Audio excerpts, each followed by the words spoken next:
we should be good to go.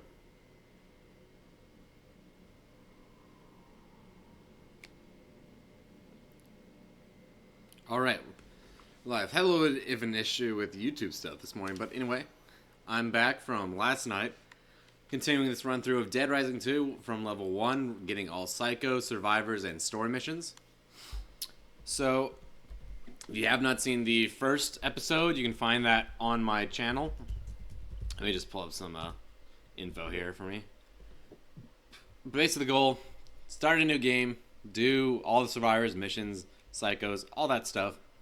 I believe we're halfway through. I just beat the twins.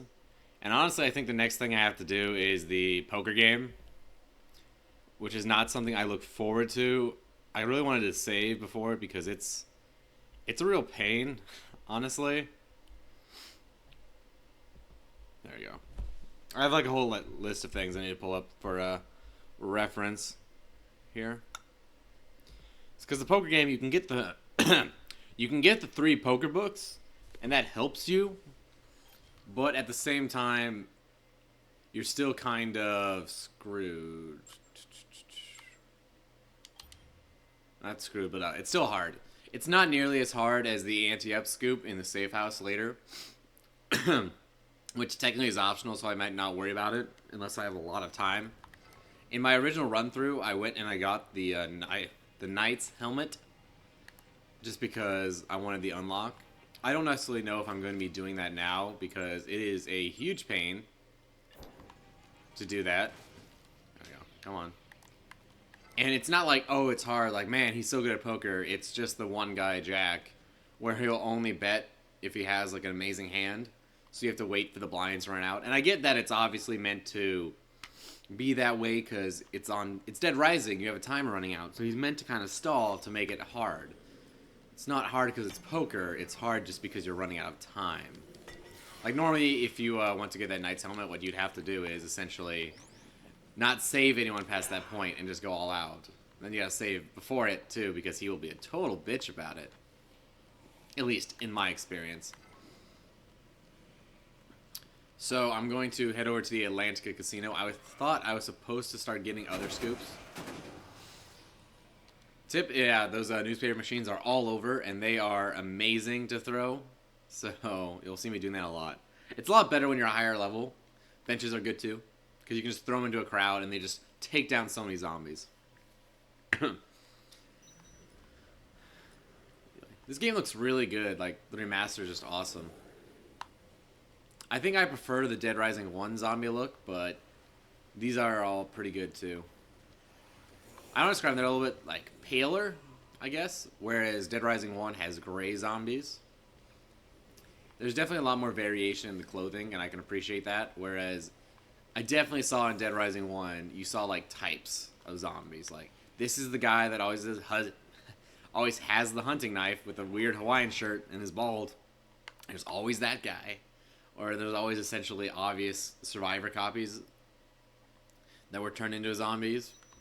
Like, oh my god, you look just like that Juan Simone chick. Oh, surprise. They just reused the model. But I do technically want to... You want to have as much time as possible for this scoop. So I wish I had gotten here a little bit earlier, but I thought I was getting other scoops. Just because you have no control over how long it takes. But am I reading... Here, hold on, let me see. They should be here. It is 12:50. Oh, they're at 1, so I got 10 minutes I have to go kill. So never mind, I'm not slow at all.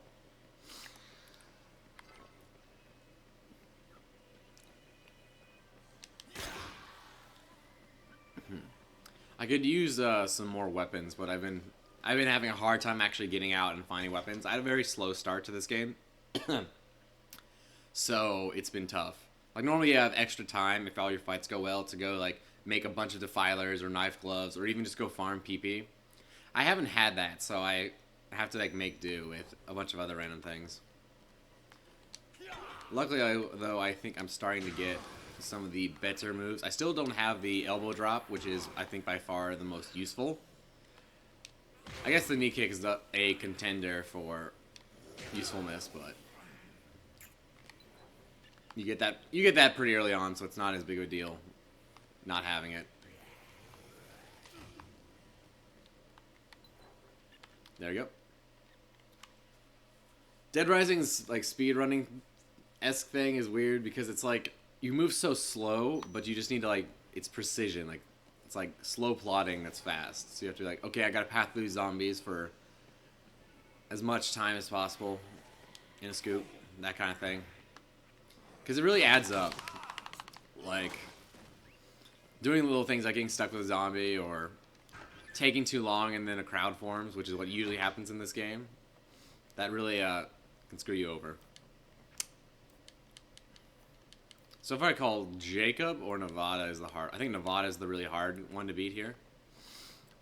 You do have to get $100,000 to even do this, but you have if you do all the scoops, there's the one with Stewart, I think, that you get 70,000. So that takes care of most of it. God, I haven't played this for a while. I don't think I played poker since I did Dead Rising 2's original master run through. So this is going to be interesting. I have no promises, but this is going to be a... Wow, okay. Check. Also, the issue is time's still running, if you didn't know this here, so it's like, you almost want to be able to play quickly. I'm pretty sure I can... Yeah, I can pause, so it's not like you need to worry too much about looking stuff up.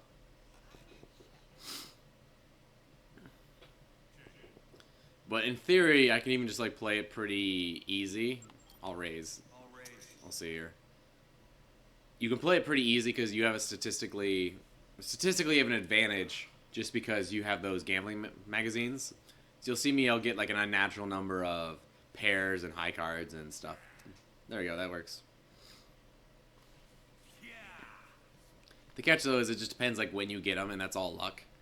So, like, sometimes it's really great to have all your good hands, like, early on, so you can get a nice, like, buffer. Sometimes not so much, depending on what they play. The worst is when they fold, though, because it's, like, it makes sense for them to do that. I'm going to go at least to the flop, but,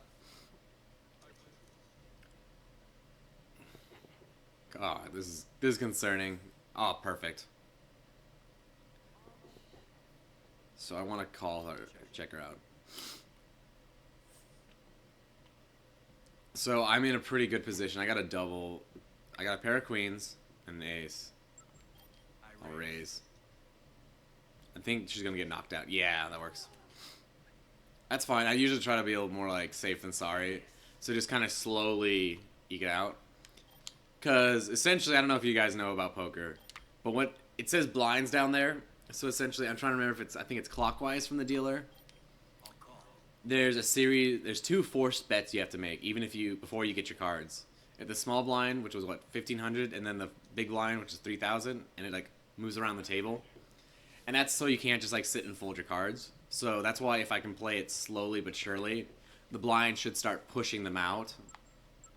And then hopefully, I'll just have the cards in the hands that really matter. Ideally, like, a lot of the skill in poker isn't necessarily winning the hand as it is getting as much money on your winning hands as you can and losing as little money on your losing hands as possible. Like, that's the thing you need to do. So, like, if you have a winning hand, the point isn't to, like, get everyone else to fold. You need to, like, get them to bet as much as possible while still being sure you're going to win. Perfect. So, in my experience, the Dead Rising 2 poker bots, they love to fold, so that's why I'm not going to be raising too much. It's because they love, like, at any raise to fold. And you're limited in how little you can raise based off of your blinds. Like, I want to say it's the small blind. It's the big blind, I think. Yeah, that must be it. You can't raise less than the big blind, so I can't raise less than $3,000. That's one reason why it's like, it'd be nice if I raised, like, 1,000 or something. So far this is going really well, but sometimes I'll raise. And I think she'll stay in. Yeah. She might have a pair of aces. That's my concern. So I'll see it out because I like my kings. I feel like I think she's gonna win, honestly. I feel like she's got like a set of 3 of a card or something. But it doesn't hurt to check at this point, so. Yep. Wish I had... Wait, no, I win. Sorry. I was like, wait, a pair of jacks? I have a pair of jacks. So, there you go. I was like reading the wins, but I was looking at Jessica's title card. So. Oh, perfect. Don't fold on me. This is one of the other issues with Dead Rising in particular, where it's like, you'll get a great hand, and then just everyone will fold out. Which is a real thing that happens in poker. I'll call you. Hell yeah. I have a very strong starting hand. Oh, this could be great. Unless someone else has two aces. I should be... I just want to, like, if I can just check this hand all the way through. I don't know if I want to play this if someone else raises right now.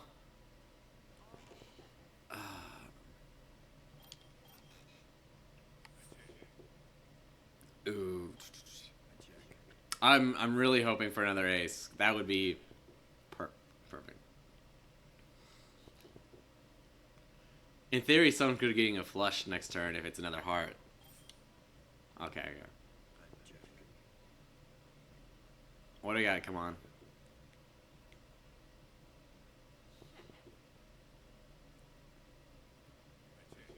Perfect. Yes. Awesome. Double aces. Oh, they all had kings? That's awkward. That was a really good hand, actually. A lot of this, though, as I would say, is just everyone checking, because that's usually what you do in poker, is, like, nothing's changed, so you just check. Which essentially says, like, I'm not going to raise the bet. So, someone else, if they want to raise, can go. If someone else bets, then you can call, which means you essentially match their bet, or you can fold. This one's good. This one's not too hard. I found that in general, but it's that later one, which is technically optional, but it's something where I kind of don't want to do it for the run, just because it's very stressful. Ooh. There's like a someone's probably gonna get a flush. Nope, I'm not. Do I have a Jack, Queen, King, 10? Do I have a straight? I'm so bad at doing this. Why is it? Like 10, Jack, Queen, King, Ace. Yeah, that's a straight, right? I'll raise. Why not? I feel like it would be pretty obvious, though, but they're bots. I think it's something as a player you would notice, like, if someone plays, like, raises on that, like, clearly they have a straight, you know, because it's like 4 cards in a row in a straight, so that's probably what they're betting on. But I was hoping the bots don't plan it out, I don't think. So, yeah. What's up, Adrian? I had to open up my chat before I could see it, but I wanted to save the poker for a while because I knew it would be forever if I started it. Anyway, I might try and attempt the ante-up just so I can get the unlock, but I will be saving before because it's a bitch. And I don't particularly want to get stuck doing that for like 3 hours just to get that Knight's Helmet. But on the other hand, if I already have all 3 gambling magazines, then I really want to get that out of the way. I can also use those to get cash because you can use them on like slot machines to make money and essentially be profitable. But I'd much rather... This is a bad hand. I'd much rather get money legitimately through Terror is Reality. How much did you get? Ah, fuck. That's fine. But I don't actually know how popular that is. Because I've only played it back in the old Dead Rising 2 days when like no one was on. So I kind of want to do a Dead Rising subreddit playdate on it just so everyone can get together and play a whole bunch. We can get like everyone the achievements and stuff. So we can be like, oh, well, Steve doesn't have the win this game 7 times. So every time this comes up, we let him win. I'll check. I haven't been paying attention. I thought, I think I had a blind that round. One thing it's not clear is they don't always make it obvious when you're the one paying the blind. Because technically if you pay the blind, you might as well... I'm going to fold. You might as well see the hand, like, to the flop. Oh, there we go. Now I'm getting some stuff. I think this just takes forever. Like, all that happened is, like, all the money went from Nevada to Jessica. There really wasn't much change on the table. And I think there's definitely a strategy to this where you have to, like, you have to play fast. Like, you can't sit on this. Oh. There you go. Like, it's tempting to just sit and be like, what do I want to do? But you can, like, totally screw yourself over. Oh. Who's going to raise me? They're, like, really sensitive to raising. Yeah, see, that knocks them out. Ooh, that's tempting. I'm one card away from a flush, so I'll check. But, I have a 1 in 4 chance of getting a flush, and I should have a higher flush than he does. Bro. I'm calling. Go for it. Ah, that's bad. Don't raise on me, man. Don't do it. Oh, God. So,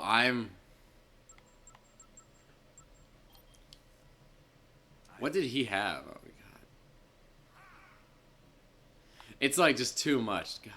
It's like, I want to take those bets because that would be the game changer. Like, that would make me win if I get that. But if I didn't, it'd be like, oh.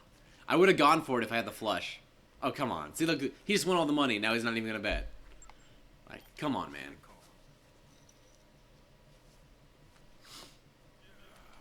Now they're being bitches.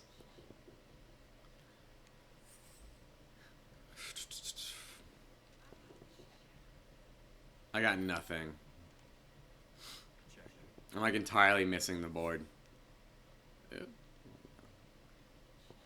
I'll stay in if no one raises probably, but there's no reason. There's no reason to fold unless they raise.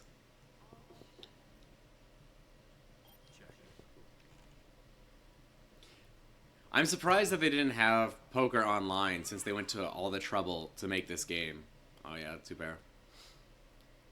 Like, it seems like that would have been a thing. Because technically, it's not even that bad of like a poker simulator. It's pretty good, honestly. Like, they even animate like the dealer chip going around. I think that's kind of cool. They don't have a small and big blind chip, but I'm sure the issue would be just like timing people, like everyone, if they just take forever. And a lot of the fun of poker is like playing it with people there.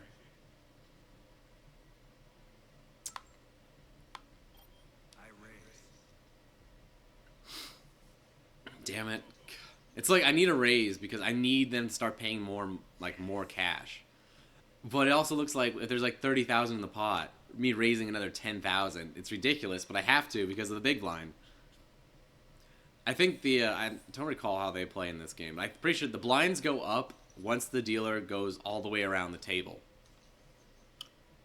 And essentially, they're going to wait out the blinds. Like, that's kind of just how they play.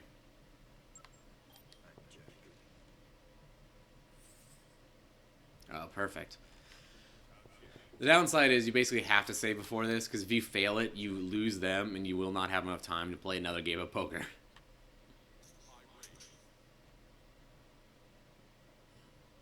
Another thing that's concerning is just, like, you can't read their emotions because it's animations. It's like he, like, picks his chips up and throws them down. If, like, someone did that, you'd be like, maybe I should reconsider that. But that's just his animation to do that. If I could somehow... Hold on. Why is it that much? Holy shit. I'm gonna play it. Because I really need to... Oh, perfect. That's probably the best possible card I could get. Yeah, take that. Oh, he was bluffing. I guess he had a 10 pair. So I would have won anyway. He could have had a straight. I guess it's not that too far. But that one sent me in the right.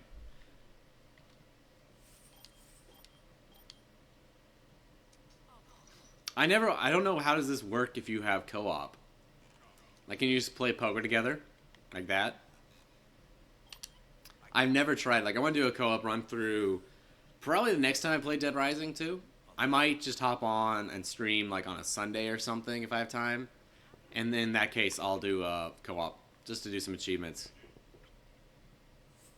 Because I'm sure I can find someone who's like, oh, I need to do achievements as well. So it's like, let's go get all the kills with these guns. And we just like, I'll keep track of it. You tell me where to go. And we'll just... get it all together. Like, you get your kill with this gun, give it to me, I'll get my kill. I have to imagine, though, co-op's just got to be a lot easier, essentially. I'll check. I got nothing. Hopefully Nevada's going to get knocked out this round, though.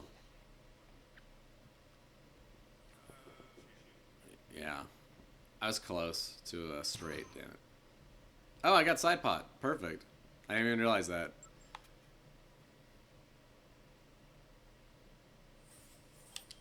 Ooh, strong hand. I imagine the co-op's got to be, like, really overpowered, though, just because you can hold so much stuff. Like, if anything, you could just have everyone, one person carrying all, like, the important things, and another person carrying all the weapons.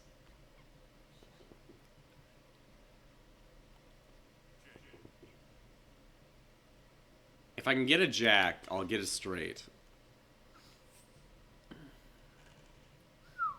Ooh, interesting.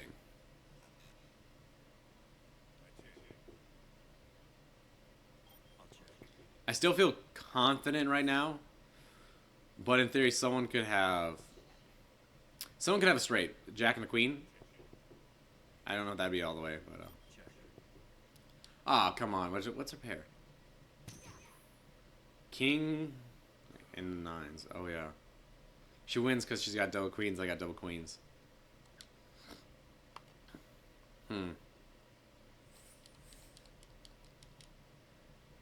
What's nice is playing it like this. It cuts down on so much, like just waiting for the deck to be shuffled, and all that. And I like how they manage small things. Like it'd be nice to play like poker like in person, but still somehow I don't know, electronically. Just so you don't have to manage that. Like I know in like my D&D game, I've always, god damn it, woman, I got money. I've always wished there was some way to like automate it easily, just so like you could like take rolls out of the equation or just small minutia. Like for example, if a computer could easily calculate everything on the fly. Jessica, what? I'm gonna do it. Fuck it. Ooh, yeah. I just barely won that. I guess maybe not. Was she bluffing? She just had a pair of kings. Is that all? Yeah. Perfect. Perfect.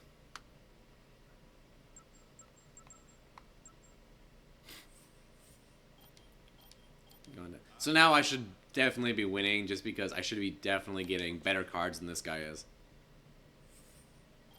But no, yeah, I always wish there was like some way to like semi-automate a board game. Like I know like they had a Monopoly thing where it was like essentially Monopoly, but they would you got essentially little credit cards at the game, and you would swipe them, and that would keep track of all your cash. You'd be like, add $400, swipe, and then someone else could do that.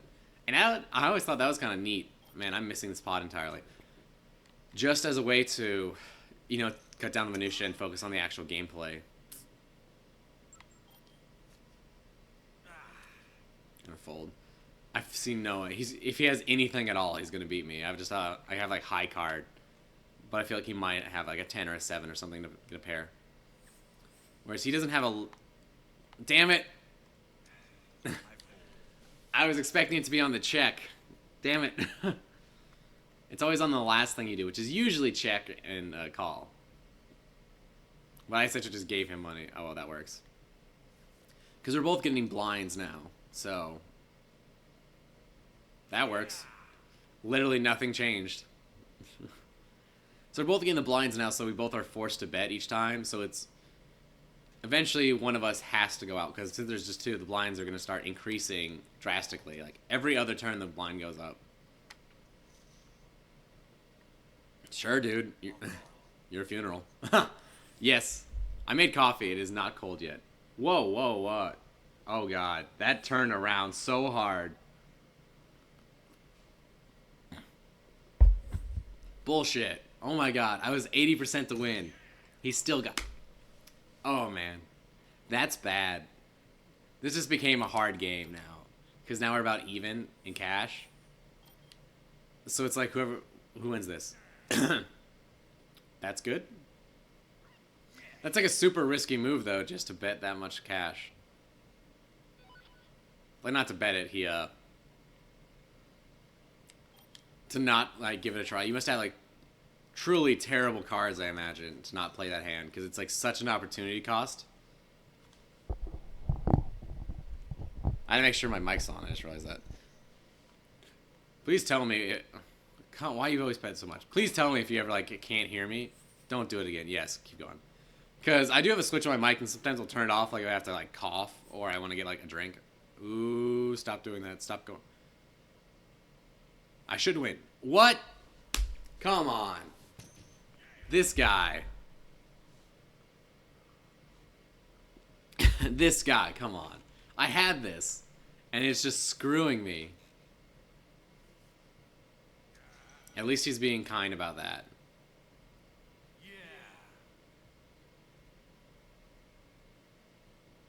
So how does Chuck use these magazines? Is he just like reading a poker magazine this entire time? Like is he like that guy?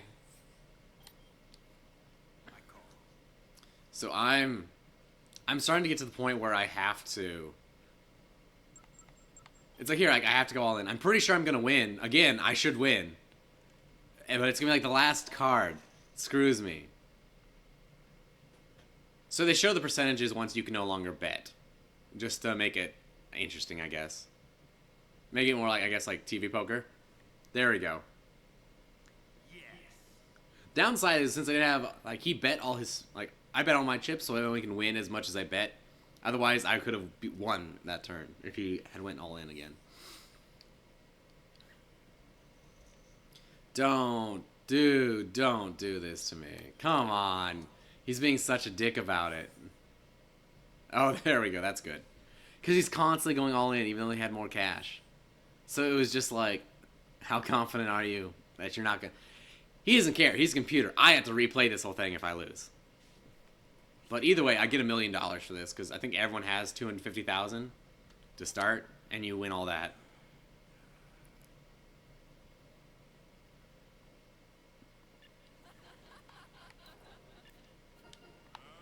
Okay, perfect. So, hunger pains, that's... Come on. I'm pretty sure that's just out in the strip, right there. How do I want to do this? What's that scoop? What's this? I'm forgetting. Oh, that's Give Kitty Zombrex. That's right. The safe house is like under this. That's why. So I think it's actually going to be easier if I go up to Palisades, take the shortcut over, save them, and then go do the Hunger Pains. And then I can pick up some food on the way. Fetching females is another scoop you need cash for, but since I just did this, I have plenty. I always like the opening up like a doorway and just seeing all those zombies. I don't know, something about that effect has always been just really cool to me. Very Dead Rising. I need to find like a weapon though. I need to find a good sweeping weapon because like, I have my defilers, but those are more like psycho weapons. I need like the baseball bat or a broadsword, like something that's just meant to like deal with crowds and crowds of zombies. Because that's usually my issue now until I get some of the better skills. Downside is you don't have any skills that's like the equivalent of the double lariat at all in Dead Rising 2. Like normally, like double lariat lets you clear stuff regardless of whether or not you have a weapon. The closest thing you have, I think, is the... What's it called? Oh, wait, was I supposed to go... Yeah, damn it. I was supposed to go the way. I think the closest thing you have is the elbow drop. But even then, it's like they have to be like right under you, and usually you'll kill 3, and then 3 more come up, and then you just never get anywhere. So these, if I recall, these survivors all should be really good at handling themselves. So I'm going to go get the battle axe, and I'll just essentially ignore them. Or machete, that works too. I feel bad that I haven't made more combo weapons in this playthrough, but it just doesn't really come up. Damn it, I missed. Like, there's a lot of really good combo weapons that serve some really amazing purposes. Like, in Dead Rising 1, I always said how it'd be cool if every weapon kind of had a use. And I feel like that's kind of combo weapons where there's a lot of dumb ones, but even, like, the really bad ones actually have a couple really good uses.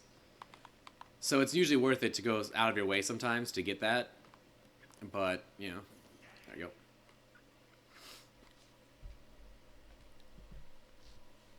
I'm trying to think what's a good example. I always list the Blambo as like one that's really out of the way to get, but really useful because essentially it's like a queen that you fire a bow and dynamite explodes.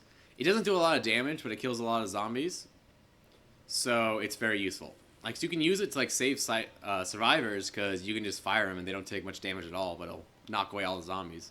Plus, it's a really good source of PP actually.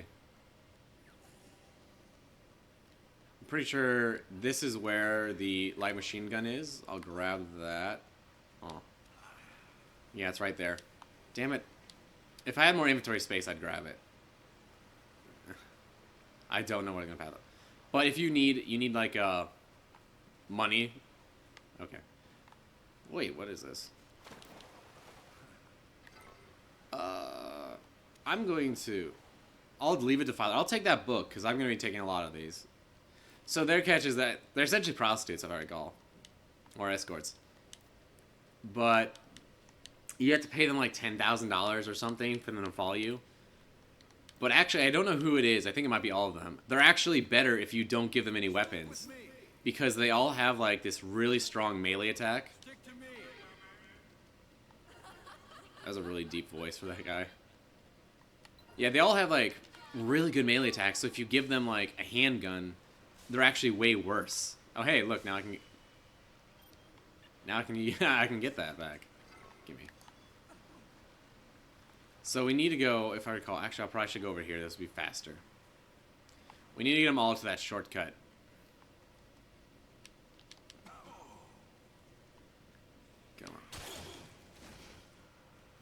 So they should all be fine. If anything, like the 3 I just added should protect the 3 poker players.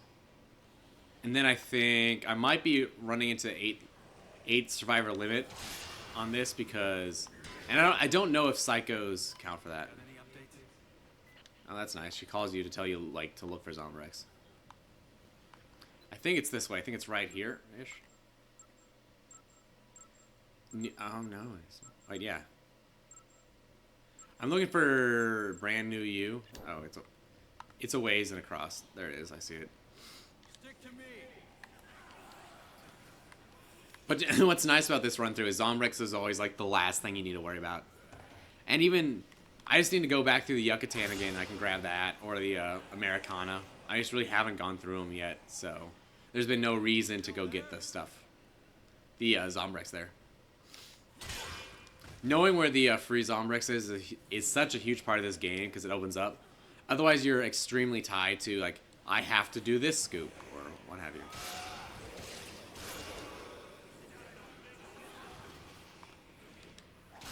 I definitely say in Dead Rising 2, Chuck's, like, a little bit, like, more tank-like. Or just, like, slower in general. Like, you have to, like, plant and then do your attack. And then, is that everyone? Yeah, fuck that bear. And has this issue where the, I don't know, cooldown, like the end of the attacks are way longer, so you can't like initiate another right away. You can the recoil, that's essentially it. You can get out of some using a dodge roll, but that's a big issue in this game with fighting psychos, is you can hit them once or twice, but then you're just stuck in the animation of doing that. Like the third hit you don't want to do, and then they hit you back like, ha, I got you. It's like, well, shoot. I might as well do this scoop. I'm right here, right? Wait there. It's obviously positioned here as well to like give you Zombrex at the right time. I could skip this.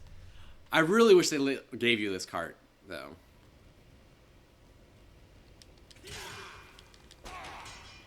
Come on.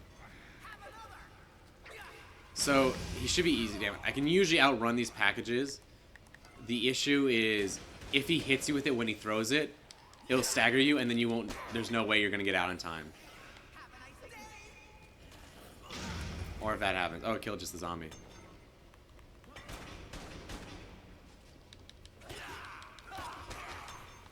The MMA gloves are good for here as well, and they're like right. Perfect distance. But I'm pretty sure I can just tank him.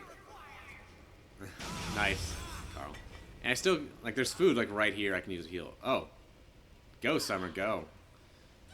Fuck him up. Oh, God, no, he might kill you. I don't usually... It's really rare that I would, like, use survivors to kill a psycho. It's actually not that bad. Especially in Dead Rising 1, it's great because... Because psychos, particularly I think of like Adam the Clown, they don't attack survivors normally. There we go. Perfect. They don't attack survivors normally, so I think like with Adam the Clown, there's the tourists that spawn like right there. So if you give them guns, they don't do a lot of damage, but they'll just like slowly pepper him throughout the fight. And they have unlimited ammo, so it's like usually totally worth it. Like sometimes they'll even like he'll still block their shots, but if it's like you three all shooting at him, you'll do enough chip damage, so to speak, through it that it won't matter. Like, it's still not the best strategy. It's not because he's gonna block all of it, but at the same time, it's actually super safe.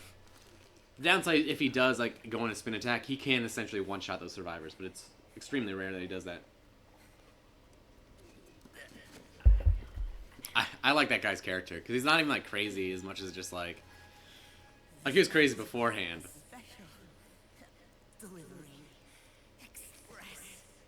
I guess one thing that's kind of nice about Dead Rising 2 is since the outbreak was blamed on Chuck, a lot of these fights make more sense because it's Chuck's fault. Like, you ruined my life, so I'm gonna get you. Like, you killed my family, kind of thing. Versus just, oh, you're a random guy in a mall, I'm gonna kill you. That being said, obviously all the story-based boss fights are a little bit make more sense in Dead Rising 1. You know, not more than Dead Rising 2, but like. Other than Steven Chapman, of course, yeah, it makes sense that you fight the Butcher.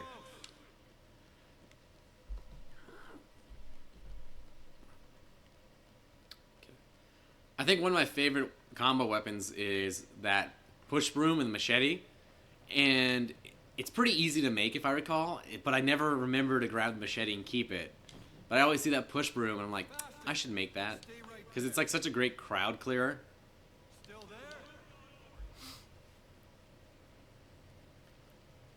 So I'm going to try and do the anti-up scoop, and that only matters because otherwise I would have dropped all the gambling books, and that would give me 3 more inventory slots. Well, I'm going to keep them just for the sake of time. I think it might be faster depending on when that scoop comes up if I didn't do that and I just like got them again. Oh, I got foot sweep. That's not bad.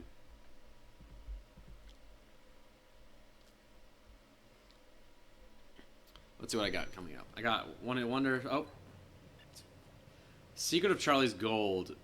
That comes in at 5. As well as the What Would John Wayne Do?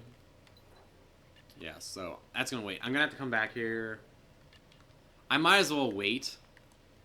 So let me think what I'm going to do. Yeah, I guess I might as well wait. There's nothing I really can do that's going to matter. Because normally I fail this. So I need to get this quest for Secret of Charlie's Gold. And then I have to get... Let's see. I'll do Hunger Pains, and maybe What Would John Wayne Do? That WWJD. Whatever that is. But I just have to make it back with any survivors for Katie with the Zombrex.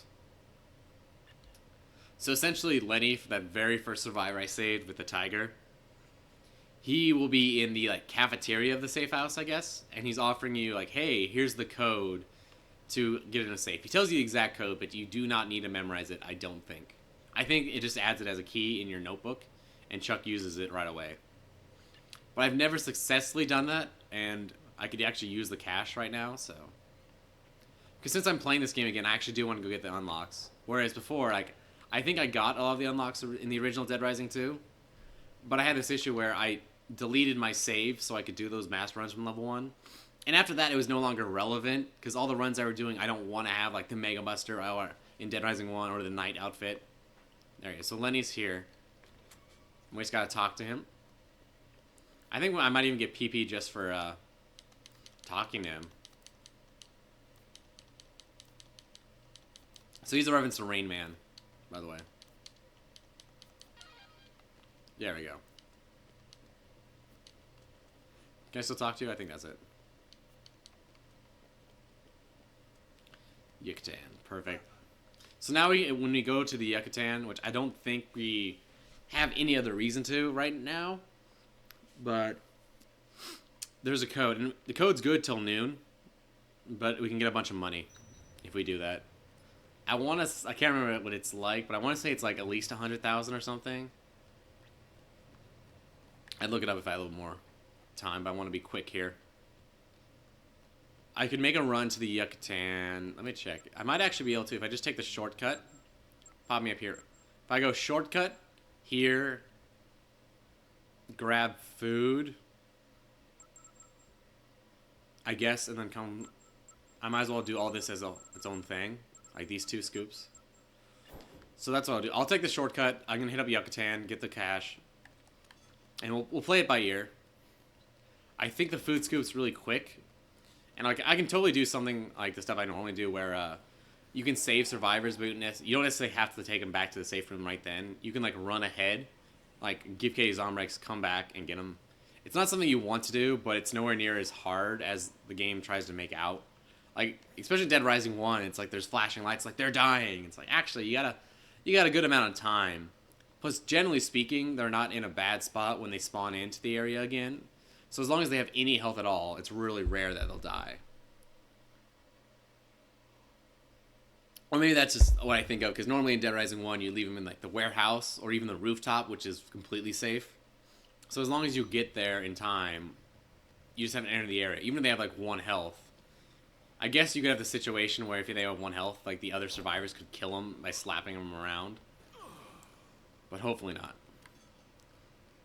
If I get the chance, I'd like to look at the skateboard again, because like someplace like this, it would be really useful. But they're all twins, triplets. Okay. I'm hoping after I'm done streaming this to work a little bit more on that green screen setup. There we go, Yucatan. We have to go to the vault essentially. I have everything opened and like semi-unpacked, but essentially there's a scaffolding, there's the cloth itself, and then there's the umbrella lights. And I want to get those figured out and find a good place to keep them, where I can keep them kind of... I don't know. Okay, I need to get the Zombrex too. Where I can keep them kind of available without packing them all back up again. That's kind of my one catch is like... One of the things that can be really tough to like figure out is a way to do that without completely disassembling my setup every like every Saturday night.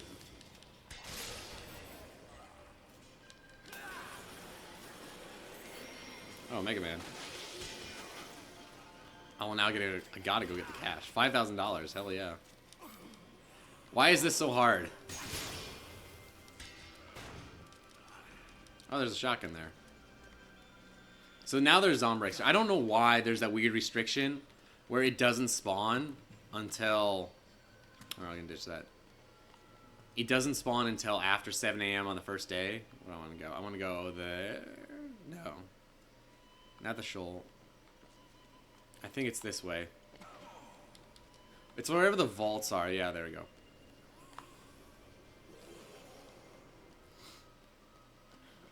I think it's because technically up until 7 a.m., the game is still in...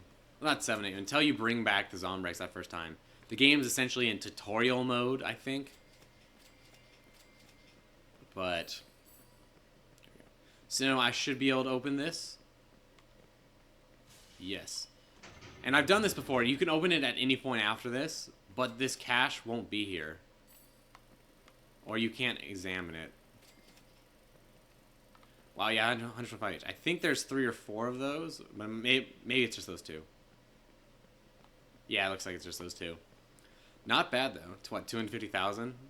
It's like one of those things where this is a good option. Like, back when Terror is Reality wasn't feasible because no one was playing it, essentially, if you wanted to make money, when you would do your achievement run-throughs, you would do, I'm gonna have to drop one of my filers. And get some food. I need to get some food. If I recall, it's like you can give him alcohol and rotting food, and he'll take it, but he won't like accept it for the quest.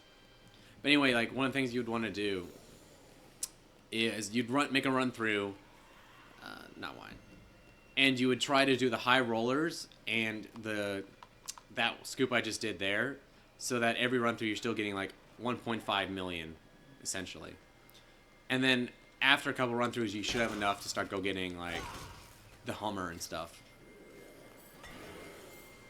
So I need food, like actual food, not just alcohol for this guy. He's like Ronald. If I recall, there's a soda or something over here that I sometimes grab. You can get stuff in the trash cans too. And that's not even that bad. As long as it's not rotten, he'll take it. And they despawn a lot of the food by him. I think there is some stuff that's close, but it's not worth memorizing. It's a lot. It's usually easier to find like something on the way there than it is to like memorize an exact setup. Like grab this hamburger and take it to him. Damn it. And really, the only catch is going to be Katie. But Katie's weird because you have to do it exactly at that time. You know what I mean? Oh, nails. I don't need that. So it's like, you can get there early, but that doesn't necessarily help you. So you need to, like, take up as much time as possible getting there. Supplies. I don't think they ever have food in here, if I recall. Like, even to buy. I might be able to find a snack vending machine. That's probably my best bet. Which, actually, I totally use the snack vending machines all the time. Like I talked before, there's, like, these hacked vending machines that are around. Was there an apple in here? There's these hacked vending machines around that you can use to buy, like, weapons and stuff. Leadership. Oh, I forgot to call that book sucks. For what it is. But they're, like, super expensive. Like, $20,000 for a handgun. And they're just kind of dumb, in my opinion. But at the same time, it's like... There we go. Here, I'll eat the snack. Do I still have the... Yeah, I do still have the health book. So what was I saying? Anyway, they're like really useless, most of the vending machines in the game. But the snack vending machines, awesome. Actually totally useful because I think it's a good way to reward you. Like, oh, you can pay a lot of money for it, but when you really need like food, you really need it. Plus, you can break them for cash. So that I think is a really good thing too. Like, it just, I don't know, gives you a lot of options. I should have taken the motorcycle if I wasn't looking for food. I always forget because it's like when you come out of the Yucatan, it's like back to your right. So it's easy to run by it, but it speeds up like this section so much. Damn. And I will say those like small things matter so much in Dead Rising. Like building up time when it doesn't matter is how you win the game. It's not like doing these fast escorts. It's like not getting bogged down by zombies on your way to an escort. That's when you can save by far the most time, I imagine. Because usually when you actually save people, they're annoying, but at the same time, it doesn't take up that much time. Like, when you're running straight back to the safe house, it's pretty easy. It's going out and going, like, all the way somewhere. And, like, doing some weird bullshit quest, and then you can just run straight back. I think if you get lucky, you can break some of these trash cans to get food for him. But...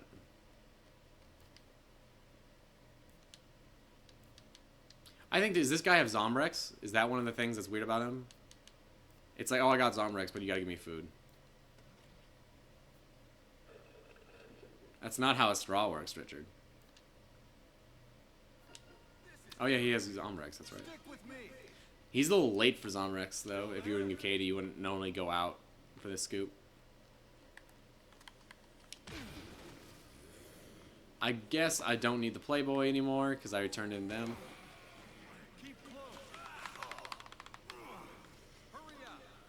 He has the same weird animations. God damn it. The weird, like, scratching head animations. I don't know what's with that. You, go there.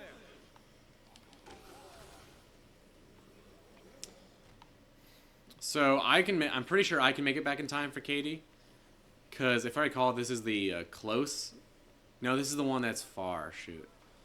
And the one I'm thinking of is to the slot ranch or whatever, casino, where it puts you right by the safe house. So, I'm probably just... Come on. Oh, he's on the checkpoint. I might have to just keep running and get Zombrex for Katie. What time is it? Yeah, I got 1 hour, so I got time. It will help a lot if he can transition with me here, though. Like, that's going to be a big deal. Because then at least he can run all the way to the safe house. So I'm going to... Oh, come on. Keep running, Richard. Perfect. Because he probably won't keep up with me, especially if I can find a wheelchair or a bin up, like, forward and to the left here. But if he's, like, halfway there, it'll save me so much time. Oh, perfect. Or actually, if he can get to me, I can save him with this wheelchair. Because you can do that in Dead Rising 2. Yes. Fucking. Oh my god. This is bad, I think.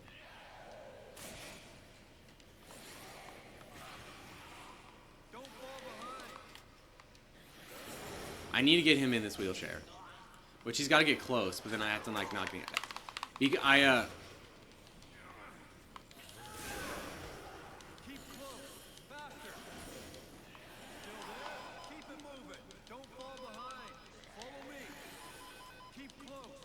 Here, we can do it over here.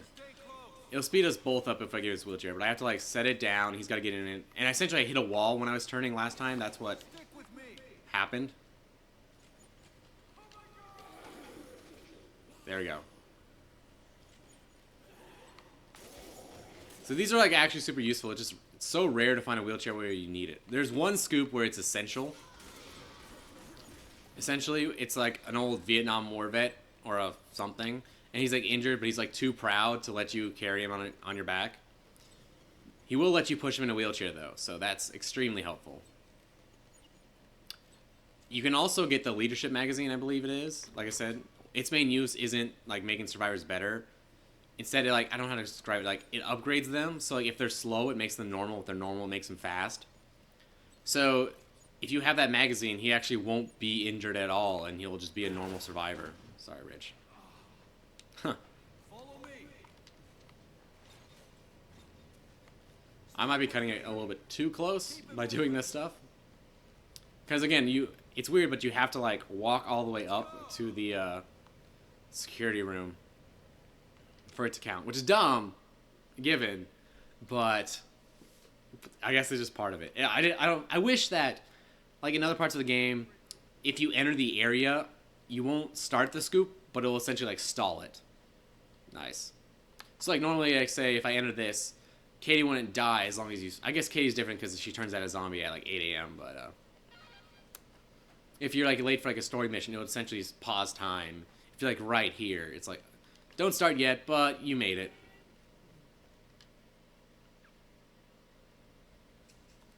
Oh, shoot. That's actually an important cutscene, I forgot. She, like, faints, and Stacy's like, oh my god, my sister also was infected with Zomrex, and then you guys have, like, a moment. Oh, my cold cough is great.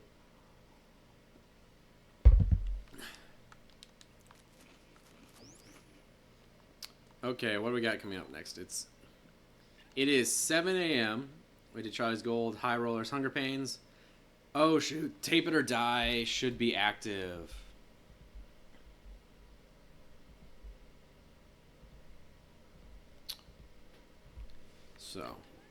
So let me look at this. So first thing we need to do is we need to go change in the underwear. Oh, I guess, yeah, they do have the DLC clothes, but I will not be using those. So this is for a scoop we have to go get. So we're going to do that. I need to go heal.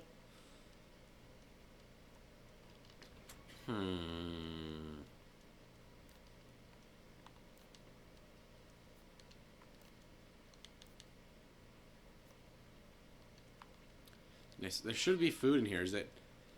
Is it gone because he's there or just in general? So either way, we need to go. So I tape that. Tape it or die.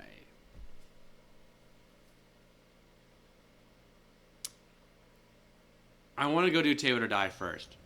Because Tape It or Die are complete assholes. And you need to do them, like, just right.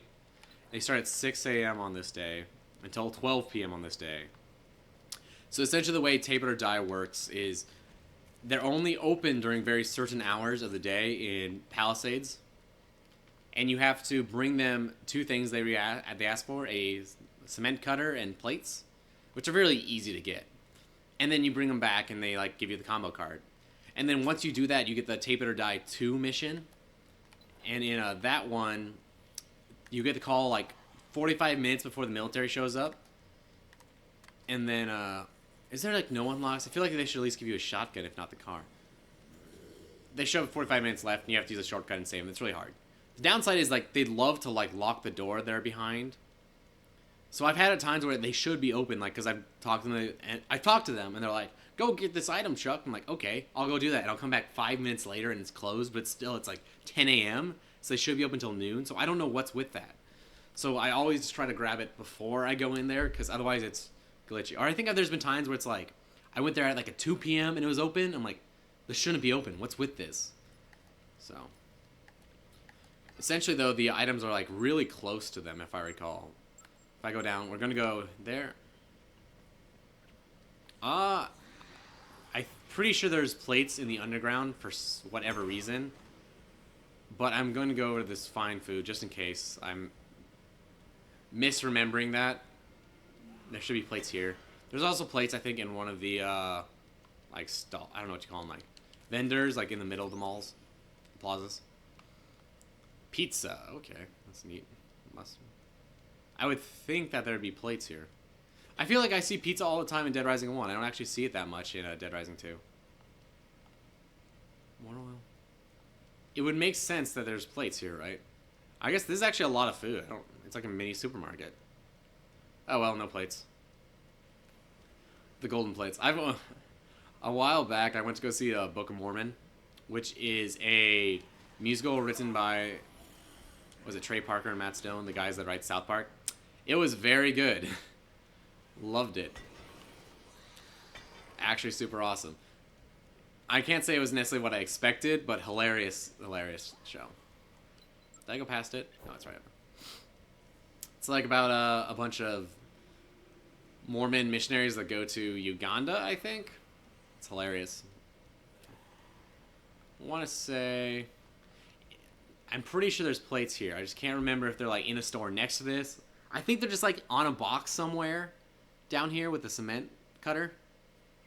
And essentially they're going to teach you how to make the plate launcher, which is a nice weapon. It's just another one where it's like kind of out of the way to make. They will give me one, so I think that's nice, but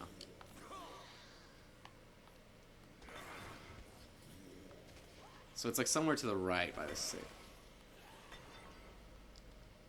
Sledgehammer. So there's a lot actually of good combo weapons over here. Just kind of like hidden. There we go. Just random plates. Anyway, in the Book of Mormon, there is a song about golden plates. And that's what always comes to mind when I hear that. Shotgun, and there should be a cutter. No, that's real. Cement saw, there we go. Unfortunately, this is a heavy weapon, so. I do wish there was like if there was a book that let me like hold on to heavy weapons when I get hit, I would carry that constantly. Because that's one of the most aggravating things ever in Dead Rising is, this is where I came up, right? It's gotta be. It's like something like that. He's just like, swipe. And it's like, go back and get it. But then zombies are starting to swarm already, so you don't want to. But like with this, I can't hit them because I don't want to damage it because then they might not accept it. And it's just this whole annoying thing that I don't think actually adds to the gameplay. But I wish they just presented more info to the player. Like I think every single weapon should have a durability meter. And not, like basically how any ammo-based thing does it. But, just so you could even see, like, oh, I didn't know, like, does the special attack with the spike bat consume more durability, or is it technically more efficient if you kill each zombie individually? Stuff like that would be nice to know, and you could figure that out if you actually had a good guide. So this should be open. Yes, perfect. It's so suspensive because you gotta walk all the way up here, and then it'll be, like, locked. God damn it.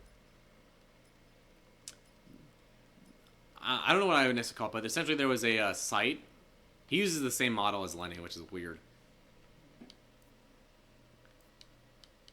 So, there was a site before Dead Rising came out called Tape It or Die, and that was like a big inspiration for like all the combo weapons, like taping stuff together to like make homemade zombie weapons and all that.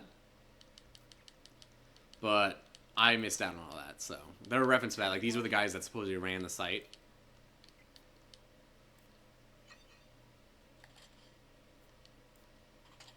Perfect. If I call it nice. Isn't there some like weird animation when he makes this? Oh no, it's super lame. Either way, you do need to do this for that achievement to get all the combo cards. And now that I've done this, it should be I should get the call about them on the last day, which is something I have to save a queen for. God damn it. And it also makes me drop it. Why is that a thing? God, I hate it so much. So, that's what we got. Did ante up. Should be getting called about art appreciation, chemical dependency. Damn, the snipers are gonna be up soon. So I actually almost want to avoid that. I'm gonna take this. I'm gonna get. I'm gonna do the what would John Wayne do scoop. There's a survivor there. Here, let me consider this. Okay. There's bank run. What would John Wayne do? It is 8:30. Militiaman comes active at 9 a.m. So let me think what I want to do. I kind of like to take care of them as soon as possible, because they make escorting a real pain.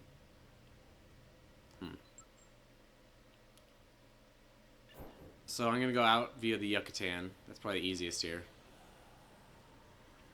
I should save as well in the Yucatan. This is actually a really awesome weapon. Like, just so much PP if you can, like, line it all up perfectly.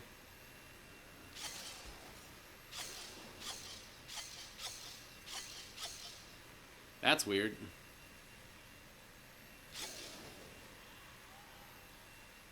But I got a little time to kill. I want to get out there, like, precisely around 9. And you don't have to kill them all in one go. But they're a pain. Because you have to, like, find... You find them, and then you have to find, like, the ladder up to where they are. And then you fight them one-on-one. But they do, like, a lot of damage, if I recall.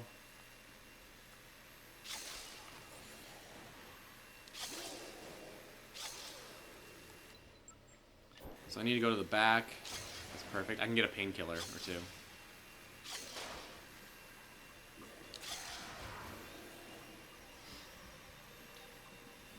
This, actually, I'll drop it. Can I grab... Is there another, like, machine gun? Or just a shotgun, even? Perfect. I can take a shotgun. I'm gonna need guns to beat them well, I think.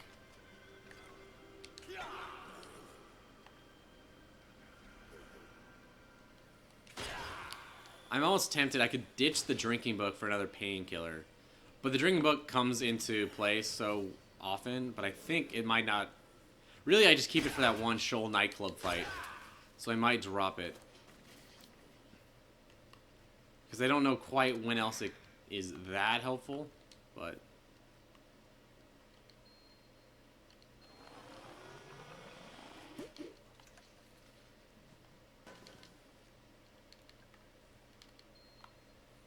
But this is one of the things where it's like, if you have extra time, there's no reason not to go make a bunch of painkiller drinks.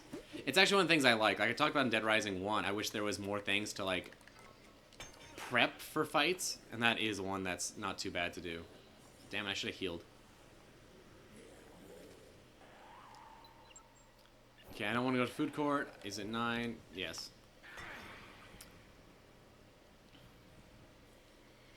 I really wish they let you, like, take Snowflake out. That would hurt, yeah. That's the thing, too. It's like... So that's the anti-up scoop. That's the one you play poker.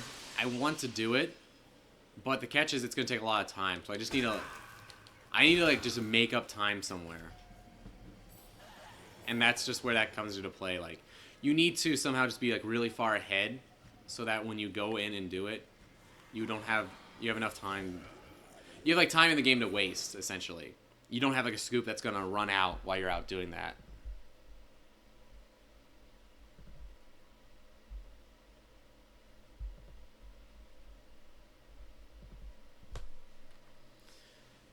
I should be good on cash, but I still plan on doing that because you need so much. Like, I want to eventually do...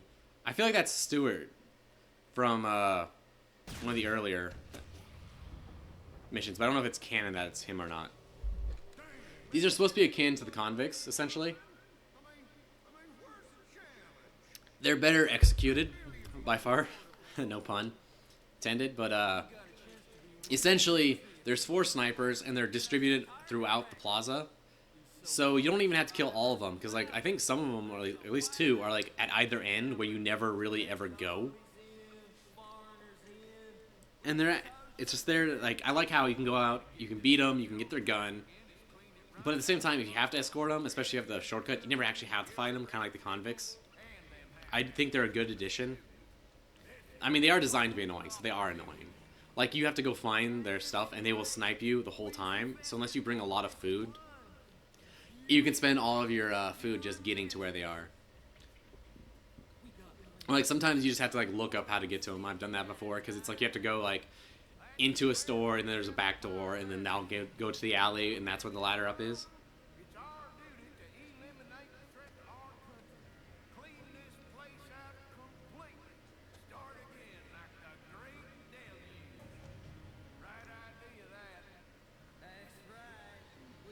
These are great characters.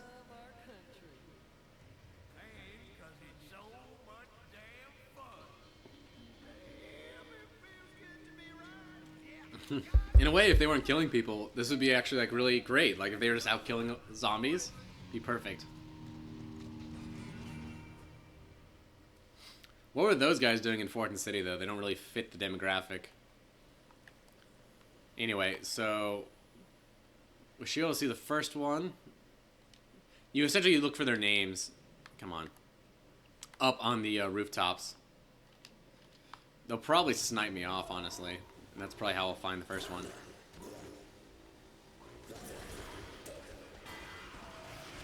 So I'm trying to, like, I'm not actually paying attention to where I am. I'm paying attention to, I'm looking for health bars. There should be one over here, I think. Yeah, there, you can hear him. I think he's up there, which...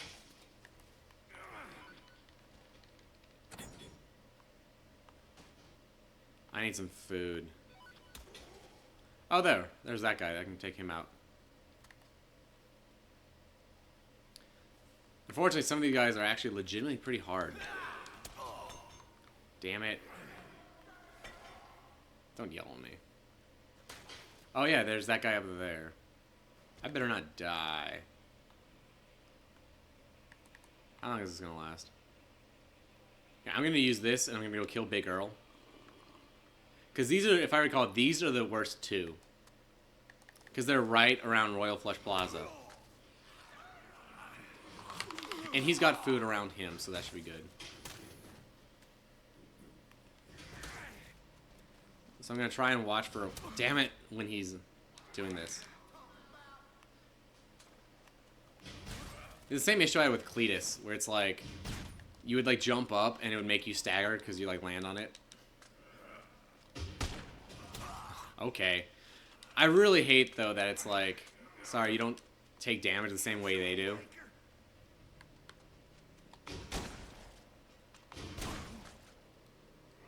Even with a painkiller. Like, he's just so quick to, like... Damn it, I'm trying to dodge him, actually.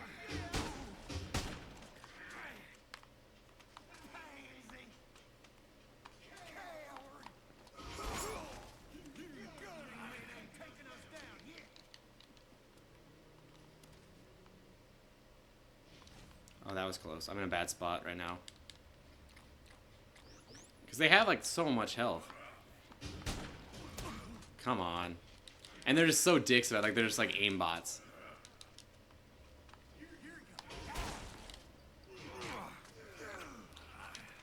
If I recall, that's not a bad strategy because of what they're... Perfect. So I'm going to get his gun in just a little bit. I can actually snipe them, and I believe that does not reset their health. So like, you can take their guns and snipe them down to like half health or so. Isn't there more food? I guess maybe not. I'm going to have to get more food to fight the other guy. Because it just takes so much to like get up to him. So, but I should have a sight on... I thought on the other guy. Where was he at, though? The thing is, he's going to be far better shot than I am. Okay. This should be North Plaza, right? So I can go in here. It's a huge time drain, though. And it's one of those things where if I wasn't saying I'm going to kill all survivors and psychos, I wouldn't even necessarily do it. I would just get these guys. I think that's why I forget to do them in my original run. Because the other guy's like way down there on the far end of the plaza. Damn it. Of course she's here. That's right.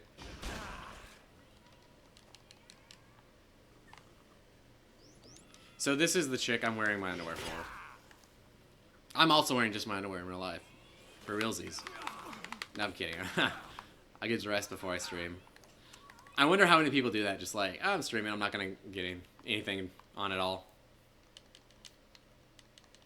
Maybe I'll just paint myself green and I'll just green screen the clothes on. I'll just wrap myself.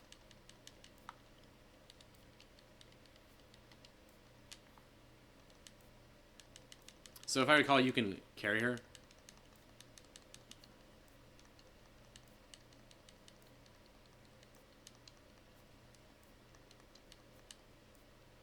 Oh, that's right. She has to, like, calm down.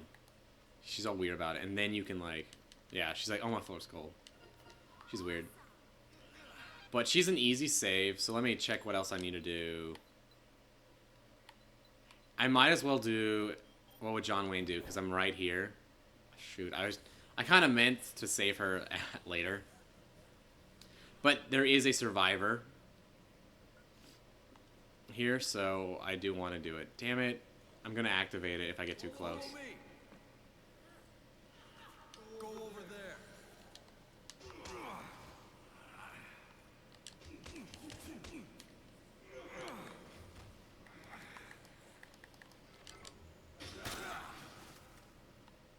Damn, I needed to get her in the store.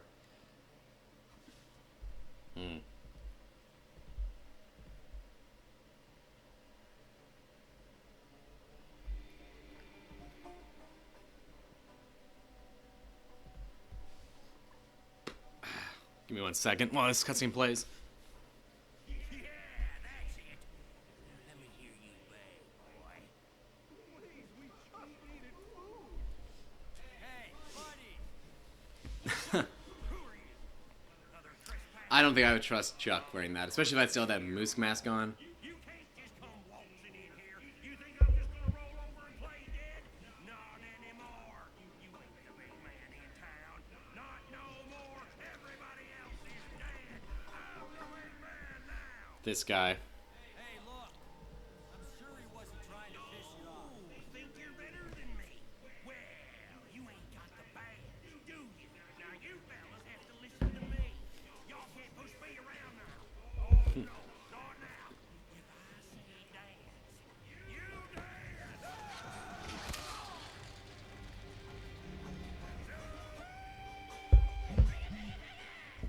dance. This guy.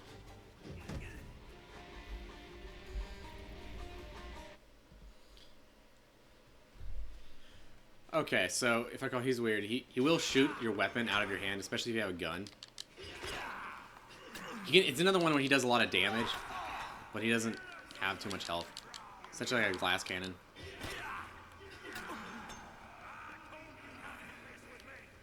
If he keeps using that, that's perfect. Oh, fuck. I can't do the knee drop bullet. Damn it.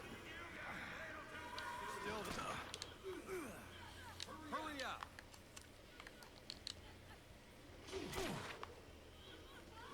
Damn it if he kills me.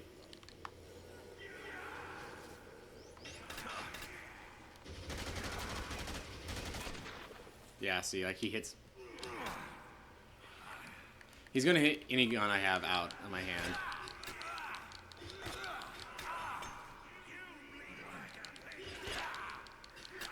This is a really dumb fight. So, thank you, zombie.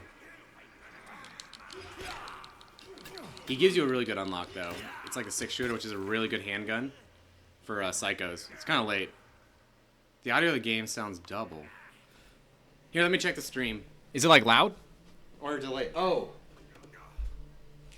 Hold on, I know what it is. I was playing Destiny last night. It's the microphone is actually picking up the TV. That's what's happening. Here, hold on. Got it. So that should be a lot better now. Eventually I want to get a setup where I can stream the game audio to my headsets. But that's complicated right now. That's a whole investment. I don't have an audio jack on my TV. So I essentially would have to split the audio from my Xbox from optical to a headphone jack. Or I could listen to the audio through my Elgato, But that's delayed 6 seconds, even on my end. So that's not ideal either. Keep going. I'm guessing I lost. Damn it, my handgun. So we gotta find some food for her. And then there is that one survivor. They don't tell you about that survivor at all, but there is one here.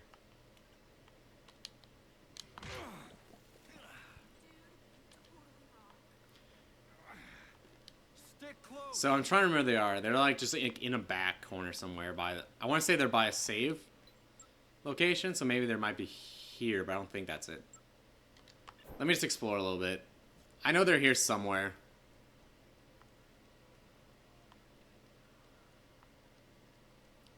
I don't think they're that far. Maybe they are by this one.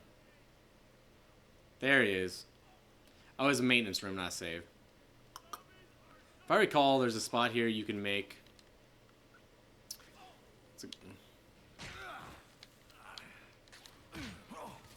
You can make that drink hat. That's super valuable, actually.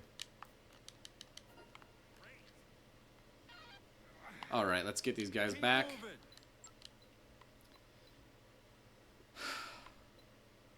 I might as well do bank run.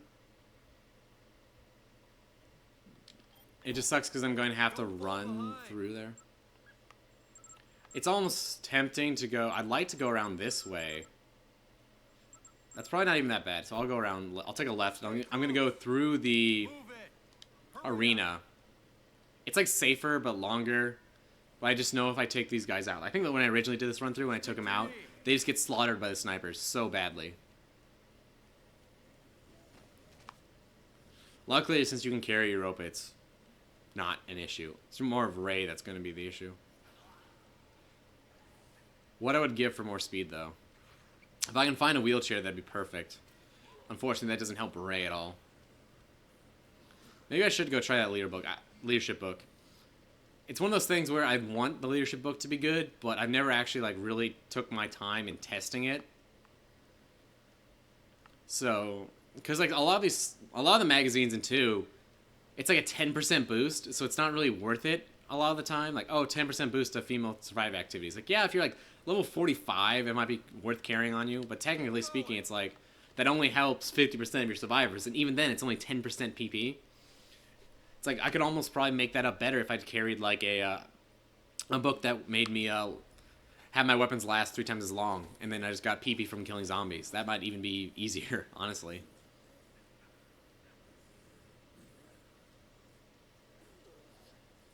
It seems like it would be really concerning the number of people of security guards that just openly carry shotguns in the city.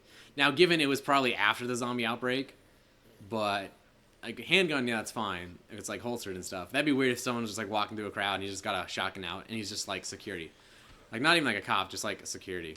I don't know. It's weird to me.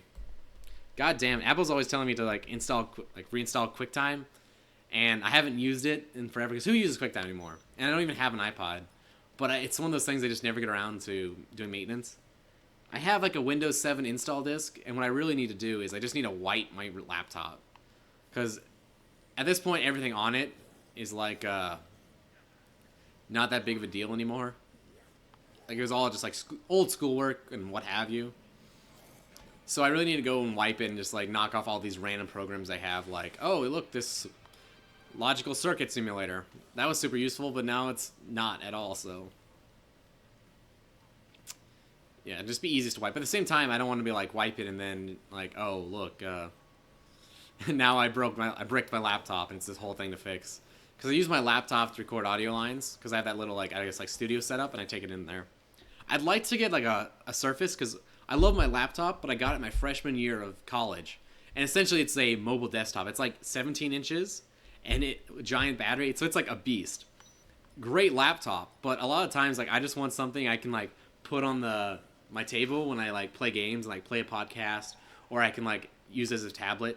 That'd be awesome. But on the other hand, I have so much shit I want to get for like the channel, and I want to buy a house, so I don't want to be going out and buying like I'm gonna get an $800 gaming chair. I'm gonna get a $1,000 Surface because I can't afford all that shit as much as I'd like to. So that chemical dependency. That's an important one. That's easy. He's like, I think it's the the Code Blue guy, the paramedic, he wants you to get some vodka to like sterilize stuff. If you remember back on part 1, there's actually vodka that spawns like right next to him in the safe house. Yeah. Sorry for the audio on the stream. It's like I want to hear my audio from the game because that helps, like with music and stuff. But it's difficult to get that to work. The guy in the back left, I don't know who's. He reminds me of some actor. I can't remember who it was. The dude from the other guys, if you know what I'm talking about. So it should be the paramedic guy. Oh no, it's this guy. Damn it. You save him and you have to give him another Zombrex, kind of like Katie. But I have 3, so it's irrelevant. Well, all right. Perfect. But there's a lot of things I want to do, because, like, in doing that audio setup, I have to also do it properly. Like, if I ever want to have someone else, I also have to, like, be able to split off the audio so 2 people can listen to it. But if you do that properly, then ideally I also need to make it so that you can hear the game through the headset, but you can also hear each other through the headsets. Which also means they have to be, like, headsets, not necessarily just headphones.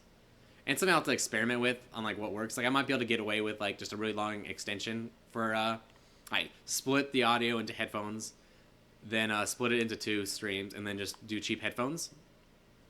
I might be able to get away with that, but... Okay, so I'm going to do Palisades next. This art appreciation. If you recall, this is the final gift for Katie. So I have to... It's not that hard to escort this guy. It's a lot harder to escort his painting, which is why I saved. It's the final gift for Katie. I want the PP, but I figured I might as well get the achievement. It's one of those things where if you're doing these run-throughs anyway, you might as well do the achievements just because. Because they're like, it's like the same thing with, if I'm going to save every survivor, I'm going to get all the achievements for it anyway, because it's just playing the game properly. Which is what I like about achievements in Dead Rising, is they're not too out and crazy. Or stuff like Frank the Pimp in Dead Rising 1's a really good achievement. It's not something dumb where it's just like, I don't know, arbitrarily kill 1,000 zombies with your right foot or something. Something just like, okay, whatever, this is just being silly. It adds actual challenges to the game. Come on.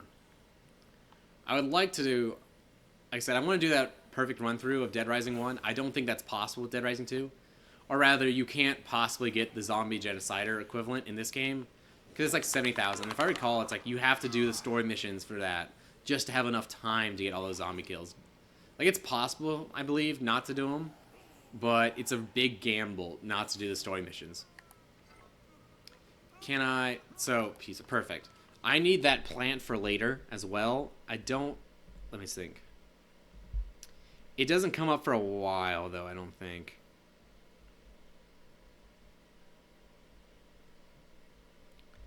Bentwood. I'll also have to get a golf club. I don't know. I'll keep it in my inventory because I have some spare space.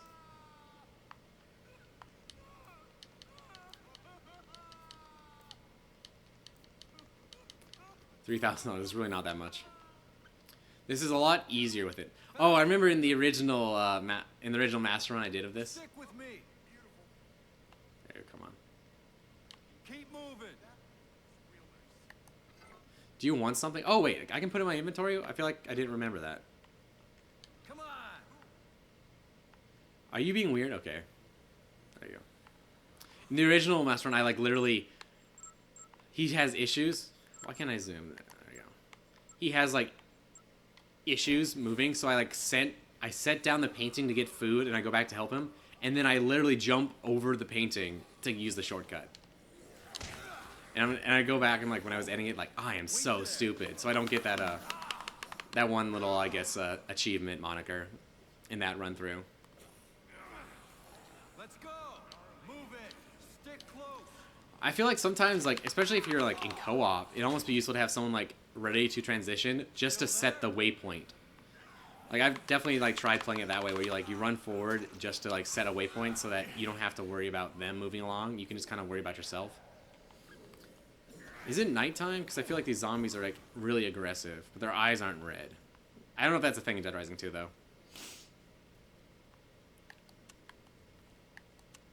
could really ditch this sniper. I really don't need it. Because it's really not the best option for not the convicts, the snipers. Because they will out-snipe you. So you basically want to get up close and personal, and that's usually the best way. Damn it, of course I dropped the one magazine that actually matters. For eating this. I thought you had actually carry the painting. I thought it was like the stuffed animals where half the challenge of getting those back is carrying them through the zombies and not letting them get ripped. Hurry up. It's like hard because I stream for like long periods of the day. I'll always get like random messages from people. I'm like, I hope that's not important because I can't walk over and like check it right now. Stick to me. I've actually been doing really bad on this run through of just Still there? making weapons I should be making anyway. Like I really should have the knife gloves. Or like I really should go out and get like the Blambo and what have you. So a lot of this run through probably could have been better if I had just taken like a little bit of time to get those weapons. The Filer is easy because you can kind of make it on the way there.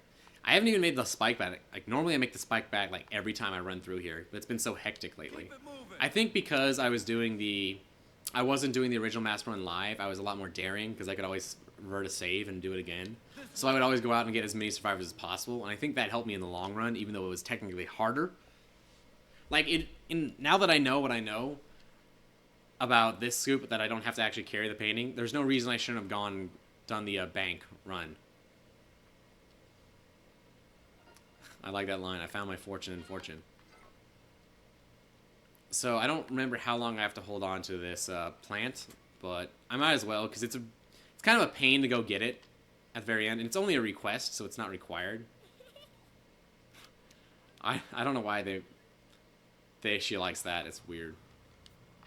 So oh, perfect. Yeah, that's all of them. I don't know. I think you might get. Can't recall. Do you get a extra PP bonus? I wasn't watching. If you do all of them. I don't really know.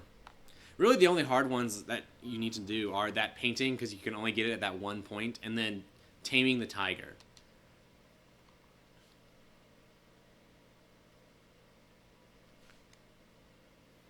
Oh, perfect. I got elbow drop. I don't know if I mentioned it, but when you unlock a skill, your next loading screen will be showing you that skill. But anyway, elbow drop's super important. So, bank run's going out. So what we're going to do is Slot Ranch is right here, but I want to go out and I'd like to kill another one of those guys. So let me think, how can I equip for that? I don't want a sniper. I want knife gloves. I'm trying to think if I want the shooter or not.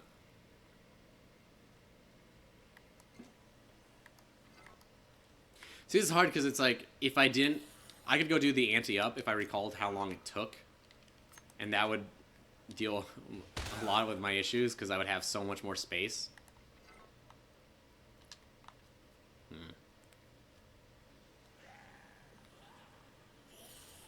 I think is there a blender in the Dark Bean? I'd like to make another painkiller because that's a big game changer. And I never did that on my first run, so I want to start like incorporating more juices into my run-throughs. Usually they're not worth it, but I really don't know the juices into at all. Painkiller's a big one, obviously. Maybe I'll just keep that. No, I guess if I'm committing to using the knife gloves, there's no reason for it. I need to get any food at all, really. I assume Nectar's one. I know that's a thing. That's not going to help me at all. I assume they probably still have some of the other classics. Like they probably have Zombate. Is there a blender here? It'd be perfect if there was. No. So what? Oh, of course, anti-up. So I want to take that exit. Take the far exit, yeah. Kill a guy, come back.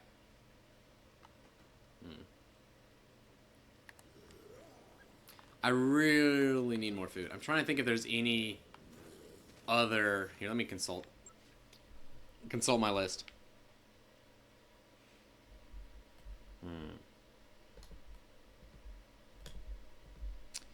I think there's also... I should be getting other calls soon. too. I'm basically looking to see what other... Here, I'm going to drop the plant until I have more time so I can take some more food.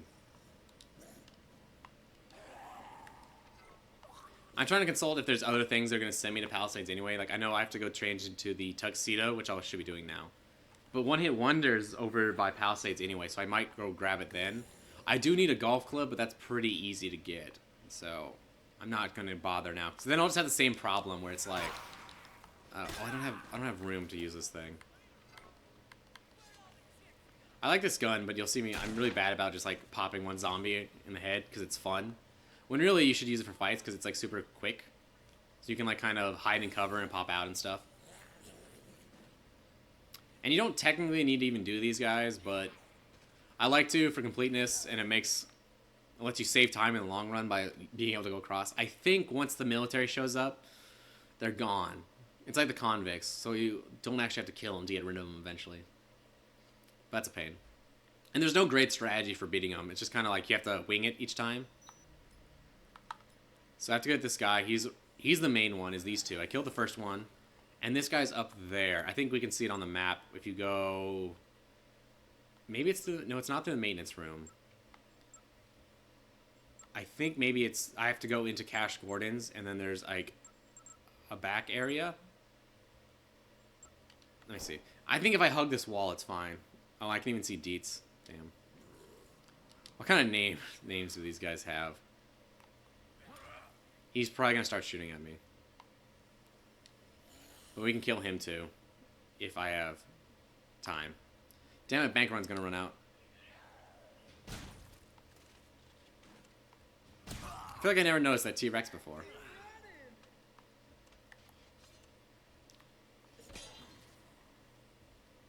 What? I know I've been in this area. I know I must have. For some reason it looks really foreign to me. Cinema. Now's not the time to explore. I'll come back to this in the future. Okay, I think it's either here or behind here I can get up. Oh, here. See, this is one of the weapon vending machines. It's like 5. I guess not nearly that bad. But alright, hopefully we can get this. If I call they're annoying, there's not a lot of cover. A lot of this is they have a certain rhythm to how they fire, so you'll see me trying to dodge that. Unfortunately, the dodge roll is like really slow. So like the time I gain by dodging is very small relative.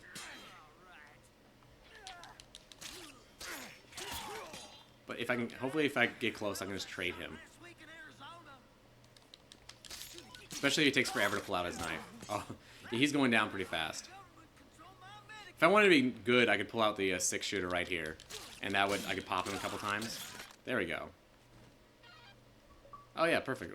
Orange prison outfit. That's for like killing so many psychos. It's not specifically them. They just happen to be like the 10th I get.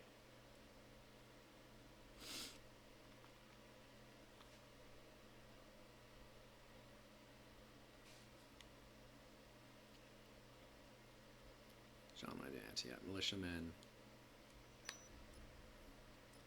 I might try to make sure I have all this in time while still also killing them. So that guy went down way easier. I think it's just where you're able to fight him. I feel like there should be another... I thought he was down over there. I feel like I should be able to see him, though. Because I've only killed 2. I'm pretty sure there's 4. But maybe like the other 2 don't spawn or something. I don't really know off the top of my head. I want to know when to fold him first, I think. Yeah. Because it's another one you have to like pay him money, and then you have to pay him more money, and then he follows you.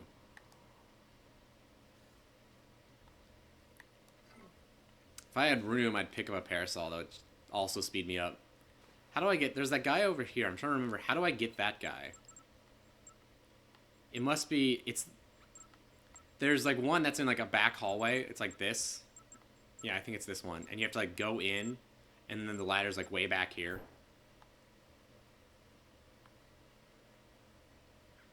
It's not the most intuitive. If you're actually really good at the mini games, they're a great way to make a lot of money. I'm not so much. The one I'm the best at is there's a hole-in-one minigame in Royal Flush, and every time you beat it, you get 10,000, and that one's like actually pretty good to run. Hold up, is this the end of the strip? Okay, yeah. Confusing myself.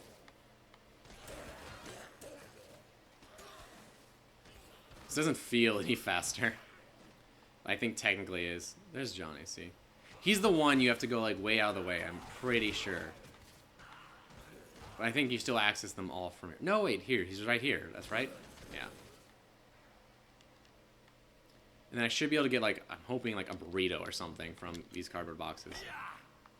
Or a brick. Oh well.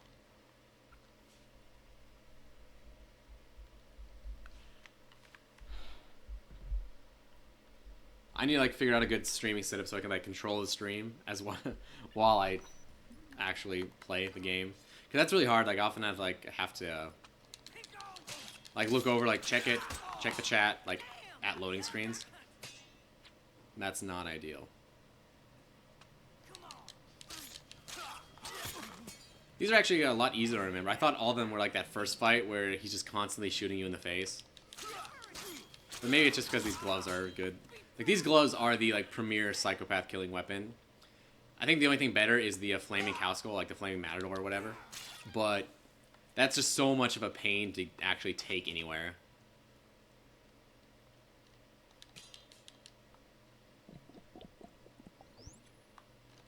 What's this whiskey called?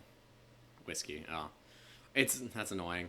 Some of the other stuff will make like jokes. Like I think the beer in the game is labeled as zombie, which is kind of funny. And some of the signs, if you look at them, they're all zombie puns. I actually think it's kind of cool that they put that in the game. I wish Dead Rising 1 had more of those jokes. Like, it seems like, oh, if you take the time to examine some random poster somewhere, it should be funny. Now, it doesn't have to be, like, flat laugh out loud, but it should just be kind of like a, oh, huh. You know, like, make it worth your time to have read it. So I might as well go kill that guy. So it...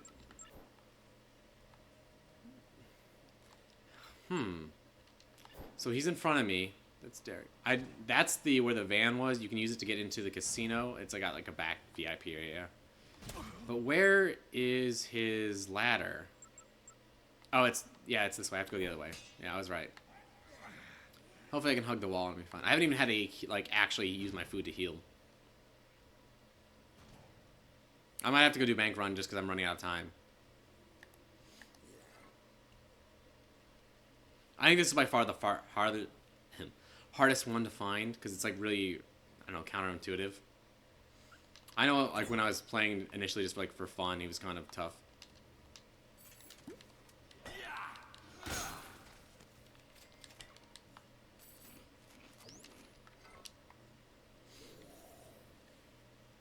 Oh, they even give you guns though. That's nice.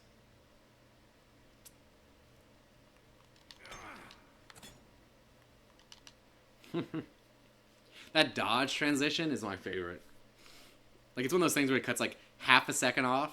Like, so it's not really that big of a deal, but it makes me look cool, so I do it. This guy's arena is weird. He's by far my least favorite. Oh, he's got a machete, not just a knife.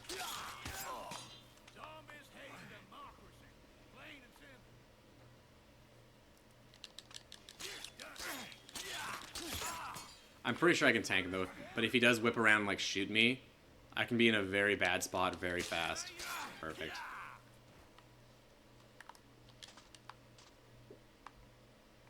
Cool. It does bug me that the only reward you get for that, I guess you get the achievement reward, but for killing all of them, you don't really get anything at all. Like, basically the only benefit you get is not being shot in the face when you're running around the plaza.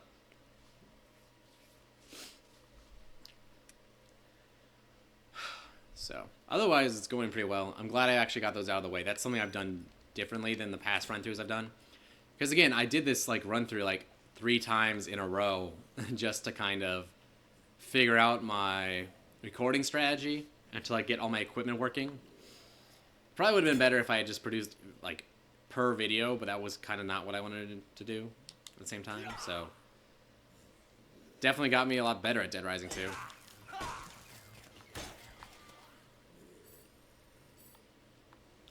So, here we go. So essentially there's a guy, I believe, in the Shamrock Casino, and he's like, no, I'm not going to leave until I win. And you essentially have to pay him until he's out of his debts. And then he's like, well, how about you give me another 10,000 or something? And it's like, fine, whatever. Doesn't matter to Chuck.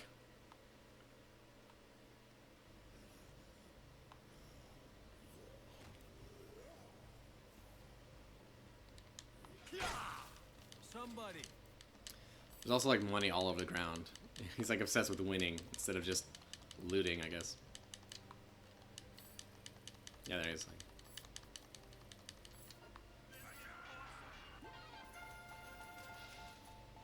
So I'm going to use this up on these right here. Okay.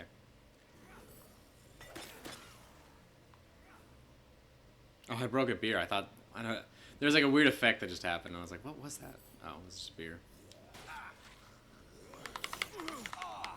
Okay, now I need to go to bank run, but we should be generally safe.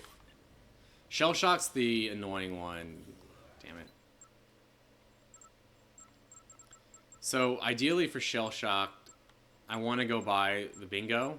Perfect, it's right there. Because the bingo has that leadership book, and that's the one that essentially heals him. Like, I don't know how to say it. It's a miracle, really.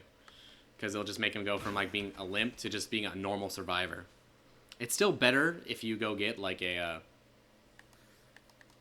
what's it called?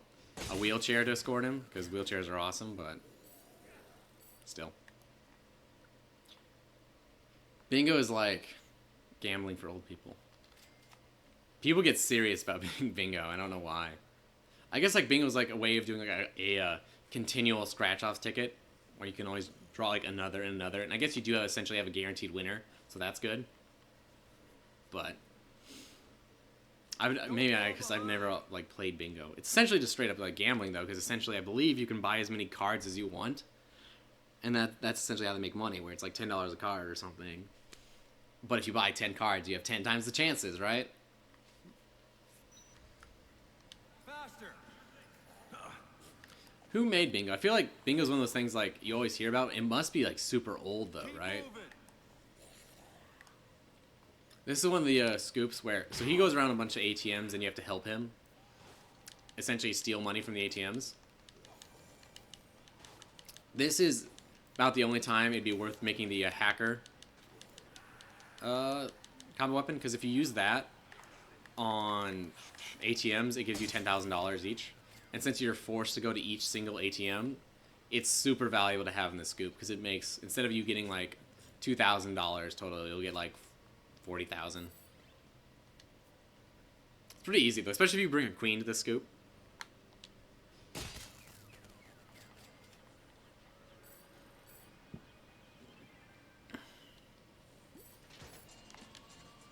Oh, nothing.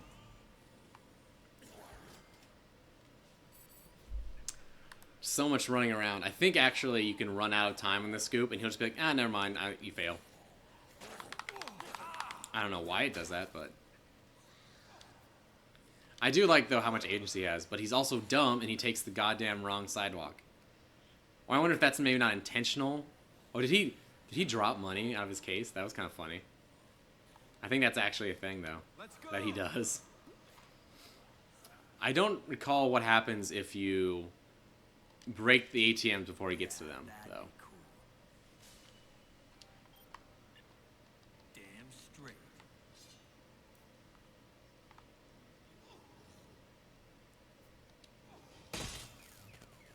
And this should be the last one. Still there? Stay close. Come on. I think what I'm going to do next is maybe this weekend is just go through and do some more achievements for Dead Rising 2. Like, I need to do all the Zombrex posters. And there's a bunch of stuff where it's just like, do another whole run through of the game. But it's not quite worth it to, like, for me to stream that. Stick with me. Okay, we got him. Okay. So, we might as well go back to the safe house. Did I grab the leadership book? I did, didn't I? Right? Yeah. Don't fall behind. But since I have to pass by it anyway, there's no reason, in my mind, not to just turn them in. It's a little bit more out of the way than I would like, and that's the case with Dead Rising 1 as well, where it's like, just because you're in Paradise Plaza doesn't mean it's gonna be quick to get them all the way through the warehouse to the rooftop. All that. You can like do this. I don't ever seem to find an opportunity where it's particularly valuable to do that, but you can do it. Follow me. I really need to do some side-by-side testing with that. Oh, that's cool. He's got the queen still. I want to do some side-by-side testing with the leadership book to see like how valuable it actually is. Because a lot of survivors are like pretty good already. I think you can't upgrade them past a certain point. I think it just has internal stats and just ups those. But if they already have like max courage or whatever, then it doesn't help them in the least. But then they're still good, so it's okay. So it's not actually relevant if that's an issue.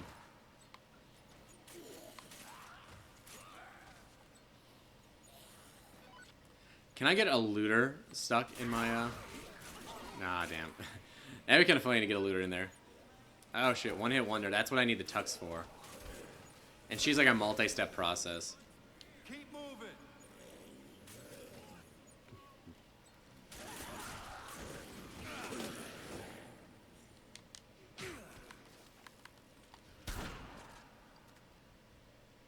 What's her name? BB Love, that was it. I think she's supposed to be a parody of someone, but I don't know specifically who it was anymore. There's a lot of cultural references I'm sure that go over my head for Dead Rising 2, since it's a parody specifically of Vegas. But unfortunately, I can't do anything to fix that.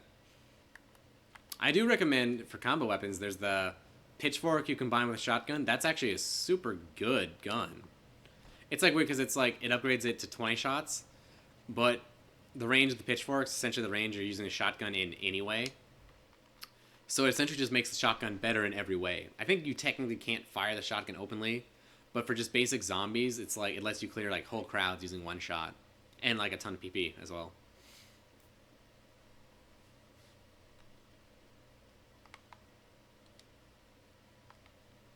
Perfect.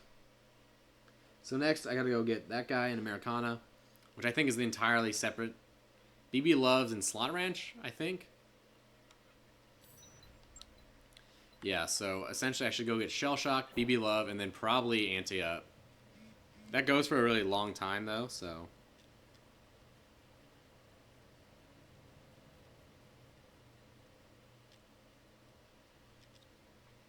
Oh, I'm getting a bunch of texts, because apparently my girlfriend's working, and apparently my mom came in, so like they're both like texting me a bunch of stuff at once.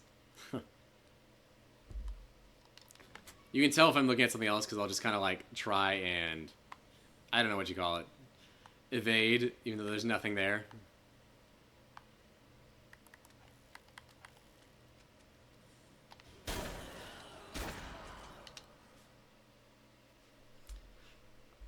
I think Yucatan is my favorite casino in this game. I need to grab the Zombrex area. I think technically I don't need to grab the Zombrex because I have so much. But it's one of those things where it's another just like, I kind of want to be complete, so I might as well.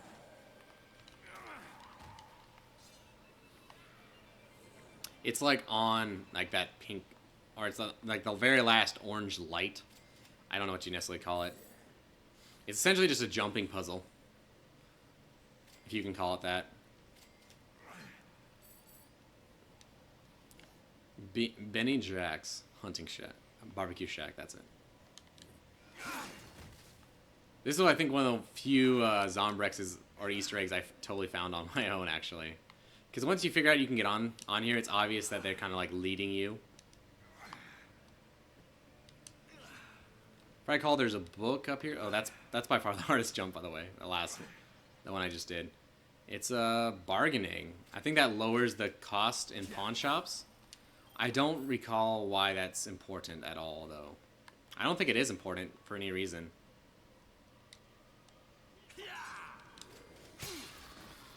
I guess if you're going to buy a lot of stuff from pawn shops, the only way I could see it being important is if you want to buy like all your Zombrex on day one, so you don't have to worry about it. So you just go to the pawn shops and do that, but I don't know why you would do that instead of just running around and getting all the Zombrex in the casinos.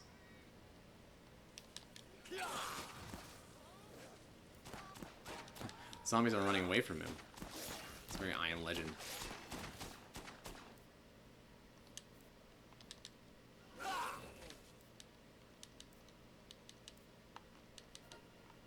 So he normally like he limps, but since I have that book, he won't. So I'm gonna do One Hit Wonder because that should at least lead me back to the safe house area. So yeah, that book completely trivializes the scoop. Normally, you have to escort him, and he's really slow, and that's like the gimmick of it. So the other trick is to get a wheelchair, because then you can just push him at full speed. But this is like it's such an awesome fix for the book. It's great.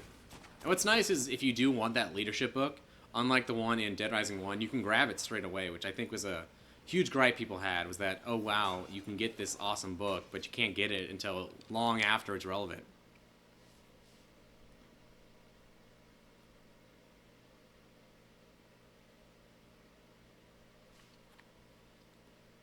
I have to go to the grocery store today. I'm making burgers tonight. Oh, perfect, right here.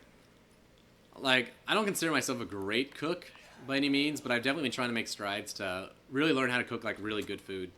And not like, oh, fancy, like, oh, look at this really crazy dish I made. Just simple stuff like I'm like making homemade pizza. Tonight I'm making burgers. I'm gonna send you over here. I might as well go grab. Fuck. I'm gonna go get the golf club while I'm right here. So like, it's this whole process to like for cooking meats. So it's like, okay, I have to go get the right mix of fat and meat, or fat and I don't know what you call it, the difference. But, you gotta get that. Oh, what am I gonna drop? I guess I'll drop the food. You gotta do that. I have to get my essentially my seasoning, and you mix that with water, form all the patties, and I got a patty press now, so that should help me be consistent. You do all that, and then you chill the patties for 15 minutes, and that makes them retain their shape. And even then, you have to like, wow, they really lined up on that. And even then, you have to like dimple the patties essentially, so that they don't like suck in and like make these hockey pucks. Do all that. No, you do all that, and then you season the patties because you don't want salt on the patties before you cool them, because it makes them retract because it pulls out the moisture. This is like a whole thing. There we go, golf club. Oh, I'll kill you. He wants to be like his friends. It's this whole thing, and then I have to like toast the buns, cook the meat, and it's like very. The whole thing is like getting it to be consistent. That's why I got this patty press, because you can have like a. Oh, I don't want to go there. Oh, did I hit Y? No, okay. You can have like a good process, but sometimes if you just make your patties like too big or too thin, like they'll cook differently. So a big thing is like making it consistent, where if I make this patty press, they'll always be the same shape, size, and weight. So that way I can say exactly what temperature is perfect. So I got all that. Toast the buns. It's like butter, toast the buns. So you put like mayo, cut tomatoes in a very specific way. Like, I hate people who cut like giant tomato slices, because then they just like fall off. Saute the onions. Cut those in a certain way so that they are sticky, like stay on the bun. Then it's bun, mayo, onion, lettuce, burger, condiments, tomatoes, top bun. That's my process. And then I also have fries. Usually I think that's what I'm making tonight. And the process there is, we just use frozen fries. But the big trick is you gotta put olive oil on your fries and make them super crispy. You season those and you turn them and you cook them at a certain temperature. And it's a whole process to cook them like while the burgers. Because you want everything to be done at the same time. But you have to cook the fries on like 450 degrees in an oven. And you have to cook the burgers at like 350. And they're done when I temp out all my meat to make sure it's done and stuff. But it's this whole process to get it exactly right. There we go. Easy scoop. I don't know why. I really like her character for some reason. Just interesting. Maybe just because like she's like never an annoying scoop. It's delayed until you get her reward for some reason, by the way. There it is.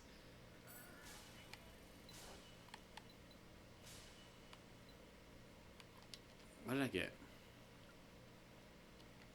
So, it's this whole process to get it just right on how I cut everything. Because you don't want to get it all the way there and then, you take one bite and everything shoots off. I have to get like the right buns. I don't have that figured out yet. or just like how much you need a lot of seasoning for it to come through on a burger. Like something about it is like you just need way more than you expect for it to be noticeable. Lately, I've been experimenting with this. I think the brand's called Dash Seasoning, and what's nice about them is they have these large chunks of like peppercorn and stuff. So you don't need as much because it kind of sticks to itself a lot easier. Whereas if I use like the powder seasonings, I feel like you need a lot, and you really need to work it into all of the meat before you form the patties. But then they tend to have a tendency to shrink if you do that. It's this whole thing. And I want to get... What I'd like to do next is I want to make some more homemade pizzas. I made one recently. I have this amazing cast iron skillet I got as a present back when I worked at a summer camp. And so I got that as a gift so I could... Come on. I want to keep this queen. I got that as a gift so that I could cook stuff on the fire pretty easily. Well, anymore, I don't use it for that. I use it for like actual cooking. And cooking in a cast iron is this whole process in itself, where it's like you don't want to wash it exactly because you want to build up seasonings on it. So you want to use like certain kinds of soaps. Like you want to get obviously like you don't want just like food stuck to it for months, but you wash it and then you have to essentially you get everything off and then you heat it back up and you just re-season it entirely. And then you like let that oil like dry onto it, and then you like hang it up wherever you keep it. It's this whole freaking process again. I'm not very good at doing that, but what it does is when you cook stuff in it, it adds more and more flavor. It's like essentially each dish gets better and better because it has like the residual oils and stuff. It's almost like kind of like how a crock pot, you cook it for so long, everything just dissolves in like a soup and mixes like really like awesome and juicy. It's like that, but in a pan form. So that if you cook steak on it, and then you cook burgers, the burgers will have some of like the richness of the steak, and the steak will have a little bit more of the juiciness of the burgers and stuff. Or like if you cook like sauteed vegetables, that will cook into your meats and stuff. Whole big thing I'm trying to figure out, but it takes a lot of trial and error. Like my first burger sucked, whereas now I kind of got it down to more of a science. Same with steak, but like steak's super easy in my mind. Like there's a lot you can do. God, that shot. There's a lot you can do to kind of perfect it with steak, but just a nice steak is like actually super easy to just like get a marinade for 24 hours, get a good cut, cook it until it's temp and pink, eat it medium rare. It's awesome. I made these beef kebabs like a couple weeks ago. Delicious. Absolutely delicious. Although it's also dumb that kebabs are just... It was like all just for show, really, because you could also just make a steak and vegetables, and it's the same freaking thing. All I did was just cut it up and put it on a stick, essentially. Because I still cooked in the oven, but super fun. I think they're more meant to be for grilling. Because kebabs, what's nice about them is you can grill them on the grill, but everyone can like customize them because you can like put out like a buffet of like meat cubes, vegetables, and what have you. And then just a bunch of kebab sticks. And then if you have like a vegetarian, they can put on whatever they want. If you have someone who like really likes steak, they can put that on. If someone really likes chicken, you can do that. I think that's the value in it. I don't know why, but this guy on the left here, really well like voice acted in characters. I don't know why, but other than other survivors, just super well done. Even though he's got like 3 lines. Like this little lean forward with the drink, I wonder if that was intentional. Like they wrote that in, or he just did it in the mocap.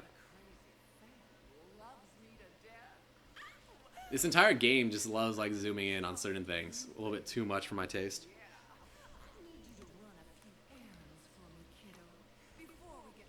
So this is pretty easy.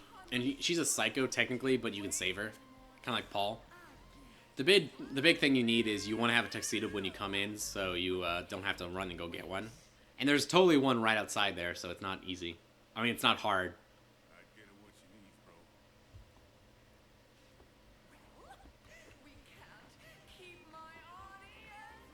I think, so her thing is like she used to be a celebrity, but now like no one cares who she is. They even have like this DDR-esque game over here. So she wants a drink. Of course, the drink he had is gone. There's the bar, I believe, over here. There's also a drink cart earlier. If I recall this about the scoop, I would have grabbed one already.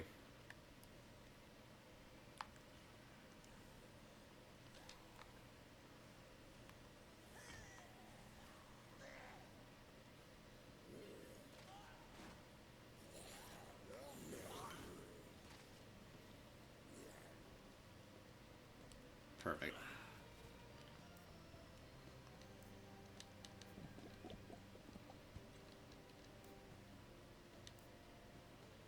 Oh yeah, here's the annoying one. So essentially you have to go get firecrackers, and you have to throw them down. And firecrackers attract zombies. It's not very useful in the main game, but it is something. I don't think I'm going to have a good time with this, though, because it looks like it spawned less zombies than normal. Here, let me toss this over. Essentially, I wanted to get all these zombies to this location and then draw them all here to get a crowd. It's this whole thing.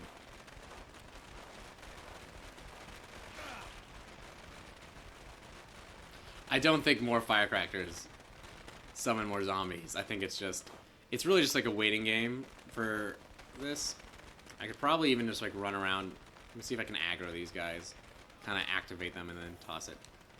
In theory, I think you're supposed to be able to use these to like escort survivors. Like throw them over there and they'll ignore them. I've never had any reason to. I might run into issues with the stakeout scoop because that's all the way over in like Yucatan, I think.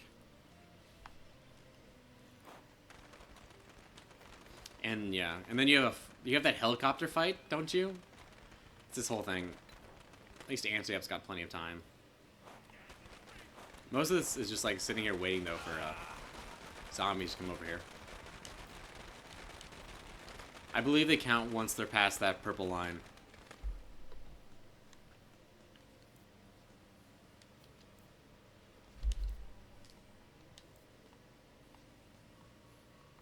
Hello. I've never had one get on the stage before. So now it's this thing. So it's like a DDR, I don't know, like these things come down and you have to hit them in time. It's actually super easy. Like if I recall, it's only like the last couple inputs that matter. You can actually miss a lot. I think it's weird that they take time to script these like really weird one-off events and they never use like that script again. I got what you asked for. You need to let those people go now. Oh, surely you're not suggesting that after all this, I don't give my adoring audience what they want? The comeback tour everyone's waiting for? The big number? I might get a little angry if that happens. Look, you can't be serious. Oh, shush. Now, get backstage. Her eyes like drifted out of sync for half a second there. Oh, they did it again. Oh god, I can't stop watching them. They keep like going like together and apart. Is that like a thing with other characters? I think it was like her eyes are animated to always look at Chuck, and so when she went closer, they just like didn't work. Here we go. Only time this is ever a thing. I think there might be like a provisional bonus based off how well you do. Please tell me she gets like attacked. I've never had a zombie get on stage during this either. That's awkward. Can I get attacked? I don't think they aggro on her. I don't think she's officially there. I think she's just essentially a prop to the game at this point. I was totally not watching the screen just now. Shit.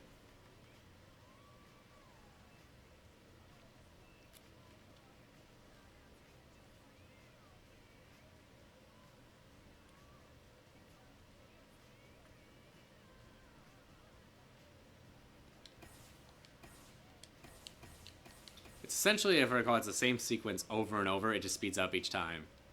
And there's no, like, difficulty to it. And it doesn't even, like, unlock anything cool.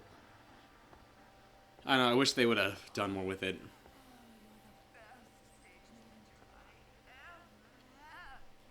So, she's essentially going to go dive into the crowd of zombies, and you have to save her. It's why it's nice to have a queen. There's, I think, like, 3 scoops where you really want to have a queen, and it saves you so much time not to have to kill an entire crowd of zombies.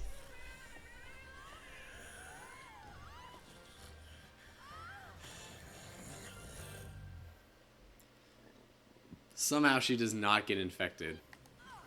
Oh, never mind. There's not nearly as many zombies as I recalled. Faster!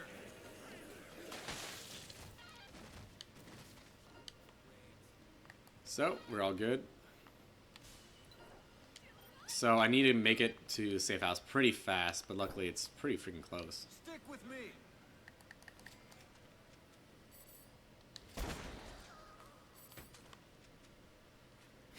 I like how she wanted me to have a tuxedo, but she didn't care that I got no shoes on.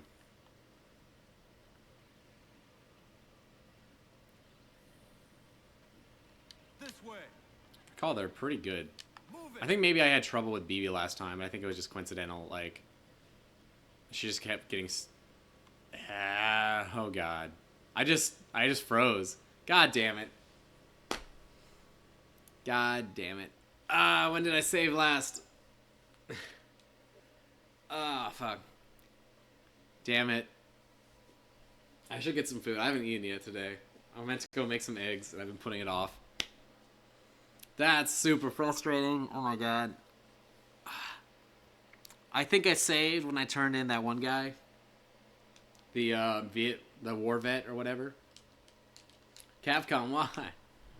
It's fun. I wish I understood why games like this froze. Like, I mean, given if they knew why it happened, they would fix it. Right? So I'm not going to critique him there. Okay.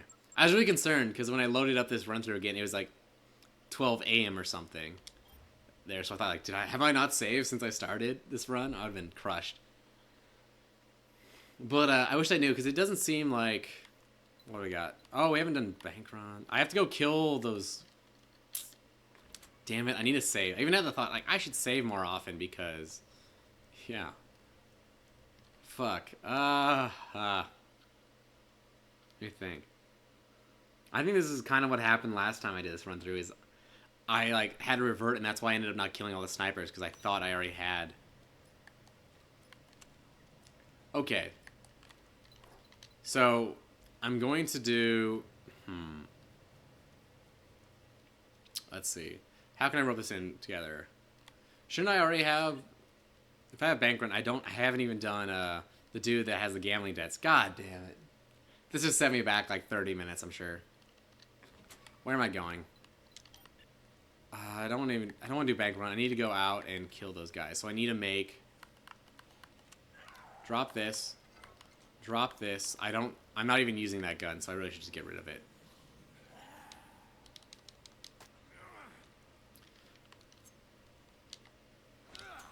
Let's see. I'm gonna make the knife gloves, and I can make also... Might as well make the MMA gloves, since they're right here. There's another Bowie knife somewhere. I can't recall off the top of my head. It might be in here. It's like in some random area, but you could technically go grab it. It's slightly farther. But it's sometimes worth it to make your second knife gloves. Whereas normally I'll make one set on my way in and one set on my way out. God, I wish I remember where it was. It's like in a metal pole somewhere, like thrown.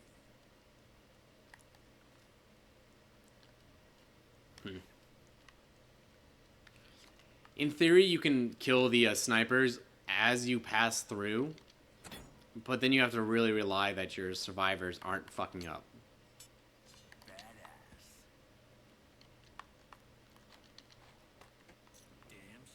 Okay, got those. I got all my books. I don't have the leadership book. I need to make sure I go get that again. Pick up some food.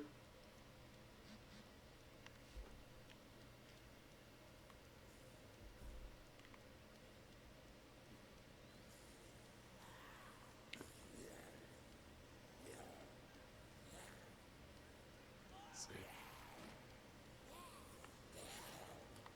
Damn it, I have to go. I got a text. I'm trying to paint this whole project. I need to paint. Yeah, I'm going the right way still. I need to go out of that exit. It's this whole woodwork project I need to paint, and right now I have to use my parents' house because I don't have anywhere to paint in my apartment, and so my parents are like texting me like, you should paint it today before it's winter. And like, damn it, I need to. But at the same time, the only time I've like allotted to go and do it is like from like I think 2 to 3, and that's not great. I should have grabbed some food. Damn it, that's kind of what I wanted to do, wasn't it? I need to get, like, good food. There's nowhere great to do it, like, right outside the safe house. I think there's orange juice and coffee creamer. Never mind. Yeah, there's orange juice and coffee creamer at the Dark Bean. I should have grabbed those. They're right there. I'm going to save, though, again. I thought I saved after I got some of these people. Because normally I try, unless I know I might be running into time issues, I usually try to save after every survivor.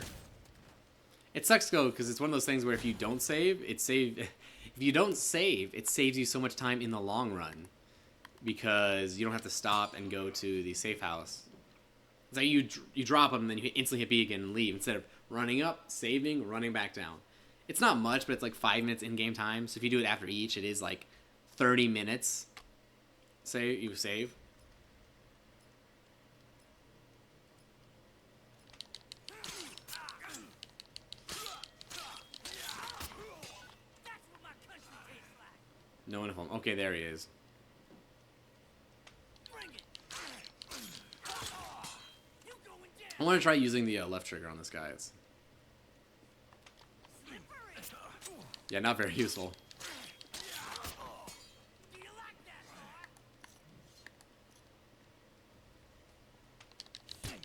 boy? There you go. So let me go heal. I got that unlock again.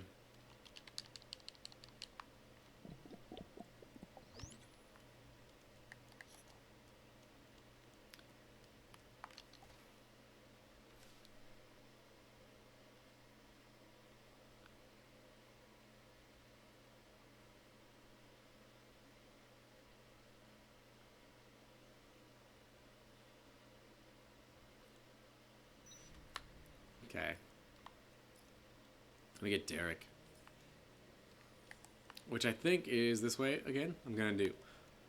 Nice thing is with redoing this, I'll remember everything. Like, one reason the original Dead Rising Mass run went really well is because I just had to do it 3 times. So I remembered all the, oh yeah, that's right, I have to get BB a drink, so I might as well grab one, that kind of thing. So I think I had already killed 2 before I had not saved, so I think this is going to be the last one again.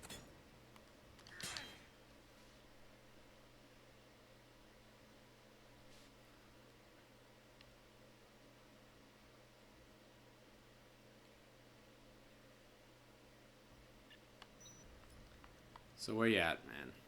Derek, yeah.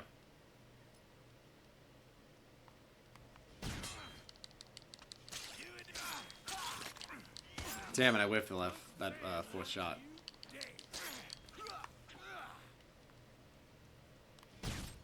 Oh, he hit the wall. God damn it. It like queues up my action sometimes. So I'll do it like after the roll, even though I don't want to. I think there is a way to cheese these guys, it's just never worth it. Because I can just run at them. And it's pretty straightforward that way too.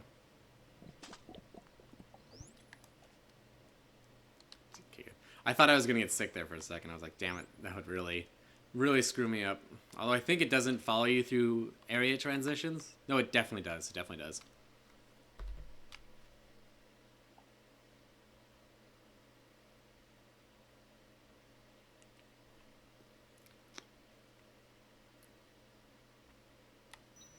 Alright, here, let me go check this. Oh, so I haven't done Shell Shocked.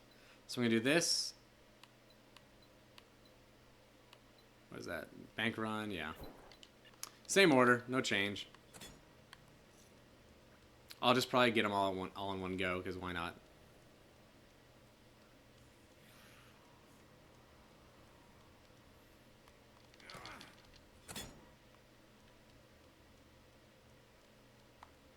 So I believe it's to the left here? The bingo hall. It was right, like here, right? Oh, I usually get it after I save the survivor. That's what I'm thinking of. Didn't I have a defiler? Yeah, I do. That thing's about to break, isn't it? If I recall, it's actually sometimes worth it to grab the trike, because it's actually not that bad for speed, and you can plow through zombies. It's silly, though, but not that bad. Okay. It's an impassable barrier. This has been a very long run. Like, it seems like I've just been playing Dead Rising for so long. And maybe it's because I don't know the game as well as I know Dead Rising 1. And obviously the freezes reverting have added a lot to that, I think. And just the fact that I'm watching cutscenes. But I don't know. Because technically the games are the same length, I believe. Off the top of my head, I don't know. They might have changed the time scale Like, I can't say whether or not that was the case.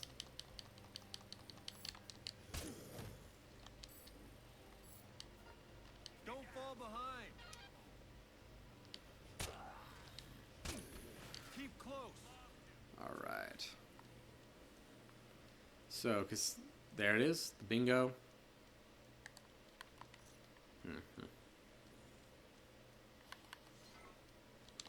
Filer's such a great weapon for so many uses. I like the fact that it breaks ATMs in one go, so it just becomes like, why not grab every ATM and come by?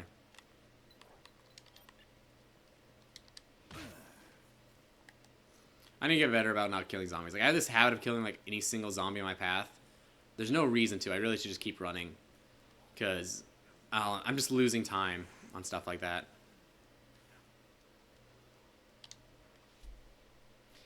It does help that, I don't know if you haven't noticed, the survivors will get a green door icon if they can transition with you. Which that alone speeds up Chuck so much compared to Dead Rising 1. Because you can move as soon as it's ready. There's plenty of times like, yep, hit the door, go.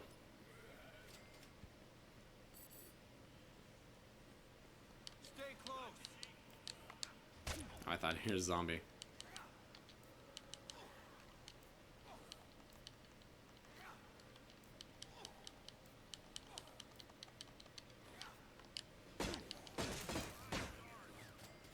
Stick close. I'm hoping Bill can hold his own again. It's kind of unfortunate that this doesn't last longer, because you could easily do this during the BB Love section.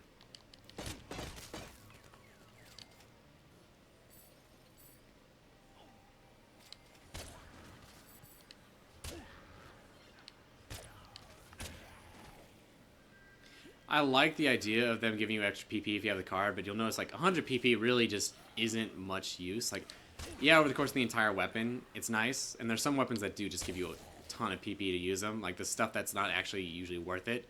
Like the drill bucket's really not efficient in any way, but technically it gives you a lot of PP, so.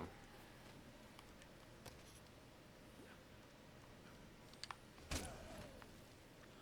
should grab the moose head this time.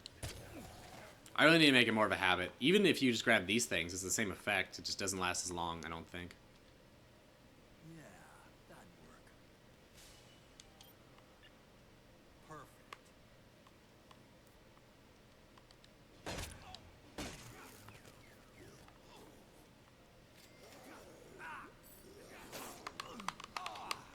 Come on. Zombies can do anything as long as they just don't waste my time. It's really the name of the game. It's weird, like, I've actually liked, I think, every single, like, time-based game I've played. Like, I enjoy Majora's Mask, Dead Rising, Lightning Returns.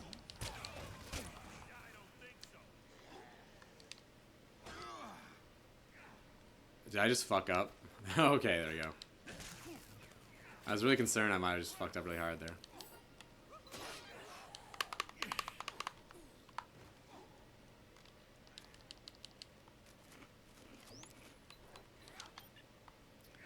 Unfortunately, I don't think there's any reason for me to get... Faster. Yeah, there's no reason for me to actually go get this other guy before turning them in. Just because it's so on the way. I kind of don't like that. Like, I wish everything had, like, an extra challenge you could take on to save more time. Like, I would always escort 8 survivors if I could, but honestly, they're just not even in the mall. Whereas I wish they had, like, longer windows. I don't know. Say, like, everyone spawns, like, 10% earlier and stays 10% later so that you can do more giant survivor party runs. That would be nice, just because it would be what you manage to time. I talked before, like, how it sucks how you have to wait for stuff to spawn. Like, now you can go do the mission. Zombies just really content in there.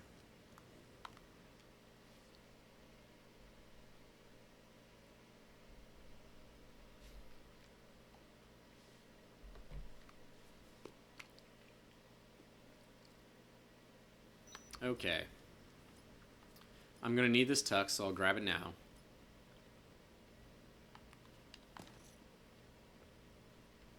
You think one of these is the real Mona Lisa? I watched Pop Star recently. Great movie. Just fun. They have a song about he sings that the Mona Lisa is a overrated piece of art. Really enjoyable. I enjoy Lonely Island. Good stuff. I need to grab a golf club as I come through here, just for that next scoop with Lux. What's her name? Luz. I wonder if Luz's parents hate her. That's why they named her. I guess it's a last name, though. It's got to be a last name. You wouldn't name someone's first name Luz, right? I guess. Huh. I guess there's no standard, like, Woodrow is probably his last name, but Bill's his first name. What's the standard there? Stick to me.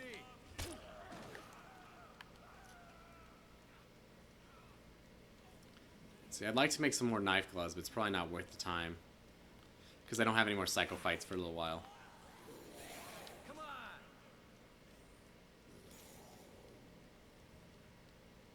My contacts are going to be, like, bitching at me, like, all this week. Keep But I'm going. afraid I don't even know if I have more. I have this big issue, like, I haven't actually bought glasses for a very long time, so, like, the ones I have are nowhere near strong enough for what I need. But I'm really afraid that I don't have more contacts, and I might just have to order some and then be stuck with these and be like, damn it.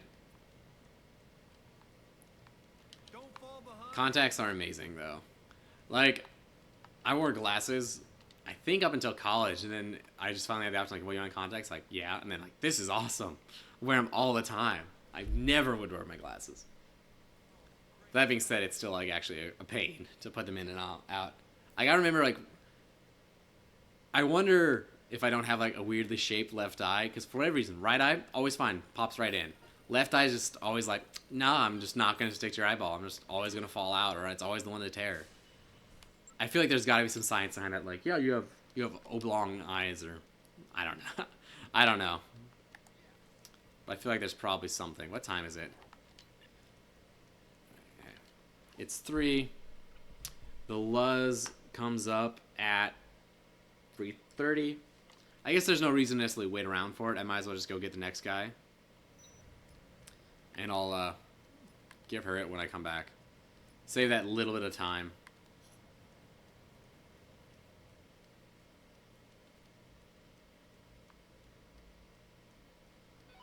I always seem to be wearing, like, I always wear, like, tuxedos and stuff whenever I play these games. Like, I really like the Servbot head, tuxedo.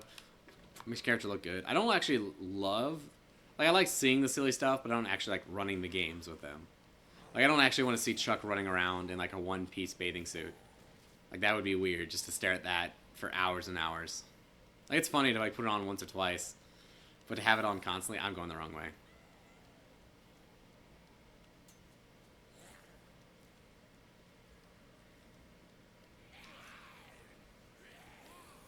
I, like, lost all the time I try to save by not doing that scoop.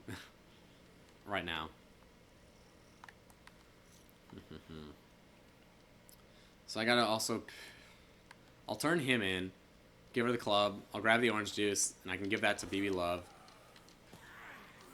Nope. There we go. I almost lost my weapons. I need more coffee to, like, get my energy up. I got up at, like, 7. And I knew I didn't sleep that well because I drank my coffee way too late yesterday. Like, normally it's not an issue. But when I finished at, like, 9 o'clock, it like, prevents me from going, like, REM sleep, I can tell. So it's, like, technically I got, like, 8 hours or whatever. But at the same time, it wasn't, like, good sleep. I know, like, so a lot of times when I edit, I'll play a game called RuneScape in my alt tab because it's, like, the perfect thing for that. And they have a streamer there. I think his name is, like, Mr. No Sleep, and he does 30-hour live streams, like, over the weekend. And I think it sounds like he's actually really interesting. It's more than just, like, a gimmick. But I can't imagine, like, every week doing that. Like, what do you do every week for fun? I stay up Friday night till Sunday morning. And I can imagine, like, but if I call it, what's interesting is he does, like, really mundane stuff to make it interesting. So he's like, look, I'm going to play Dead Rising for 30 hours or say something.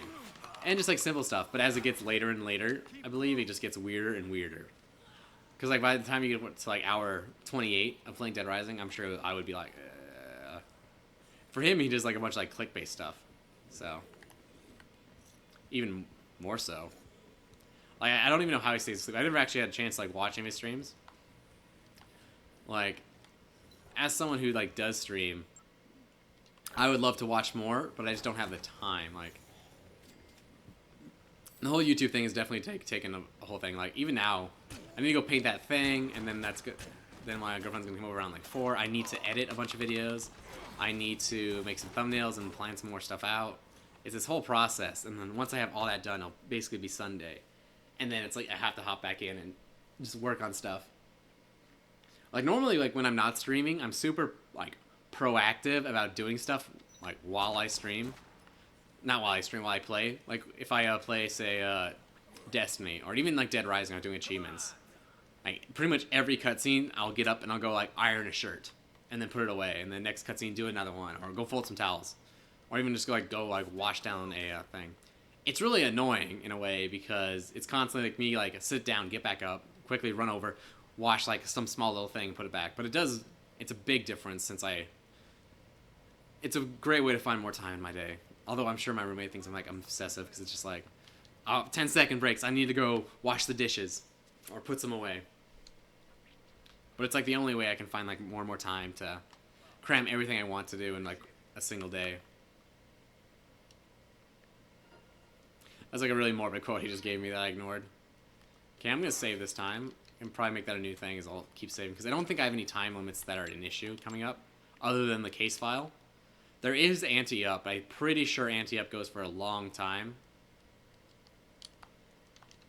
So it shouldn't be an issue. And if I don't get that, technically it's an optional scoop, not a big deal. Oh, I need to go turn in the Luz thing, though. Shoot.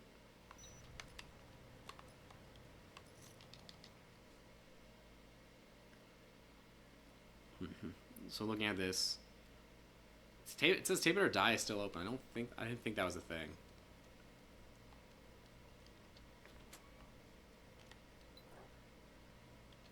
$344. Hold on, let me check. Did I fail this just now?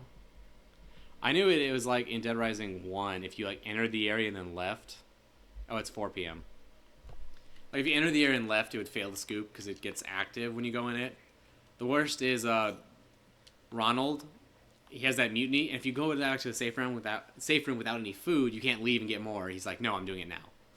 And there's been so many posts on the Dead Rising subreddit like, how was I supposed to know it? And it's like, technically there's a call, but it like doesn't give you a scoop, if I recall. It's this whole thing. Wealth magazine. So let's get ready to do this as fast as possible. I guess I could go get a drink. Reload. Do I have... Well, I guess I don't have room for it until I drop this. What else? I have so many, like... One thing I don't like about Dead Rising 2, is achievements, is there's so many that are just like, play the game again and for something dumb. Like, I think they kind of do stuff to deal with that, but it is just like, okay, play the game again, we get 70,000 kills. Fine. Play the game again, we get all the Zombrex posters. But there's one underground, so you gotta do the story. That might not be true for that achievement, but there's one like that, I think. So it's just like, okay, fine. And if I wasn't actually good at this game, like, normally it'd be fine because you're doing that anyway to just play the game and level up. But when you hit, like, max level in one run-through, it really takes away a lot of the replayability it's supposed to have. Gosh.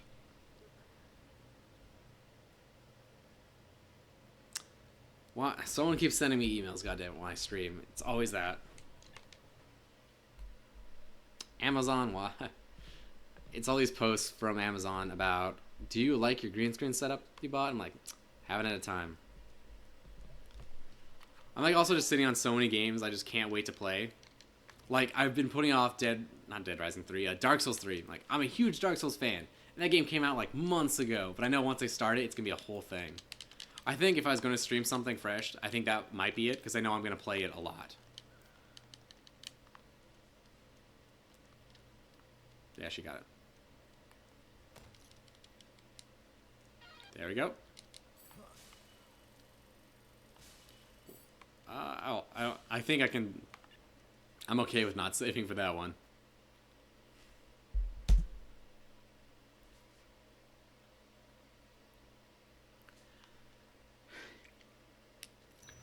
Damn. So busy. I don't want to sit here and bitch about my schedule, but I got so much shit to do. But I want to tell myself I'm going to finish the stream, because I don't like splitting it up into too many parts.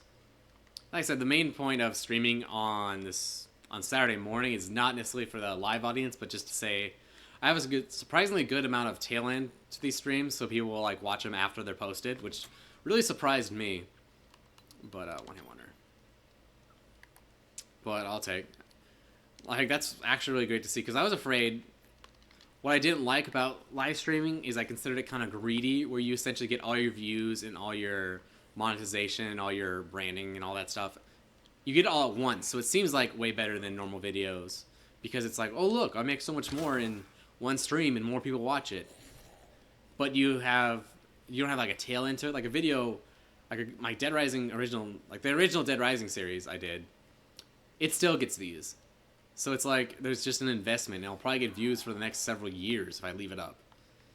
So in that way, it's like really valuable, and you don't know it until you do it. So I wanted to stay away from streaming because it's like, I don't know, I could put it in, I could just spend that time on a more, like a shorter, better final product in my eyes. And then that would slowly build up my channel. Whereas if I had a bunch of streams, no one would just like go and watch those streams just willy-nilly. Like, yeah, if I had an audience, they might. Like, if they knew who I was and, oh, they could understand, like, what it was, they might.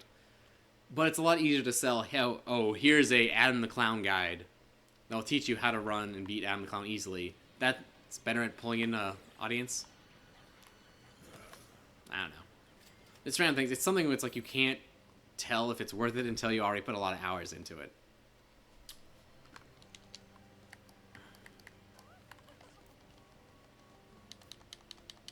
Have some coffee. I like that they take literally anything. Like you can get, and just hey, here's some like straight whiskey. Hey there. So let's get this started. I think if in interest of time, it's actually better if you throw these out first, because there's no more cutscenes, so you can just let the zombies build up. The zombies are like really slow, but at the same time like super fast. Like, this guy's actually traveling at a good pace, but it's like, you just gotta wait for, like, all of these people to just kind of... I swear, like, every time, there's less and less.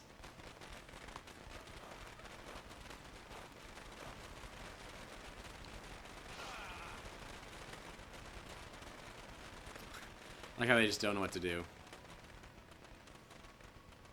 It looks like I got enough coming, though. Get some more. Waste the time. Normally this would be a great time to make some Zombrex, because it's like right there. If I think my run was a little bit more optimized, I would save it until then, but let's mess around a little bit. So you can get this laser sword. If I recall, it's not very good. Spotlight's actually a super good weapon.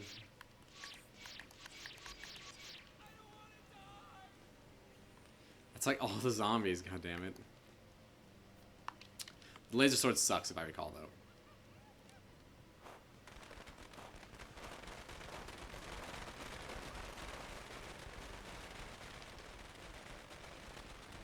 I think you can also make the gem blower maybe over there. Zombies, come on, aggro.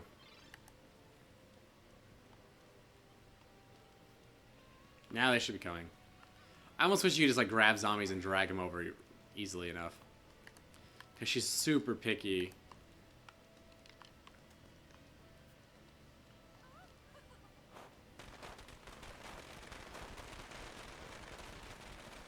Don't you walk away, zombie.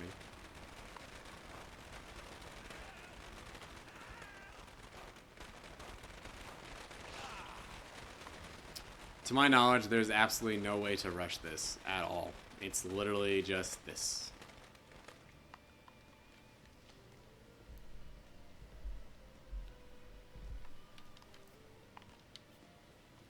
Come on.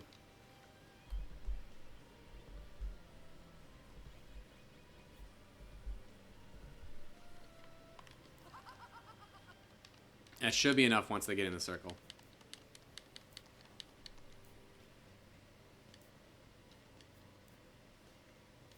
Is there anyone there? Somebody? Come on.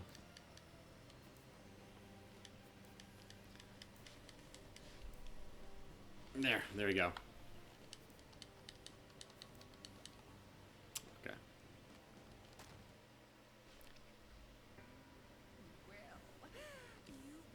And we do this again. I think, like I said, I think the only one that matters is the last one.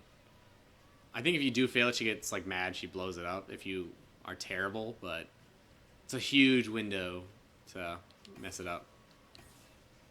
Fortunately, there's no way to rush it either. It's so weird seeing like Dead Rising with like the new buttons and stuff. Like whenever someone posts like a PC screenshot and it's like press enter to do this, like that's not right. It's wrong. It's creepy.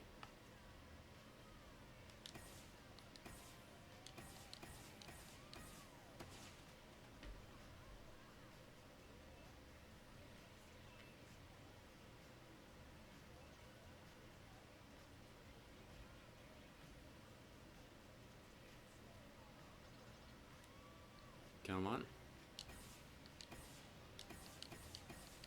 I feel like memorized now that AX, XYX. I don't think that's how that... Is there just like one thing holding her up? Doesn't seem right.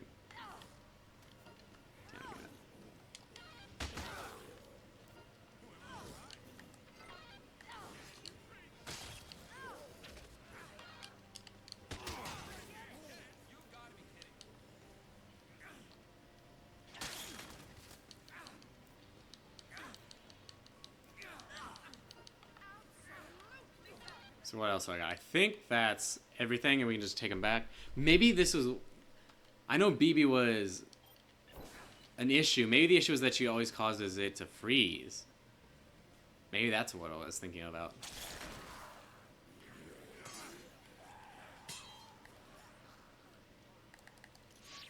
Move that way. Oh, it's purple now. Oh, I can change the color. Huh. Apparently purple's rare for some reason. It's not bad. I'd call it's not nearly as good. It's definitely, well, obviously it's nowhere near as good as the original laser sword in Dead Rising 1 that you get for 5-day Survivor. But still. It's weird, I don't have a lot of experience with like the laser sword, because like once you get it, it's really rare that you play the game past that point. You get 5-day and 7-day Survivor. But after that, most, oh, and it's red now. But after that point, it's like, I think most people are pretty much done with it, so... I think this is one of the sillier weapons. They're kind of pushing it with this one. I'm told it's bad. I don't actually know off the top of my head. Oh, kills looters. It's not terrible. It's got a really bad animation. Like, normally you want, like, animations like the sledgehammer where it gets, like, nice and sweeping or really quick. This awkward, like, horizontal slash that doesn't hit anything. It's like the katanas, and it kind of sucks, actually. Oh, I thought I saw that someone was, like, really far away. Didn't I have someone else? No, I could... There's no way I could have. I felt like I normally would have more people here. Let me double check my thing, but... There's no hidden scoops right now. There's just the anti-up. Damn it. I accidentally refreshed my page that had all my lists on it. So where I'm at. I'm going to try and run straight. So, One Hit Wonder, Mailer Zombrex, Charlie's Gold. Shot, chemical. I did Chemical Dependency. So it's Case 5-1 is the next issue. And then we have stuff. I don't think I could possibly have enough time for Anti-Up, though. I think it might be a thing where technically... It's technically possible to play Anti-Up. Oh, fuck. It's technically possible to play Anti-Up in multiple segments, because you can get certain people out, and if you... It's not great, because there's like a pool of 5 people. If you do it one go, you only need to beat 3. But if you do it in segments, you can get everyone but Jack, or I think his name, out, so then you can still start the game playing just Jack. It's not what you want to do, but I think that is a thing. I think the main reason to play Anti-Up is also just to get more cash. Like, it's nowhere near as high as High Rollers, but, yeah. Oh, really? I already saved 50% survivors. I think that's counting all the ones from the beginning of the game, though. So I should be getting Stranded Siren at 6. so I can make my way towards Atlantica, get that out of the way. I'm actually always afraid, is like, it's not too hard to save everyone as they come up, but I'm always afraid there's a situation where I want to purposely delay. Like, say if I have a whole bunch of scoops coming down the line, would be worth delaying doing this next one until I finish ante up. I always wonder if that's not something I should be considering. And that's a lot harder to kind of figure out in a run. I kind of wish Dead Rising 2 worked a little bit better for these kinds of runs, because I would get a little more into it. Like, Dead Rising 1 works really well because of just the way the time works, I guess, and the challenges are a little bit more interesting. So that one's kind of easy to do those runs. This one, not so much, so I don't actually invest myself as much in learning how to do it. I don't know, it just doesn't hit quite the same exact rhythm Dead Rising 1 does. Even though I really like the game, and this is ultra specific, like, I wish this game was better so I could do a melee only run through of it and still save everyone. But, yeah.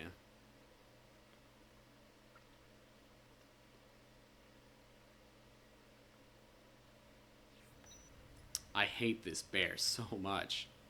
Something about it is just, like, annoying to me.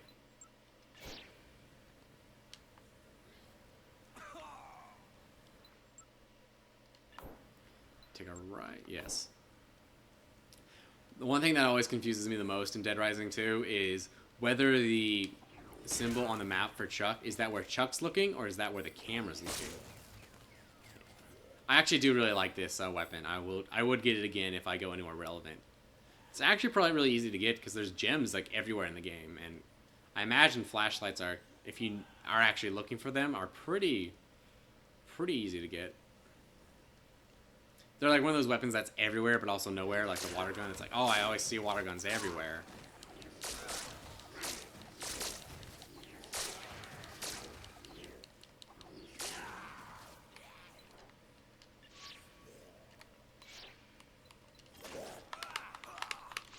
There you go. So her gimmick is like she's a mermaid, so she can't walk.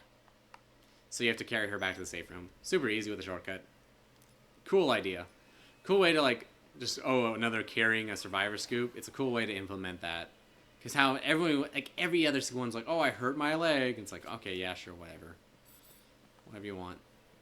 She's, like, over in the back in that giant oyster. Is it an oyster or a clam? Oyster, is the oyster the thing in the clam? I don't know this, actually, off the top of my head. So I want to use this thing up.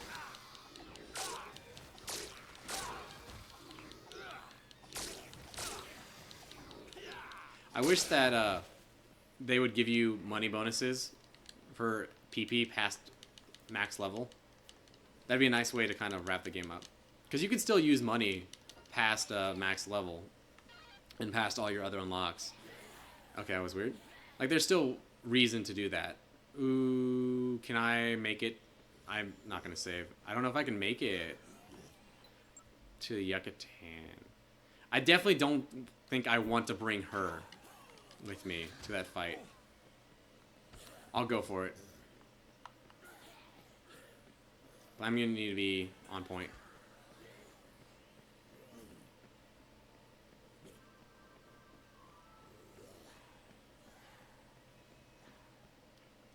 Let's see. I'm pretty sure it's like, I don't quite know. It's like these scoops in this game are weird whether they want me there. Like the Shoal nightclub, I always forget that you can actually go there like any time. It's not like you wait out the timer and then they call you and you go. But I don't recall if this is like that. I think it's like I have to wait until it almost runs out and then I get a call to go there. So it might give me some more time. Or maybe I could have gone. I don't think I could have gone there at all. I think it might even be a weird scoop where it's like you need to be there essentially at midnight. So if you go early, it might even skip the timer ahead a little bit. These photos are so awkward. They look like they're taken like in The Sims. Those like random advertising photos they have. To me, it looks like they're in The Sims. They're obviously like shop. Like they have like, they made like a survivor and then they just took another photo and put the survivor in the photo. I kind of wish they updated Dead Rising 3's save system. Because Dead Rising 3 already has multiple saves, but it'd been nice if they had knocked it up to 5 as well. Just because then it's like it's a little bit easier to have saves on every single day if you're like, for me, for filming reasons. Or just, you know, like do multiple like backup saves without it being crazy. Actually, so far I'm making good time. I might be able to make it back. But I know like there's plenty of times where it's like, oh man, I forgot a survivor like 2 days ago. I want to go back there, and the only answer is to restart the game. I wonder what it'd be like to have a job as a mermaid. I know that's like a thing if you go to like a Disney World or like Sealand. Is it Sea World? It's like you can have a job like as a mermaid. You're essentially just an actor or actress, and you just have to hold your breath really long. I think it's like a big thing in the logistics of that. That how they hide them taking breaths, but also at the same time trying to do that as a job for like 8 hours of essentially holding your breath on and off. That must be tiring. God, it always bugged me with scoops like that where it's like, oh, she can't change because she doesn't have anything on under it, or like the underwear chick that you can't just take them to any clothing store in the area and then just be okay, now you're fine. Just pick anything. Like it seems like you could do that and okay, now I can walk. I guess they wouldn't necessarily want you to do that, though, because one, it ruins the scoop. Two, it's like, well, why wouldn't you? And there's, like, one every 10 feet. So I'm going to need to get some food, because this next fight, I can't use my stuff for. So I'm going to heal up, get some creamer. I'm going to try and use my, these up on the way there. I'm pretty sure it's the helicopter fight, and that's not the end of the game. It's not the Sullivan fight that's super weird. Spoilers if you if you haven't seen Dead Rising 2, I think I just spoiled that. There's another guy named that, don't worry.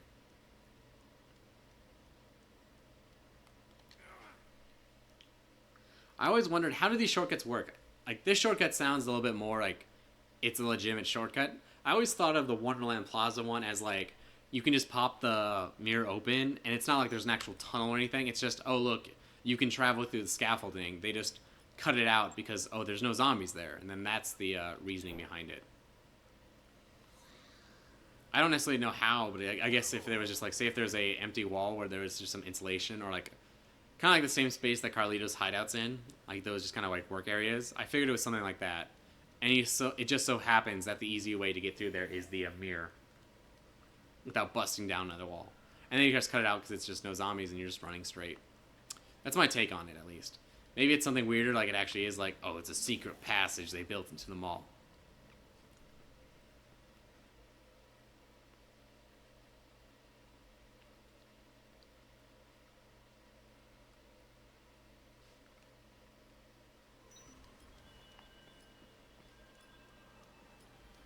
Alright.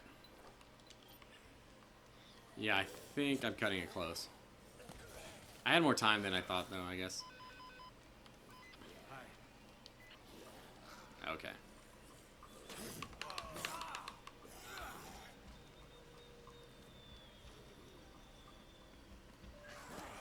So I have to go back where, like, Lenny turned on the machines. I'm gonna break these. And there's a, you can take the elevators up now, because I guess TK turned them on. Or wait, no, is it in North Plaza? It's in North Plaza. Or whatever that's called. Damn it. It's where the underwear girl is. I might have an issue. Now I have an issue getting there. Huh. I was thinking of the wrong elevator. Shoot. I'm hoping, I don't think that timer counts for the fight, but sometimes it does. Like, what was the fight in Dead Rising 1?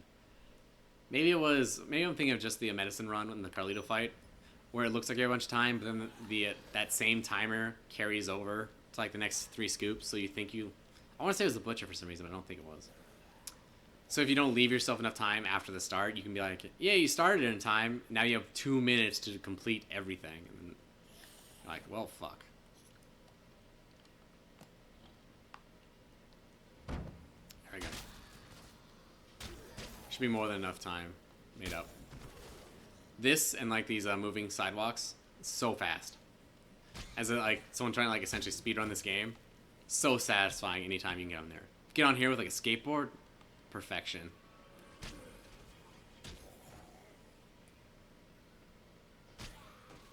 Oh my god, it's making me go all the way back through here. How? Where's it at?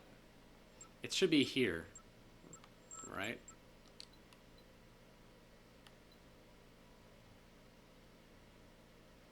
Oh, the safe house rooftop. I see. I remember now. She's like waiting out there, and then you see it, and then she tells you to go to the Yucatan or the whatever, the North, the hotel. I want to call it the North Plaza, but I don't know if it's actually that, if that's its name, or I just call it that because it's the one under construction, like the North Plaza. I think that's more of what it is I think I just call it that because of Dead Rising 1. So, fuck you, looter. So I want to actually start dodging zombies because I'd like to have this last all the way here, all the way to the safe house, so I can sprint. And these are great. There's always these things in the food court, and you can just grab them. And since you can depend on them being there, it's actually a great way to save time on your runs. I think I can take it all the way up until the actual vent too. Whereas like the wheelchair, you can only get so far. So like if you were escorting that injured guy who won't walk, if you use a wheelchair, you still have to wait for him to walk that last like 100 feet because he can't get past this part in the wheelchair. I guess you can technically like throw the wheelchair down and like get him back in it. That's rarely worth the time.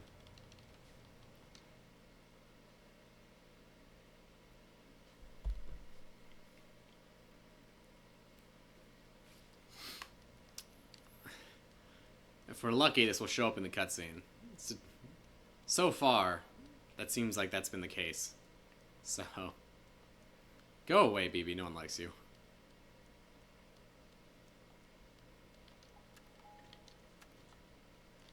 I always forget this is here, because like you never come up here. It's kind of like the helipad in Dead Rising 1, where it's technically that's a playable space. But other than the very beginning and the very end of the game, there's literally no reason to go up there. I don't even think there's even weapons. So it's not even something cool like, oh hey look, you can go up here out of your way and maybe there'll be like a gun or something if you really need it each time. I know. Here, I found these in the bunker. Convenient.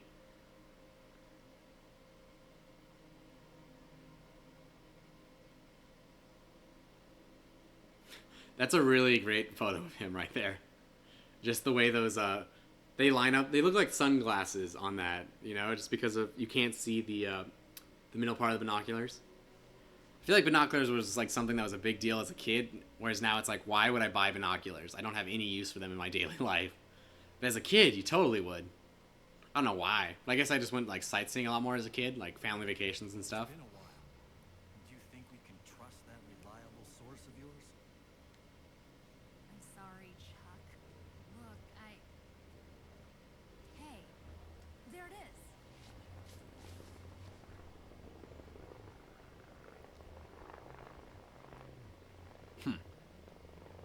It's landing on hotel. Looks like TK's getting ready to check out. I feel like now would have been a great point for them to make some comment like, man, how is it possible for them to get a helicopter in and out of a zombie like outbreak? That's crazy. That would have been a really good line in my opinion, because it is kind of like, how if the military locked it down, how do they not notice like helicopters flying in and out, particularly in Dead Rising 1? Well, that's cool. I didn't know you could actually see it. That's a maybe this is because it's the remaster, so it renders it farther in addition to being high quality. That's kind of cool that you can actually see that. Don't really need those binoculars though. Is there anything that takes place up here? I don't think there is, because this fight takes place in the other one. Why is there... I should explore that sometime. I don't think there's anything up here. Like, there's no... Other than that cutscene, I don't think there's any reason for this space. I mean, I think it's there for, like, story reasons. You know, it's like, oh, it's the helipad where you're going to get picked up in 3 days or whatever. But...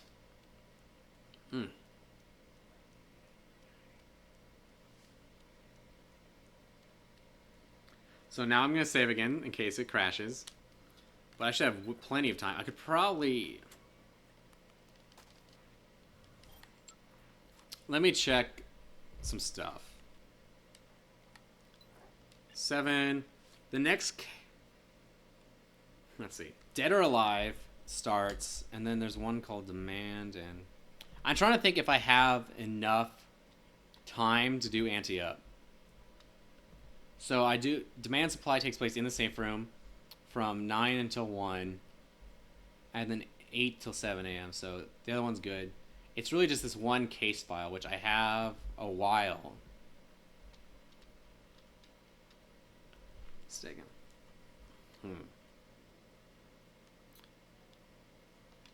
You know, I'm going to go do the case though. I feel like there's no reason not to.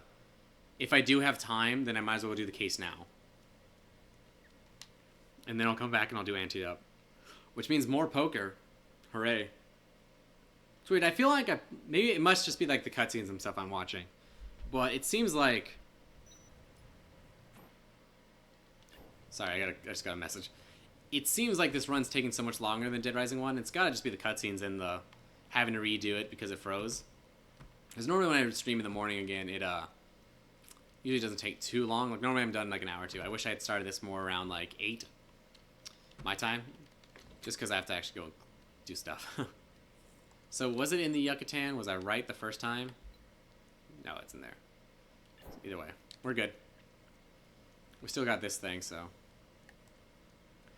If possible, I need to pick up some more food. Damn it, it's breaking.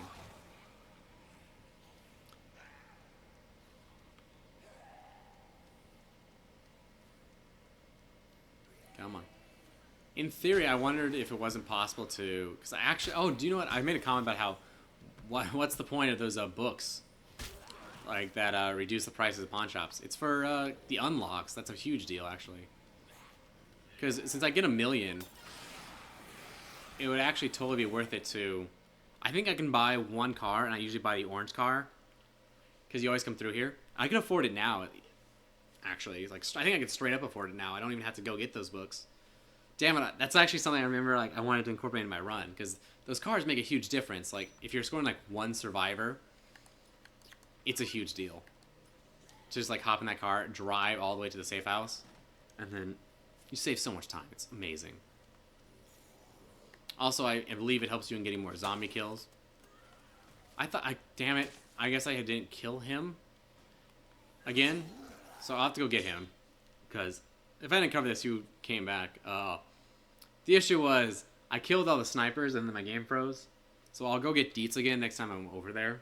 But it's not the biggest priority. So biggest thing about this, here, let me go get some food first, is all these guys are exactly the same, which is fine for like the mercenaries, but these guys, they don't have like hoods or anything. It's just them.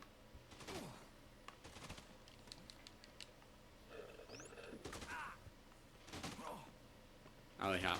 Okay. I was wondering if they hit over. It's just a lamp. So let me show you. But they're all just like the exact same dude. And I don't know, it's weird.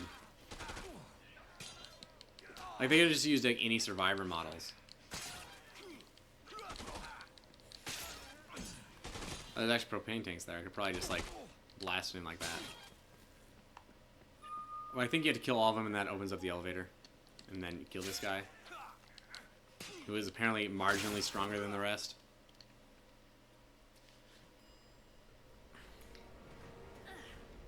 Not without me, Chuck. You're the best lead I've ever had.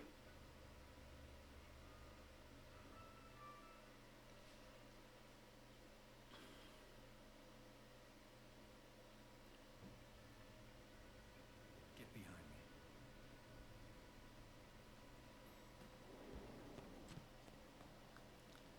I could Chuck totally embraces just doing this constantly, like, just get behind me. I don't know what kind of crazy stuff's gonna go on when I open this door, but I'm gonna have to go kill a helicopter or something, you know. How many times has he walked in and like, oh, just walk into one area. Oh, I wonder if there's some zombies killing here. Oh, it's a crazy pig fetish guy getting married. Guess I gotta kill that guy, because why not? I can't imagine just constantly walking into these situations.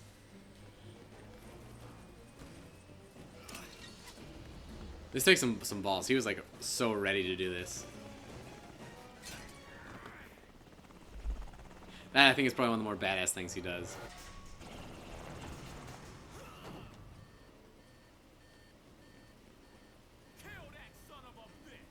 So this fight, the way it works is you need to you hit the winch and pulls it down, then you can throw stuff at the helicopter, or I think also shoot it potentially. In the meantime, you have to like dodge it as it tries to kill you. Perfect. I believe you want to aim for the rotors.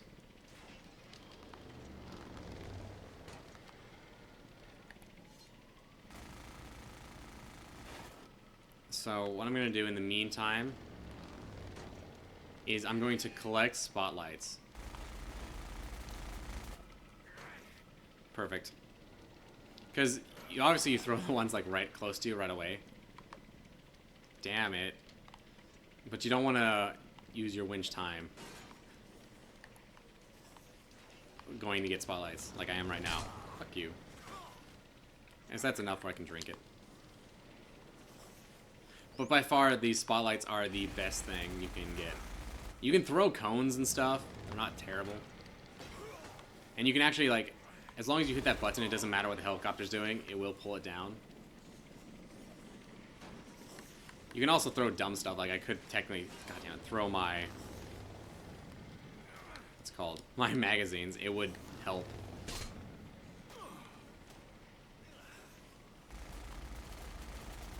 It's a much better fight than Dead Rising 1's helicopter. It does look like you also get invincibility frames on that. So you can roll, you'll see me like purposely trying to roll into, but through. Damn it. If I need to, I might have to throw something dumb. Damn it. You can also get some cover in the back, which is what I think I have to do.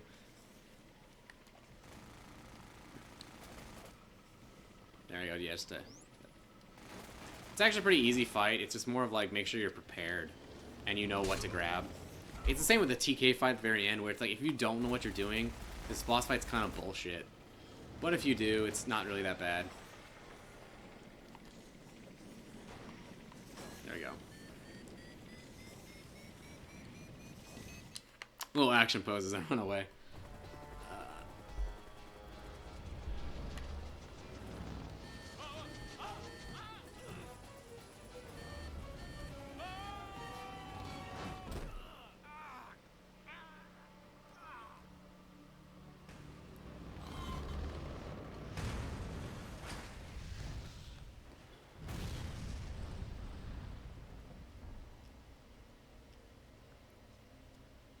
Try to remember, do I take TK straight back after this? Like, I don't remember escorting him, but I don't know how. I can't remember off the top of my head how he actually ends up back in the safe house. I think it just cuts to you back there, which would be perfect. The other reason I want to do Ante-Up as soon as possible is so I can drop all those gambling books. Just for this. That scene looks way different in Remaster because there's so much cash. Sure is. He's not even started paying for what he's done. It's almost a little intrusive in the Remaster. Back in the safe house.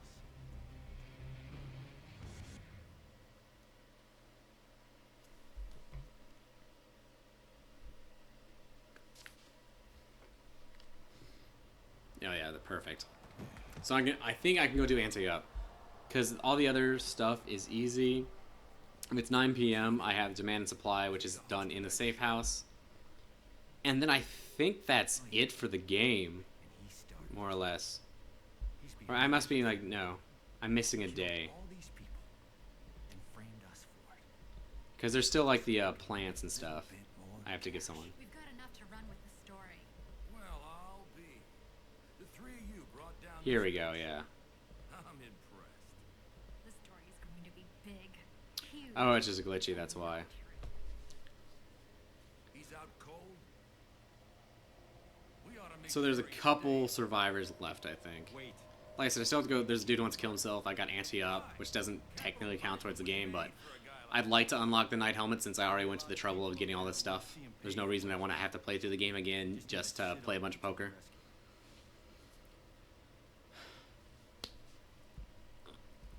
I don't think it triggers the next cutscene yet, We'll do it your way. I'll stand watch first so I can go kill that sniper. for a while. I'm trying to think what other specific scoops there are, because My guide's not complete past this point. I don't think there's anything I don't get a call for. Like, that's always the issue, is the ones you don't get calls for. Which, thankfully, they did away with those pretty much entirely at Dead Rising 2. Like, Dead Rising 1 had a lot of, oh, just you happen to walk by here at the gun store, and then you'd find out that there's survivors there with some specific quest. I guess looking back, they're not terrible. Like, they're all the hidden survivors are generally placed in areas you should wander through anyway. Like the gun store, it makes sense that someone would eventually go to there just willy-nilly and then see them, so they would document that. Or, I don't know. Oh, my next case is at 7 a.m. So I have, I'm gonna put it down here. I have like plenty of time actually. So help arise, dead or alive. I'm almost tempted to just go just get this guy, get it done. He's another really easy one, so.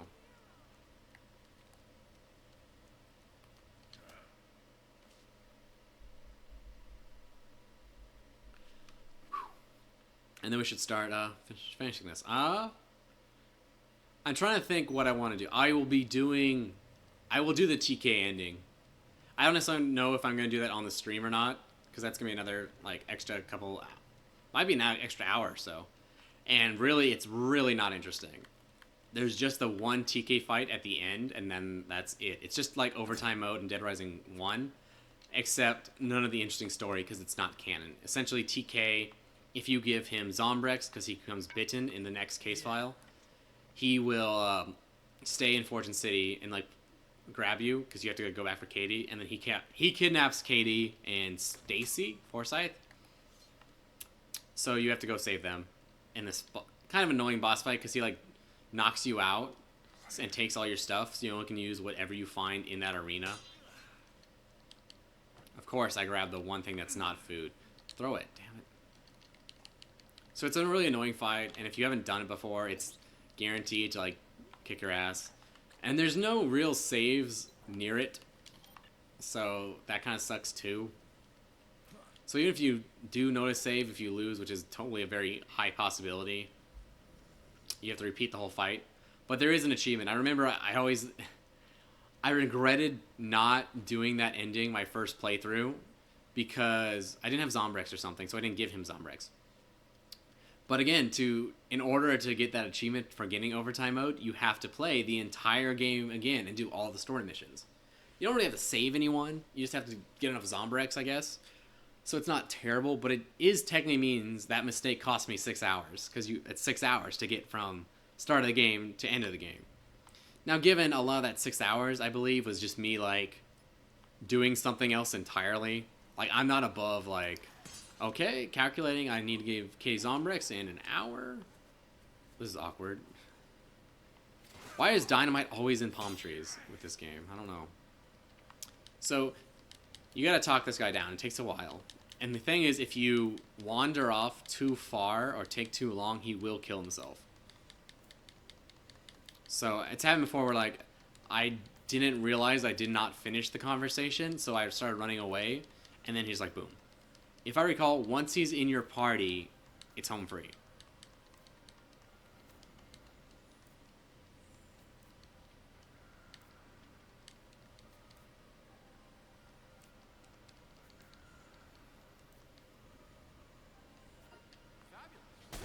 He glitches out.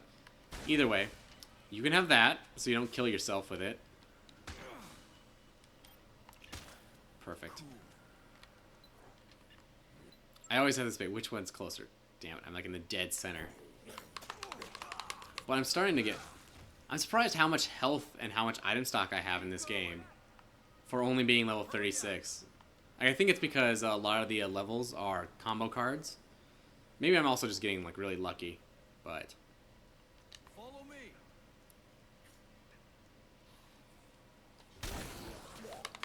I miss the sheer power of the Dead Rising 1 shotgun.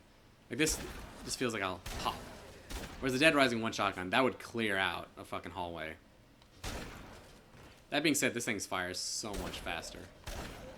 And I'm sure they nerfed it just because being able to walk with it would be extremely powerful if it was as powerful as Dead Rising 1's.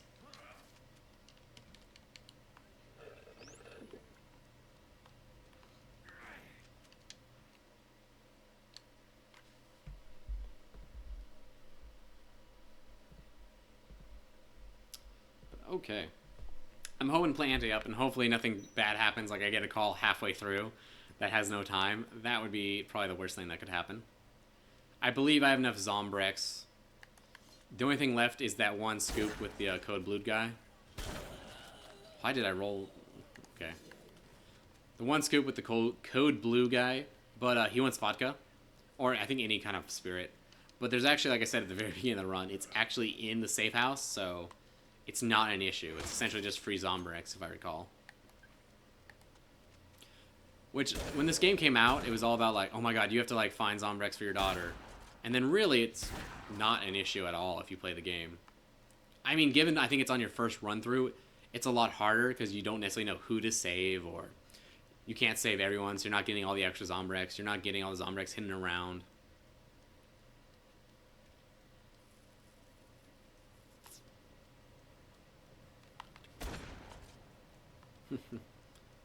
Come on, dude. I'm gonna drop this. Shotguns just really aren't my thing in this game. In Dead Rising 2. Like, you might as well, like, pick them up because they're still, like, a gun, but...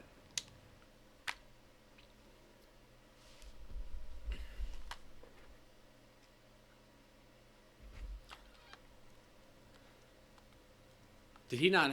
Did I skip it? Did he not have, like a, hey, thanks for saving me combo? That's weird. So it's always in these boxes. There's always vodka for whatever reason. You can use it to heal, but usually there's food in here as well, so that it's not really that big of a tip, in my mind.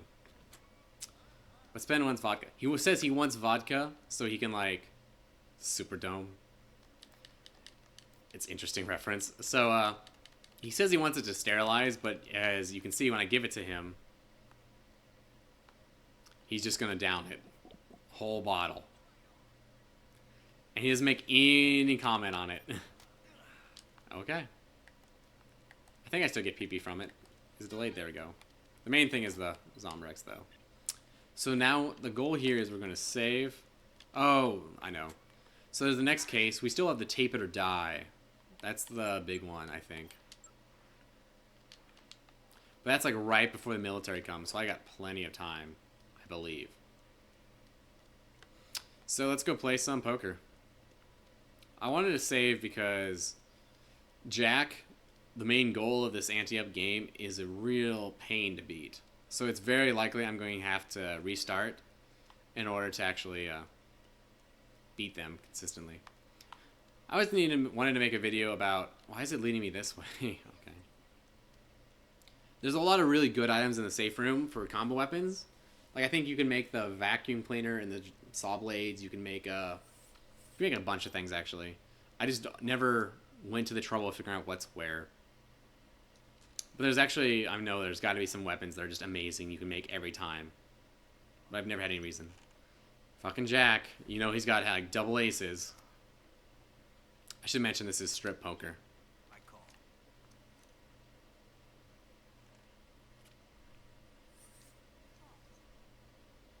Wow. Of course. So I'll check. I'll check. I think you can also leave at any point. So like I said, this scoop essentially keeps going forever. But the goal is to get his helmet. Oh, hell no. See, he's like all in, and you know he's going to win. He's got something ridiculous. But at least he'll knock someone out, I guess. Yeah. Did I call it? Double aces. First hand. Now he's got 65,000, knock someone out. Fuck. I should say it doesn't knock out. Essentially, they get down to 0, and they take off like one piece of clothing, and then they get another 25,000. And as you advance in the game, it's like you get 25,000 back, but when the blind's like 15,000, it pretty much doesn't matter. And that's the goal, is you want to get his helmet taken off, because then you unlock it. Interesting. And it does bullshit like this and wastes my time. It's like, how sure are they that no one wanted to see the flop on that? The flop's like the first 3 cards you flip over in Texas Hold'em. See, this is him being an asshole. It's like he's only going to bet on like double aces. So it's, he has like all the money. So it's like, come on. Come on. It's such a pain to like get him out. And once you do it like once, then you got to do it again. Because he'll be like the last one, like everyone else will have be completely gone before he even takes off his his shirt or something. Check.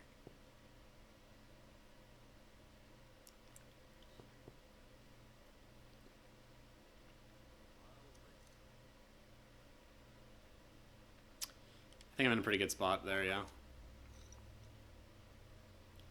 I don't think they're going to be getting straights, but I really like the double queens. Ooh. That doesn't help me at all. I guess, kind of. That's an ace. I'm going. So even if this is like a good hand, I'll go all in. Even if this is like a good hand, still it's like it's all relevant to Jack. Perf. What? Oh, yeah, he would. Yeah. I was like, wait, no, I got double stuff, but no. I think it's actually a thing, though, in this game where if you come in wearing just your boxers, you can get out really early. But it's not great that I lost that, but it's not, I'm not out of the game yet either. The main issue is it just takes time.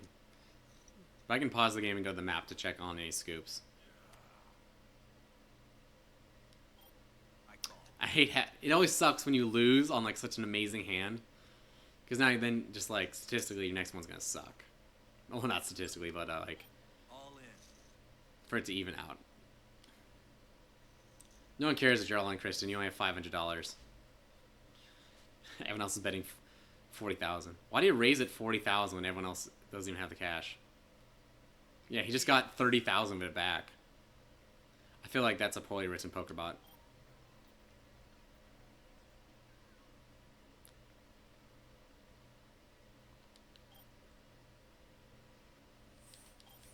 Ooh, very good hand. Jack's gonna fold. Calling it this round. Oh, hello. I feel like it's almost written for him to cheat just a little bit. Like, just a little bit of cheating. I know plenty of other games do that, though. Where it's like, it's really hard to make a bot that can plan really well. So instead they make a bot that, like, oh, there you get 10% more stuff than you do. Like, say I know in Dota it's a thing, you can play, like, unfair bots, and they're just like, they just do 10% more damage arbitrarily than you, because they can't really just make them like have better planning skills. So instead, they make sure that your plans are like tested harder, like you're winning more assuredly. It's like it works, but after a while, it's no longer relevant to like practice skills. Same like this with like poker. Like you can get better at poker like playing this, but eventually, you're still just like playing people that are not gonna act like human beings.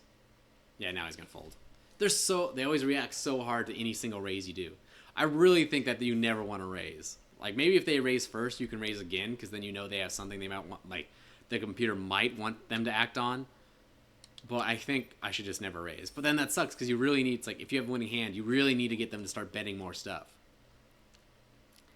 But on the other hand, I don't want to, in theory, I could go, play poker over and over and, like, come up with, like, a best strategy of how to manipulate the specifically Dead Rising bots in poker. I don't want to play 10 hours of poker just to make one video about the poker. Because you can also just play it, and eventually you will win with the three books. It's very tough to win without those 3 books, just because you just don't get the hands you need. And you can't really play the table. Check.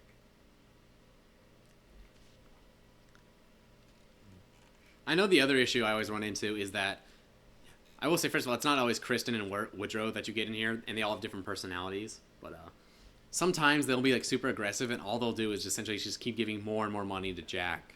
So even though I'm beating Jack, Jack will be up like 200,000, and I'll have like 70,000, just because they kept losing to Jack. It's like, come on, like you just got back in, don't go all in, and then Jack wins. Like, come on, stop it. I just hate how it's like I don't control. Oh, of course, who wins? It's always Jack. It's always just him getting good hands. It's not even like, that's the thing. It's not like him being amazing at poker. It's just, oh, look, he's just always getting good hands. I mean, that's why I win, because of the gambling magazines. But still. Call. Interesting.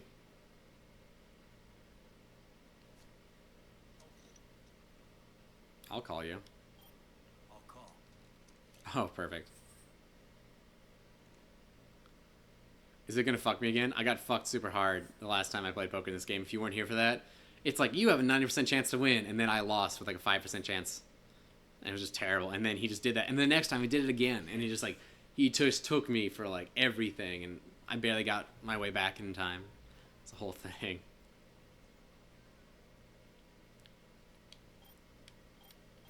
Why would you choose to wear that headpiece? I mean, unless I guess if you're like trying to be annoying at strip poker, but it doesn't seem like that can't be comfortable. Surely you would take that off as soon as possible when it's a zombie apocalypse. Not apocalypse, this is outbreak. I keep calling apocalypse, it's just one city. I'll check. Damn it, give me your helmet, Jack. I'm super looking forward to, after I do this run through and maybe some achievements, I want to do Case West. And I want to stream off the record next week, so I probably won't. I don't know if I'll necessarily even do a blind run through on a stream. I might make it a series for Case West. Like, I think there's definitely value. I'm folding. I think there's definitely value there of a good series of like Case West, since those were not brought forward. If you want to see the story of them, God, I really need to get a gaming chair. Like sitting on this couch is just killing me. That, or I want like a standing mic and a giant beanbag chair. But if I got a giant beanbag chair, it would like fill up the entire room. Or maybe what I should do is I should just like get my monitor and get a stand so I can just lay in bed and stream.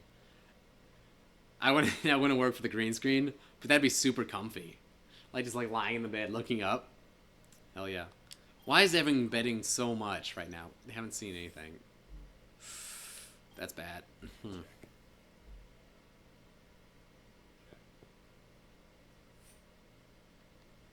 I am in a bad spot. I'm not getting any cards here. I'm completely missing it. Someone's probably going to have a flush with spades. Hoping they don't raise, though. Oh, yeah. I'm folding if anyone bets, they're folding. Someone has to have a spade. Yeah, there you go. Of course, it was Jack. Oh, she had the higher one. I guess I just looked to Jack right away. No wonder she went all in. Still, she got lucky. I guess maybe you are meant to play this co-op, because they always have that fourth seat that's always empty. That must be for the other co-op player. I'll call.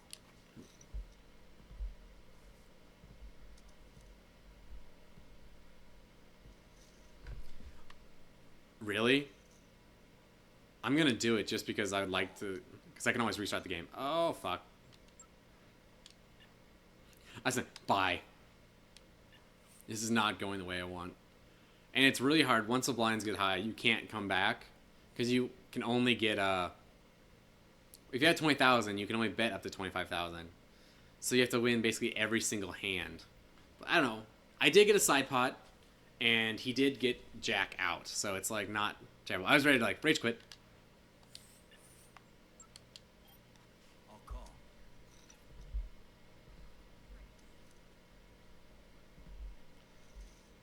Jack being balls. If Jack goes out early, oh my gosh, this would be easily one of the best things to happen ever for playing poker. Oh, yes, please. Keep knocking him out. If Jack, don't do it, Jack. Okay. See, that's exactly how I got screwed over earlier in poker. It's like 10% chance, and he got the one card he needed to beat me. It was like, come on.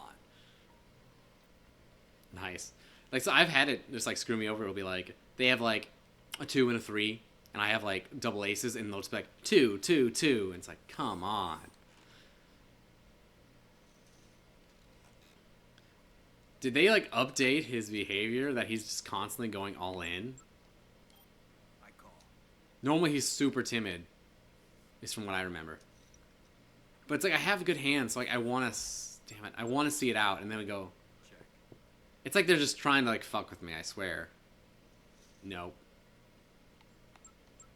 There's no way, unless it's, like, the next one's, yeah, I would have. I guess I would have beaten Jack. Huh, I guess I could have won that, I think. I had an ace and a queen. Damn. Could have been a game changer. It's too bad you can't save individually. I'm hoping I have to be the one. It would suck if I have to be the one to knock out Jack to get the helmet. I've never had it where Woodrow is the winner. This is interesting. I just need a nice big hand. Bring me back. Where Woodrow bets everything. That would have been that hand I just missed, actually. Yeah, of course you are, Jack. Apparently that's Jack's thing.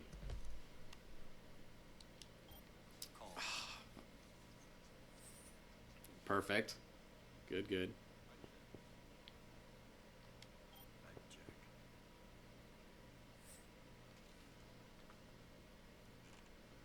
I always wonder if there was supposed to be tells in this, like, that they purposely put in or not. I'm gonna raise, just because I almost like, screw you, just give me the money now. Ooh, interesting choice. I feel like... Baller. Fuck you. Wait, Kristen, what? She was in this? Oh, it was because she was out. She went all in already. That's it. I thought, like, how do you have a straight? No way. So essentially, all that stuff we just did was irrelevant because it was a side pot. So I just won all my own money back, and I guess and then some probably. This is one thing that sucks about streaming Dead Rising is like there's some awesome cool stuff with like the boss fights and like getting in under the time limit, and then there's downtime like this. Which I can only imagine if you're just like a casual player of Dead Rising, if you only have like 2 hours to play, spending that time playing poker is not how I'd want to do it. But whatever. It is the game it is. I'll raise. I really need to start making more cash. They never like respond to raises when I want them to. Like I think the reason they respond to raises and they fold is because they want you to be able to bluff against these guys. But I just think it's too extreme. I do think it's possible. Actually, I wonder if they don't kind of... I think the AI kind of cheats. Whereas, like, if you're, like, semi-bluffing, they'll kind of know. If you're, like, all-out bluffing, they'll totally call you on it. Just because they can kind of check. Otherwise, I think you could probably... If they respond like that all the time, you could probably bully them out of the hand. But I don't know if the AI is that advanced. Yeah, fucking poker, right? Like, I do think you could totally just be like, raise, max every single time. Go all in. And you might be able to bully them out when you have nothing. I would be interested to see if that's possible, just to, like, if you had an all-in strategy to constantly do it, if that would work. Oh, come on, really? Fucking brutal. I think, do I get a side pot, at least? No. I'm out, I think. That might be a revert. God damn it. Oh. I got it. I guess, yeah, because he got out. So I don't need to. Oh, well. Save. Good enough for me. Technically, that's the only goal, is to... The point of that game is to kill time, play poker for free, like for fun, without going out and doing that one scoop, get the Knight's helmet, and then make more money. So, I guess, yeah, I'll take that.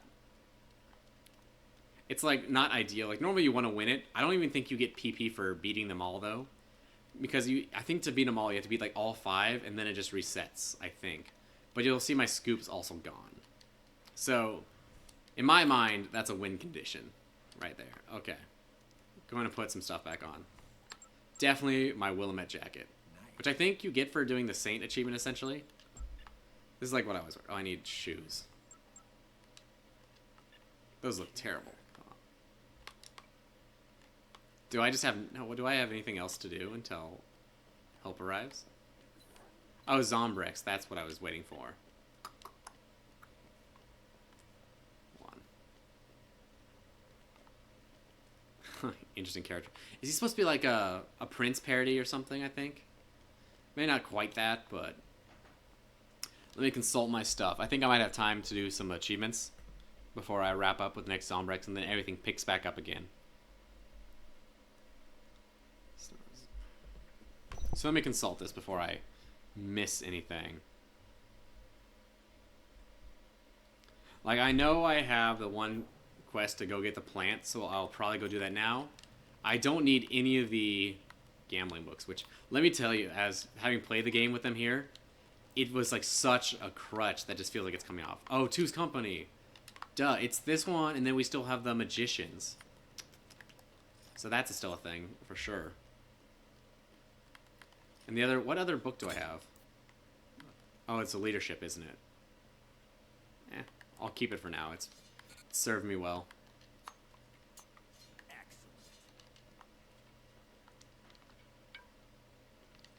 Oh yes, I need to buy the car. Damn it. What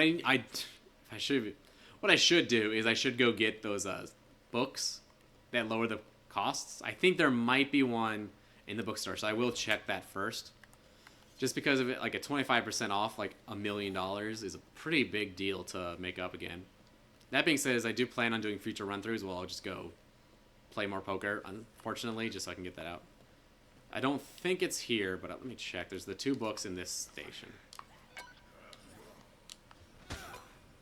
So we got combat. I think the combat book's actually super helpful if you're not doing tough run-throughs. Like, if you're a casual player, you do get a lot of your PP from just killing zombies like this. And over the course of the game, I imagine that book just must be so valuable. Where's the other one? Oh, the other one's the health one I already have. This is Xbox One.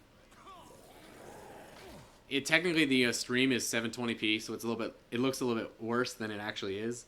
But that's just because I don't have absolutely amazing internet. But no, this is Xbox One. For proof, I'll pop that up. I do have it on Xbox 360 if you ever want to go get the achievements, Carlos the Gamer. I've been meaning to do that, and if I ever do a playdate, I kind of want to do a playdate for the Xbox 360 version as well, because I don't have any of those achievements, and it'd be a lot of fun to hop on the old Dead Rising, go get like all the co-op achievements in like one go, and just have like a blast, kind of like send out the old stuff. I don't actually have it on disc, Dead Rising 2, but it'd still be kind of cool to retire it, so to speak.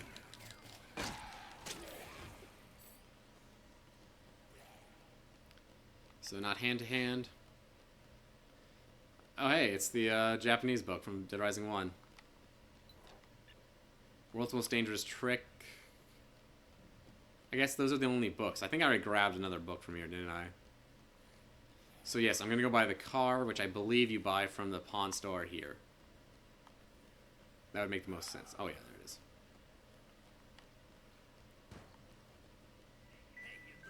I also have to buy the night boots at some point. That's like $1 million. Oh yeah, shit. That's only 500,000. I can buy 2 cars. I think I can buy this and I can buy the chopper. I felt really bad. Someone made a post about how the car was glitched. About how, oh, I bought the car and then when I saved and reloaded it, I couldn't use it. What was with that? And it's like, did you pick up the key off the ground? It's like, you were supposed to pick the key off the ground? It's like, oh, that's so brutal. Because it's like you'd finally afford a car. I guess when I originally did I do have Steam. I do not have this game on Steam. I'm looking to pick up the Steam version in the future. Like, if it goes on sale, I'll get it. Because I want to play the, let me go to Dangerous Trick. I want to play the mods and stuff. Like, Stipo's having good mods coming out for the Xbox, not Xbox version, the PC version of Dead Rising 1. And I'm sure Dead Rising 2 actually already has, like, a good amount of modding behind it, if I recall.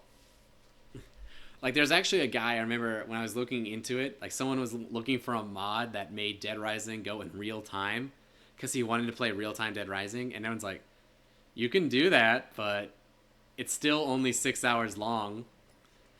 So it's like, why? It's kind of a cool idea. Like, if you actually had, like, a 3-day weekend, I would think about doing it. It'd be cool if I wonder if I could do a setup, like, get a mod that makes it last, like, the full, like, 3 legit days. Hook up, like, a treadmill, so, like, for me to press forward on my stick, I have to be, like, walking on the treadmill or, like, running and whatnot. And then, when you sleep, you just have to literally sleep and leave the game going and stuff. So, like, oh, you have to go, if you have to fight, you might have to stay up, or you have to be like, sorry, you're not important enough. You're gonna die because I have to go get in, like, take a nap.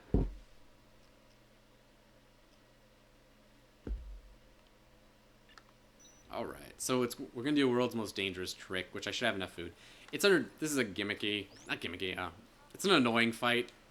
It's not like a, It's like I like when fights can be like, this is my strategy. This is how I'm gonna do it. This is very much just like, eh. The best strategy is just to kind of muddle through it, and then sometimes it works, sometimes it doesn't. But this is another good area to have the drinking book, which I think is actually in this area up there, because there's the bar in the center. It's a cute parrot. Wait, hold on. Isn't there I think one of these posters for the Wind Up Mad you can get a combo card for. Yes, I will add you. Ooh. Yeah, I want to. I'm hoping they'll have a sale probably around Christmas and stuff for the remasters. I haven't looked into it. I'll probably get Dead Rising 2 first, just because obviously the co-op's there. And plus they already have a good amount of like mods and stuff, so I can kind of do some more with it. And then like there's trainers and stuff. Like I know I like to capture, like if I do like guides and stuff on like Psychos, I need to capture the footage for it. And it's a real pain. Like on 360 or Xbox One, I have to just literally sit through the game. Whereas if I could, if I could switch the timer around, it helps a lot. It's skipping. Whenever it starts skipping, that means it's like, I don't know, lagging, and it's freezing is a possibility. But should be fun. Yeah, I definitely want to play some Dead Rising on PC as well. I'm curious to see how that works out. Although, given I'll probably end up playing it on my Xbox One controller. The most dangerous magic trick of all time. Sawing the lady in half.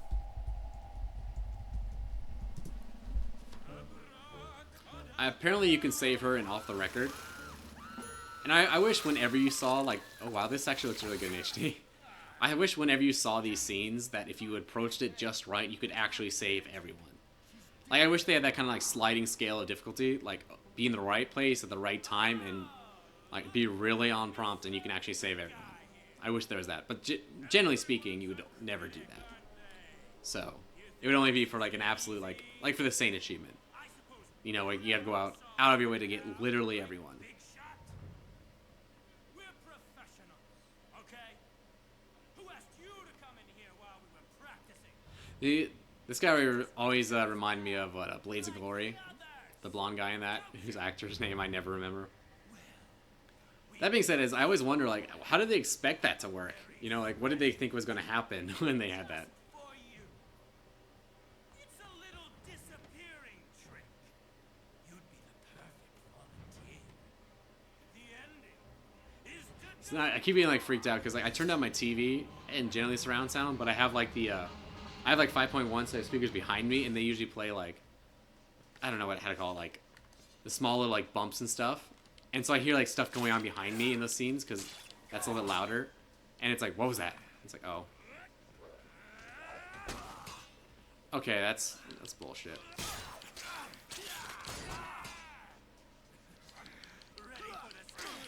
If I recall, Reed's actually the easier one to kill, even though he looks like he like kind of knows what he's doing.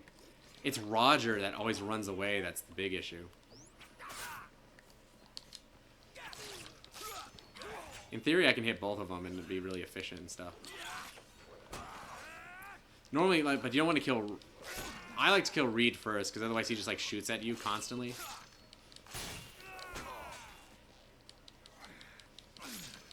Oh god, this is bad.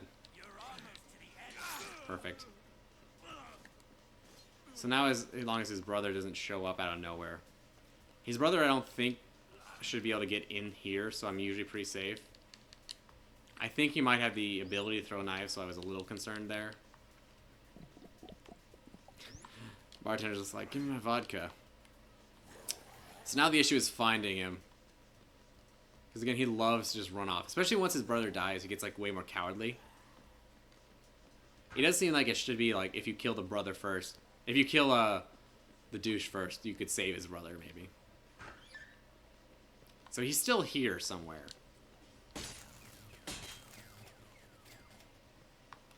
He's just like running around. I might have to go pop up on the top of the casino just to see where he wandered off to.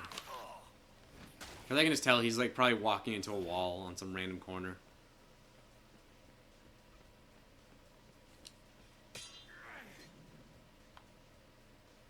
This is why it makes me wish I had like...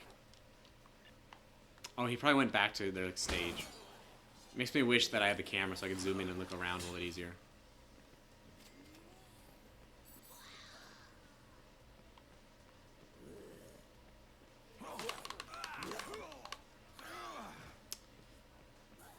Is the SWAT outfit DLC or is that an unlockable? I'm not familiar with the unlockables for Dead Rising 2 as much. Where is it? There it is. Like, is that an achievement you want me to do, or is that just like, should I go put that on? Where are you at? I don't think I've ever been to this. I was playing Dead Rising 1 for some reason. I can't remember. I think it was just for footage. There you are. And it was weird. I went into a room, like it was the back room in one of the clothing stores in Entrance Plaza by the very beginning. And I had never been in that room, ever. It was just like, what is this place? It was super weird.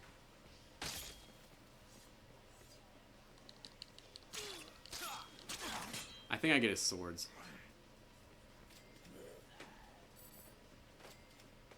Look at me just running away. Should have brought a gun.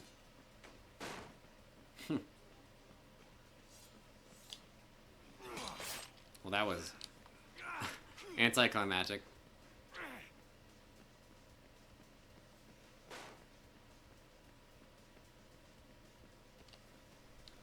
Where was I? Yeah. I lose track of him because I was reading a Facebook message I have. I'm like trying to make plans while I stream. God, I wish I had kept that pistol. This would have made this so much easier. There you go. Oh, that's such a cool death. He's just like, ah, and then he fell. It's free on the Palisades Mall. Oh, yeah, let me look at it. Is it, like, what store? Is it in the gun store, right? I'd grab it. If I recall, it's in the gun store. I don't think it has, does that have an effect? It's like, I don't think it would, but it also, I could totally see it being like, increased damage, or decreased damage from bullets. Yeah, high noon shooting range, okay. Yeah, I think I have to go there anyway to get that plant.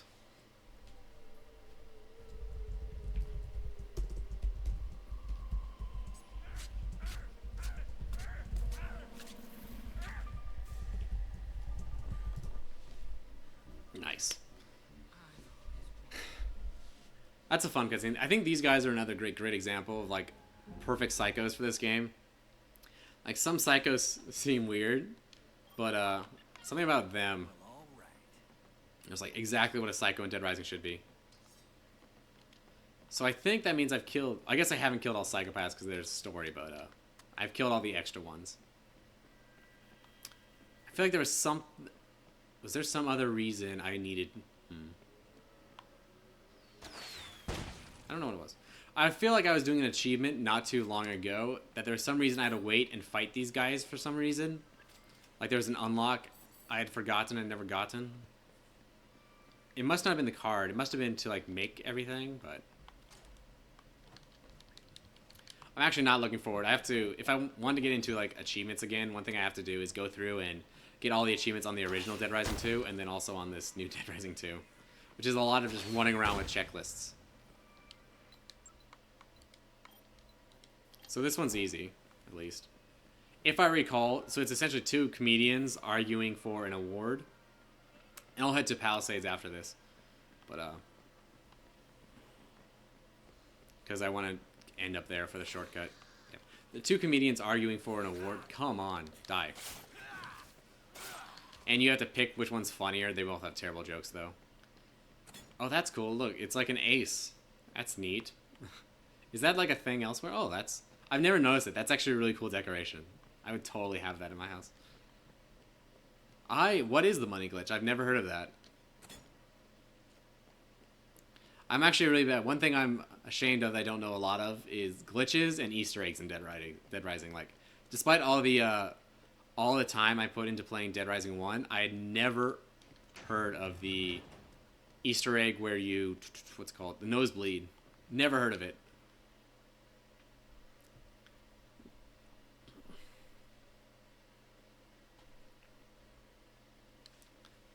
Sorry, let me answer some questions in the chat.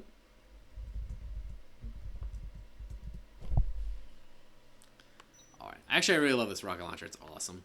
You can make up... There's one... believe a maintenance room somewhere in the strip that essentially has all the stuff you need to make it. It's just so ammo efficient. Oh, wait. Family Feud. Oh, yeah. Whatever, they're easy.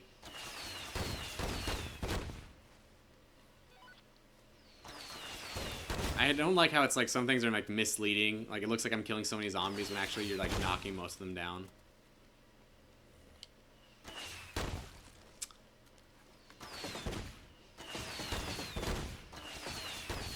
Apparently I can't hurt the ATM with this. Oh, I hit myself.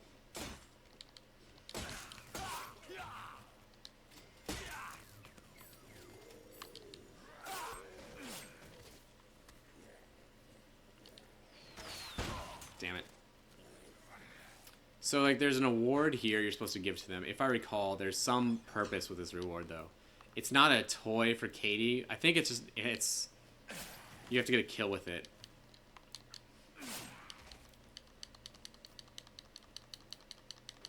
It doesn't matter who you pick. Essentially, if you pick one guy, you have to pay the other guy $5,000. If you pick the opposite guy, then the other guy just cries. I think it's, if you pick Walter, you have to pay Royce $5,000. If you pick Royce, you have to pay... Walter will just cry and be a bitch the whole time. So... it's going to make me listen to both of them first.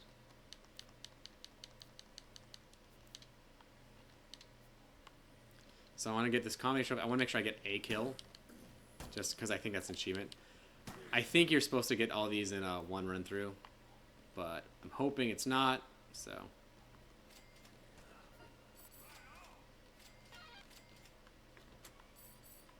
There's also some reason to come back here for some reason. Oh, it's a Zombrex poster that's hidden. Move it.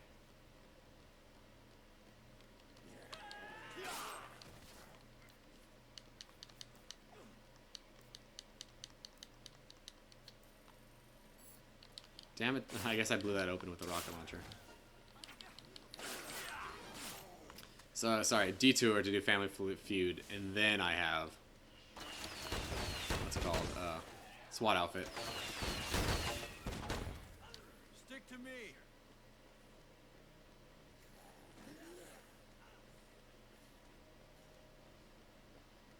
Alright.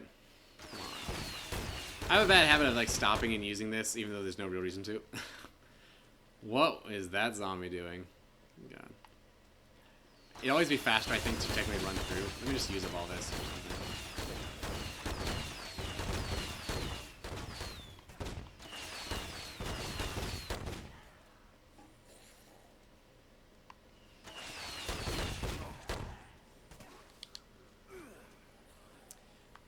You unlock these swords, but I feel like the sword actually kind of sucks.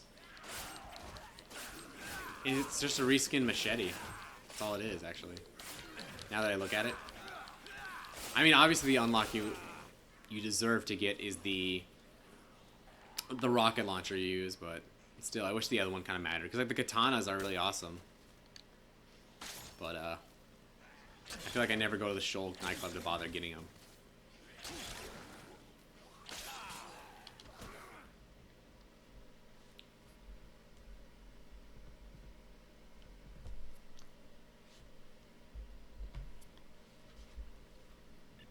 Oh, damn it, Royce. It's nice that like at this point it's like actually pretty relaxing. I have all of the big stuff out of the way, and now that I dropped those 3 magazines, the game's a lot easier. Because it's like, oh, well, now I can hold 3 full heals again. Or I can go get 3 painkillers that I couldn't before.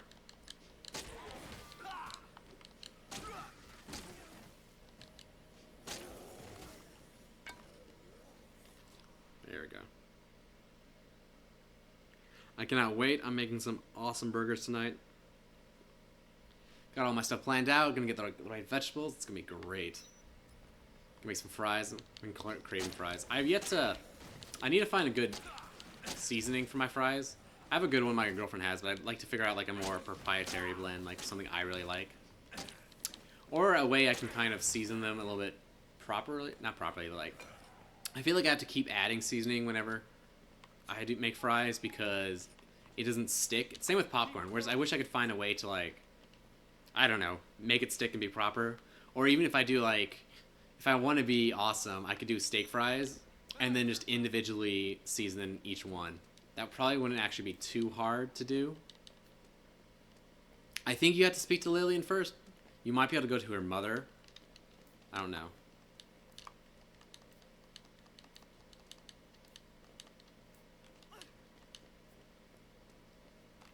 Yeah. I'm pretty sure you can't do it the other way around. I know in Dead Rising 1, since you can pick people up and carry them, you could do some stuff like where you're supposed to go to Survivor A first, but you can just drag B over to A and it also works. I wish you could leave survivors safe places, like on the rooftop. There's no zombies there, but if I left, they would still get hurt. But so now I have to essentially drag them all the way there with me. It looks like they might need to heal soon, too. Oh, he still got the trophy. Here, have a gun.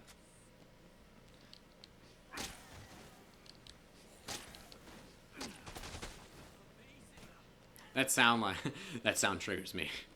But it sounds like sounds exactly like the mercenaries. So when he fired that, I was like, wait, I had that moment where I was like, wait, they're like mercenaries around? Because they shouldn't be. I'm surprised they should just have like those mercenaries patrolling occasionally, liven stuff up, or have a couple rare zombie mercenaries.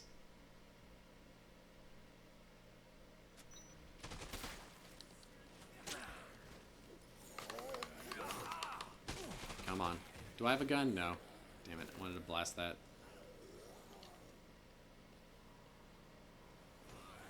Sorry, Walter. He won the award. He doesn't get a ride. If I recall, she's like right here in the fountain, so I don't even need to transition with him.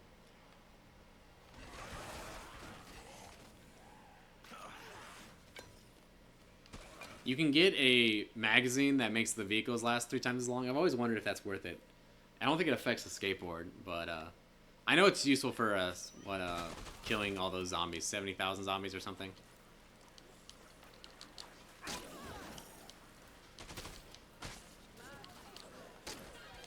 Keep it moving.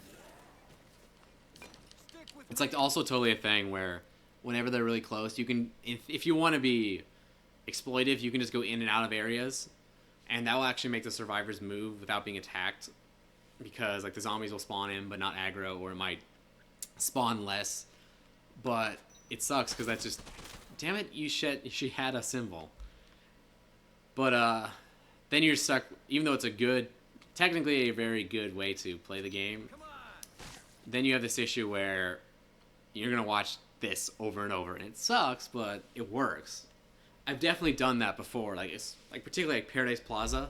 If there's a bunch of zombies like by the stairs trying to leave, just leave the area, come back, and then your survivors will like freely walk up to you. Stick to me. I should have given him a fish. They'll feed him for a day.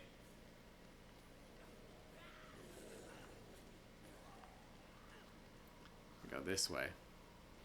Hurry up. I never look up in this game because they have all this awesome artwork, like these buildings and stuff. And until I saw that helicopter, I didn't realize it's like you never really look up at all. Let me use up this baseball bat.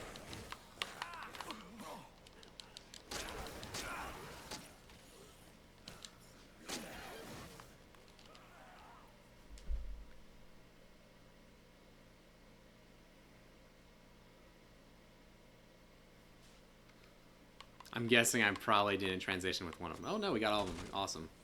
Faster. Keep going. I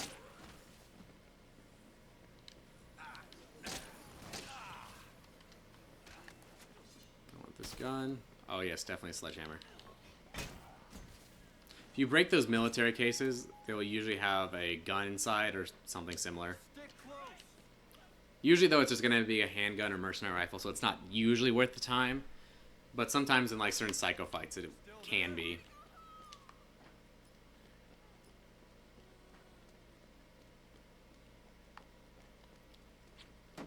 Damn it. I wanted that to like embed itself in the board. I think it actually can do that. Let me try this again.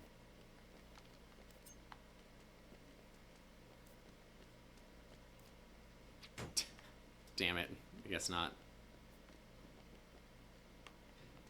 Huh. That's all the stuff to make the, what's it called? Saw, like the Ripper. Or it's saw blade and a cement saw. Also a pretty good weapon, but I don't think there's stuff nearby to make it. I'll grab it just in case.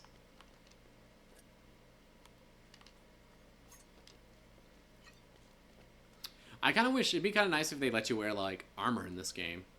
Like say if you had to have the hard hat actually equipped as your item so you couldn't attack, but if that gave you, I don't know, like say you couldn't get hit in the head. It'd be kind of neat. I always like interactions like that in the games. Like it was always interesting, like generally speaking the hard hat on zombies was never relevant, but it was like would occasionally come up if you had like a sledgehammer. And if you're only using the vertical attack, you can't kill a zombie with that. Yeah, I'm not gonna drop this. I'm not gonna bother carrying that, which means I can throw you.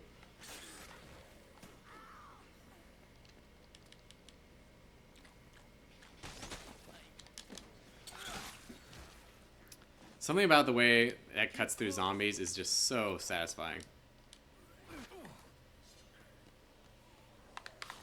So to Palisades. Which I don't think I can get through here. Yeah, I have to go out, and then I'll go into Atlantica again. I feel like I normally use way more queens. Like, it seems like I just haven't been encountering them that much.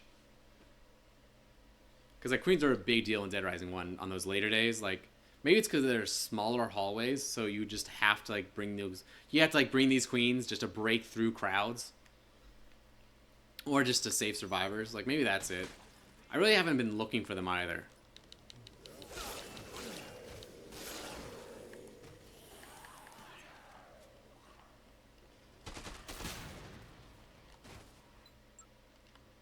Yeah, just towards Atlantica.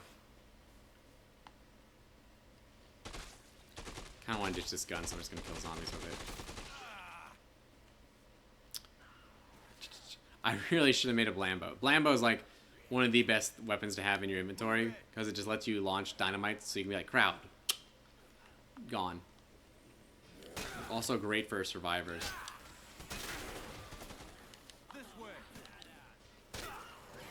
Damn, I'm doing way much more I'm doing way more damage myself to these survivors than they are, than the zombies are. Shit.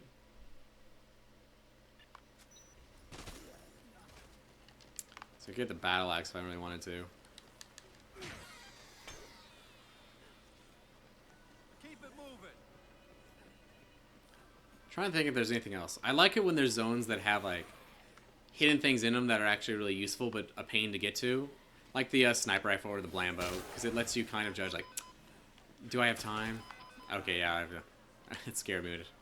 Like, do I have time to make that detour to get the battle axe? Or to get that Zombrex, or do I have to keep going? I like that kind of thing, because it adds a more next level of skill. Like, hey, if I can just cut down on my time even more, well then, perfect.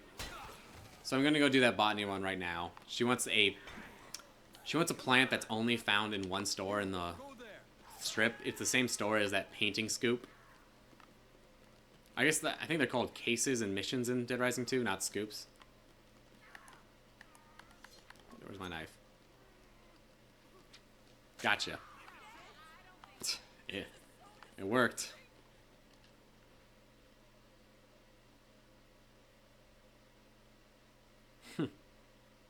Well, thanks, I guess, for Lucas. It's been really dry. Like, one thing I don't like about Dead Rising 2 is, I guess with Dead Rising 1, the dry parts are at least, like, you do them and then they're done. Dead Rising 2 seems to take all the same content. It's a little bit more spread out. So it's like, do one scoop, do another. Whereas in Dead Rising 1, they'll be like, I don't know, dull sections, but they're all like, well, at least you can go do all the scoops at once, get them done, and then I can like take that out of the stream. Whereas this is like, you just kind of have to go. Hold up, is the gun store here? Yeah, I'll get that while I'm here. Actually, I never go to the gun store in Dead Rising 2. I don't know, it's something I don't even remember is here. I guess I don't really use guns in general. Like, I've always just thrown away sniper rifles when I get them. Same with shotguns, they're just kind of like, eh. But I assume it's over here.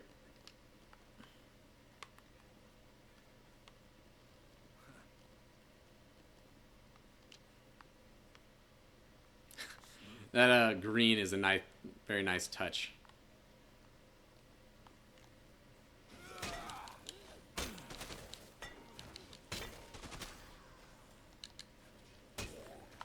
Alright, I have to go to that weird... It's like a museum over by the liquor store, I think, on the other end of the plaza. I think, are these called plazas or malls in Dead Rising 2?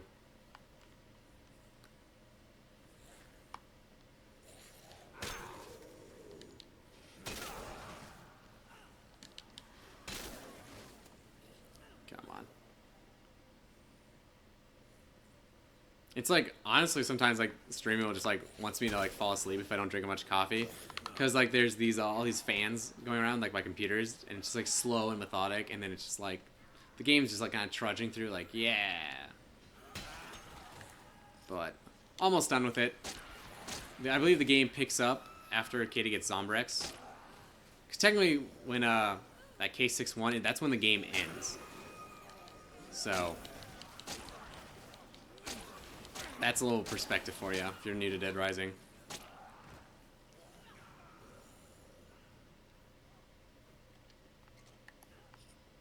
Okay, that's named Peace Art.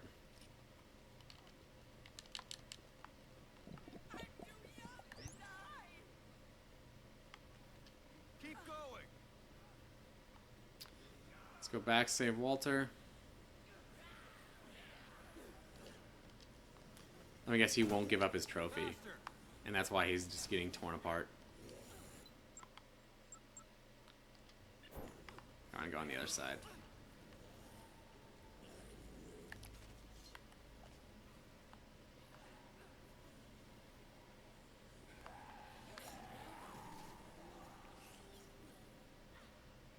Oh, they are called malls. Palisade Mall. I do think the posters they have all around of stuff that's actually in the game, it's a nice effect. What is this about? Huh. I don't have actually any recollection of that. Follow me. There's so many of these things I have never made. Like, I have never done the achievement that it literally is make every combo card. Planning on doing it this time around, though. Go over there. But yeah, I can't give him food because he's got the award. That's an interesting... I wonder if there's like a science behind that you could have where Walter sucks more as a survivor, so you should give it to the other guy. That way you can give him an actual gun. Stay close. So I think this is going to be essentially the last, I guess, scoop, as I'd call him in the game. What's left is Tape It or Die, which is 45 minutes before the end of the game. And then it's just case files. Keep going. I'm sure I'll be forgetting, like, one random thing. Like, I'll probably have to find some good area to sit that isn't the safe room, just so I can make sure I get any calls that are outstanding. But that's every survivor I can remember. In my downtime, I'll make sure I go through and I can prove I've got everyone.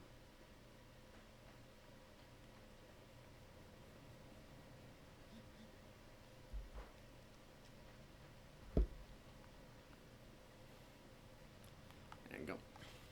I do like the SWAT outfit. That was a good call. Like, I know a lot of people in Dead Rising 1 love the army outfit you can get. I think it's for, like, overtime mode or something. Or maybe it was just killing so many psychopaths. But I know that was one that was always really popular in every video I saw.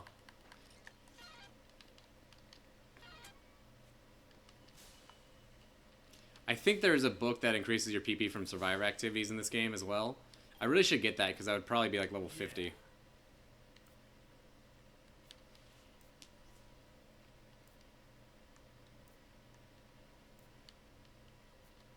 There you go. She, like, stands with that plant, too, I think, for a while. Oh! I never looked at this before. That plant, it's, like, in a revolver. That's the art. And it's, like, tied in a knot. Huh. I've never noticed that before. That's actually kind of cool, I guess, in the plants growing it, and it's, like, artwork that way. No worries, though. I'm hoping... It looks like it's not too much longer. Like I said... I need Zombrex for Katie. Got that. Let me save.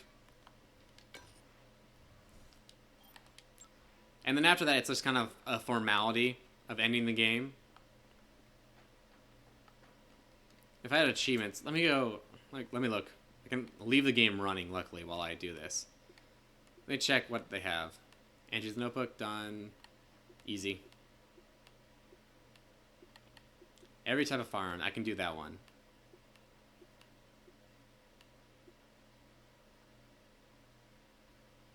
Huh. Forgot about that. It's interesting that I have percentages on these. I wonder if that's a new thing that they implemented in Xbox One, is that all achievements by default have tracking. Because I know it's a thing, like in Dead Rising 1, that the game doesn't track everything for you. Like, you still can't see, like, what range weapons I've used on zombies. But it's still kind of neat. I'm surprised I don't have more of these.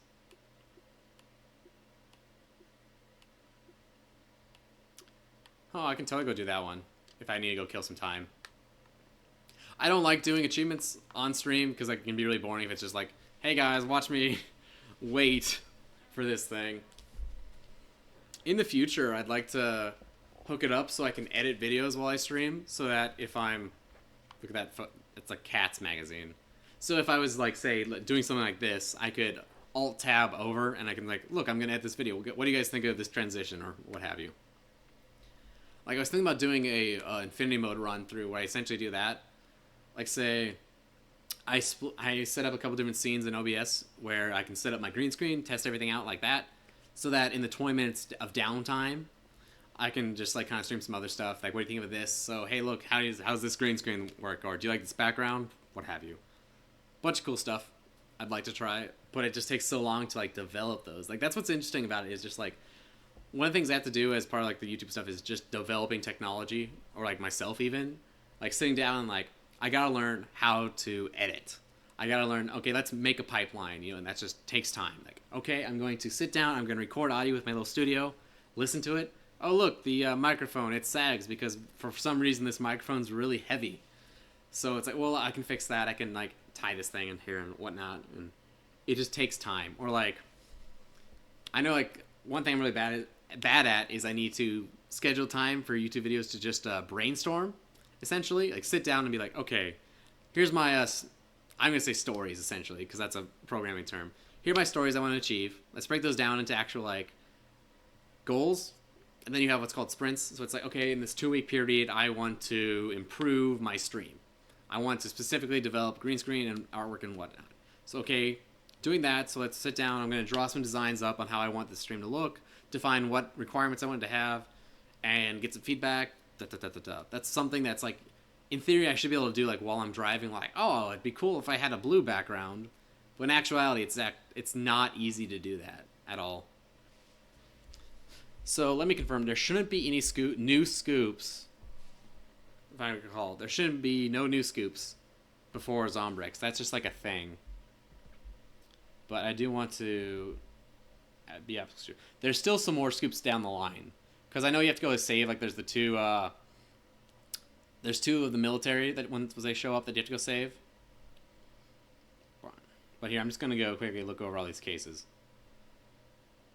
Go blue. Yeah, it's called Delta Point. That's it.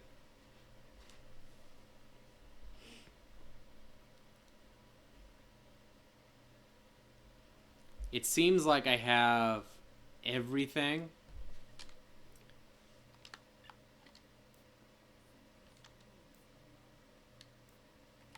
Isn't 7? Oh, it's 7. Damn it, I have a whole nother hour. Fuck. I don't think... I don't think the Tape It or Die mission is before Katie Zombrex, but I'm concerned that it might be.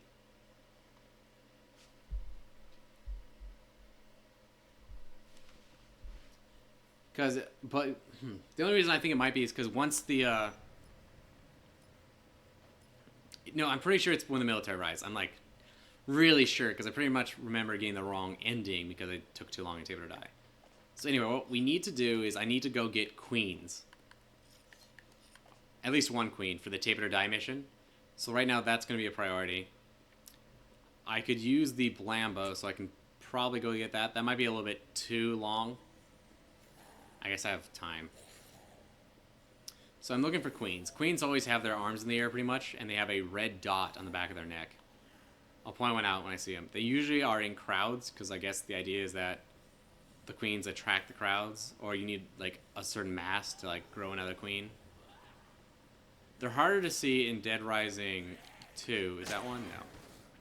They're much harder to see in Dead Rising 2 than 1. In 1, the animations were very distinct from the other zombies, whereas now they can basically appear to be the same.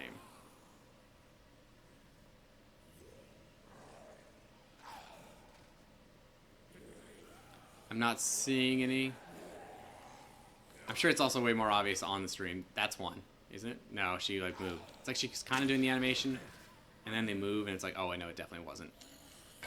So I'm gonna make the Blambo, which is dynamite and a bow and crossbow, bow and arrow.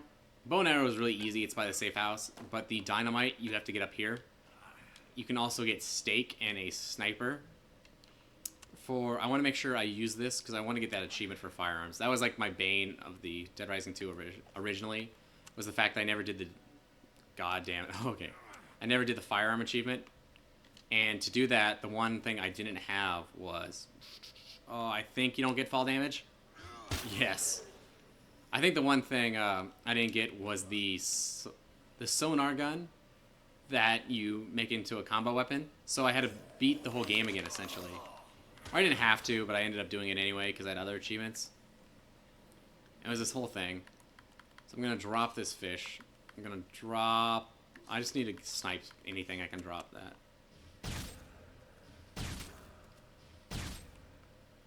Drop that.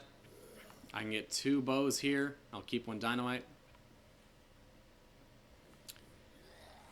This is probably one of my favorite weapons in the game. It's so useful.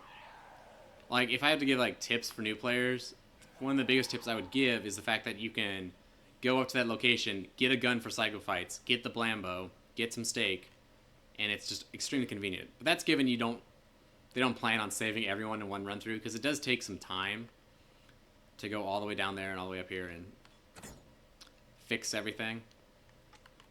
It seems weird to me that they don't have any kind of maintenance room inside the safe house itself. Like, they have this, but it seems like they should have a bench there, like somewhere you can be safe and make things. Maybe unlock more things to make it, like, if you say you unlock things that spawn in the safe house, so you have more and more stuff as you go out and do stuff to make. Sorry, that was really jumbled.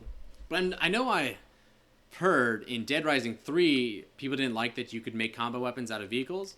I haven't played it, but the issue was you would only ever make the same combo weapons, and it kind of killed the diversity of the game. I'm going to save before this.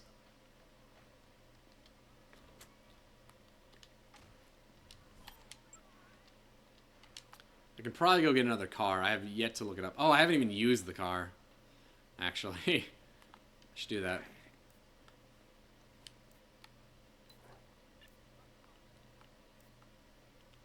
I do not look like a stable parent at all.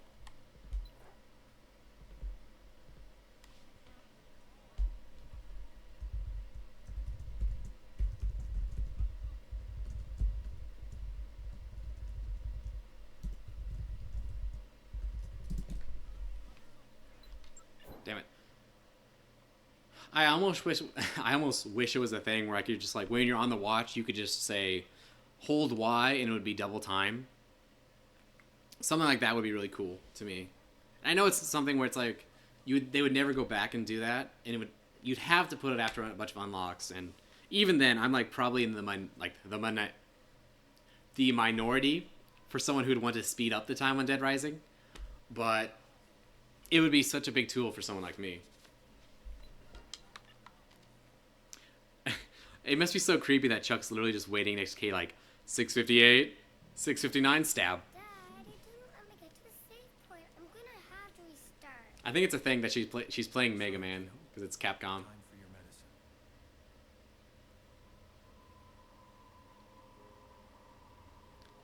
I think it's weird that it's just like a needle. I would think they would make those like EpiPens, which are like kind of automatic injections. I mean, not automatic, but you can get pins where you essentially like slam it in, and then it does the injection from the pressure. But maybe I'm sure there's like reasons why that's not the case. And also in my opinion, you need to be like now, whereas I guess Zombrex is a little more like planned. It never stops,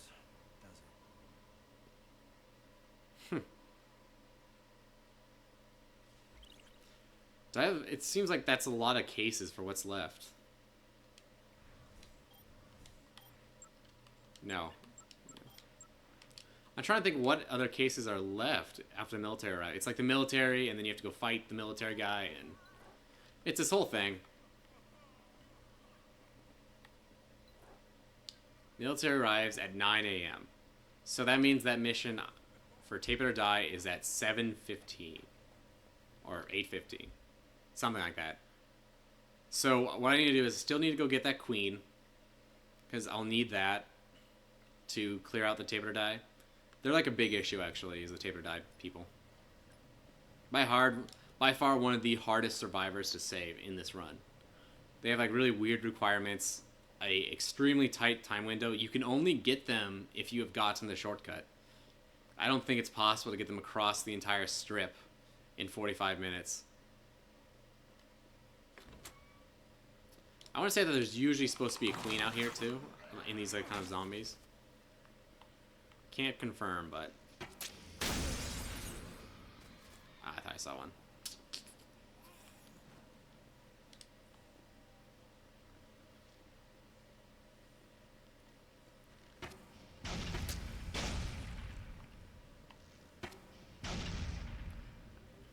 That's interesting. I think if it leaves the playable area, it automatically detonates. None of them were a queen, really. Huh. He died. He bled out, that zombie. So interesting interaction. I'm probably going to use up this Blambo looking for queens. And also just because I don't think I need to, actually.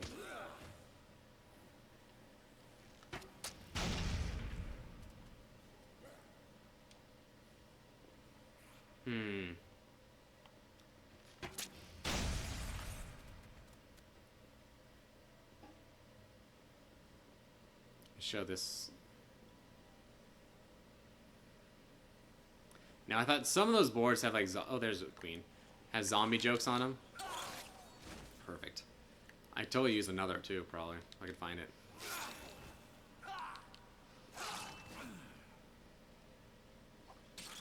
Okay, got that. I should get the MMA gloves. Might as well make another one of these.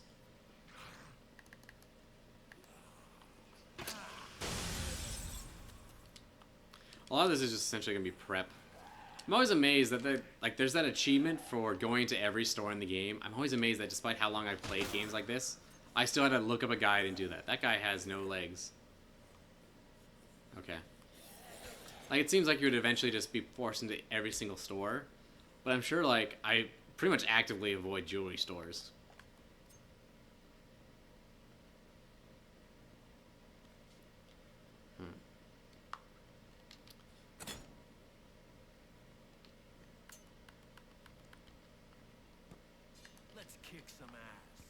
Okay, I need that. I need the nails.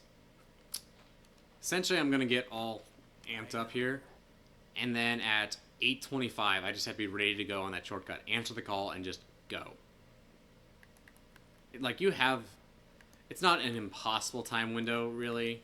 It's just, you don't have much room for air. Like, if they all run, I think you can get them there in like 20 to 30 minutes if they all run the whole time. Or it could take a lot longer. Come on. I'm trying to think if there's anything else I really need.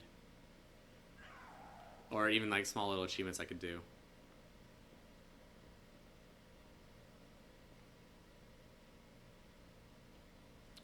This mirror is super low res. Wonder what's with that. It's like almost like it has something, this weird effect on it.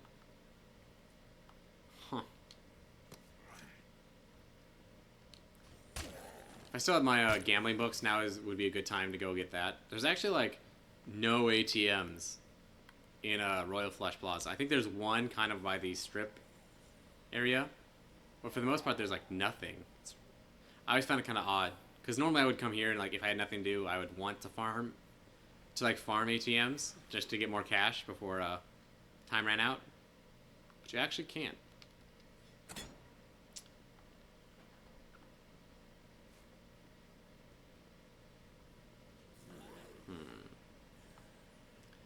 I really want to get this tape or die, but I'm kind of hating how much downtime this is going to be waiting for them.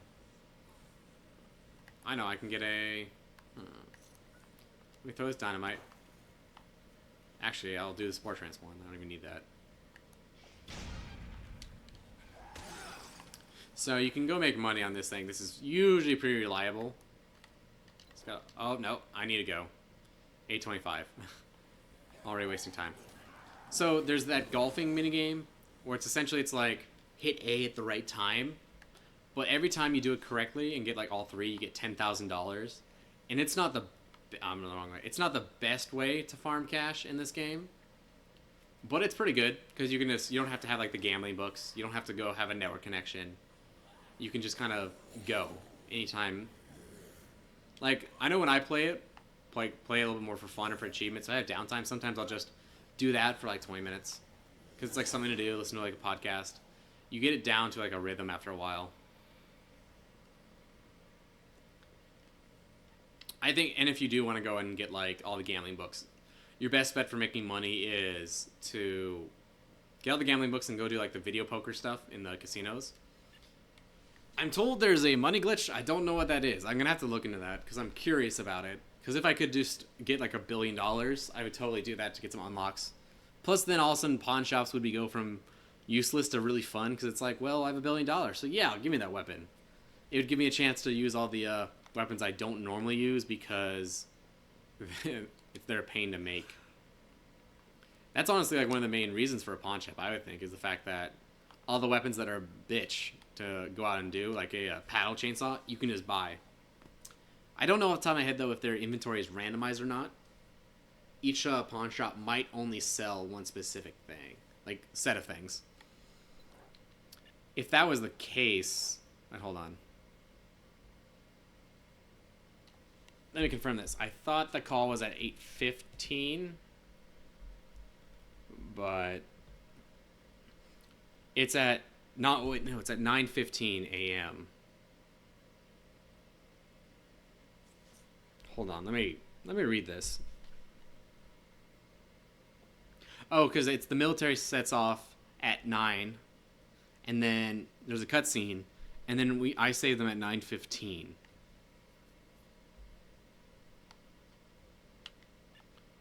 So I still have some time. I essentially have 45 minutes. What's a good way to waste time in Dead Rising's Royal Flush Plaza? Let me think. You queen? No. I could farm PP, but it's nothing extravagant, really. I essentially have until that cutscene plays. I could try on outfits. I wish I knew whether or not the achievements lasted between playthroughs. Oh, I messed that up. So essentially I'm trying to get in that little bar. Because there's a lot of stuff like go in every store. I think you essentially have to do it all in one run through. It'd be nice though if I could say do some of it like now. Like, oh, I'll do all of Royal Flush Plaza.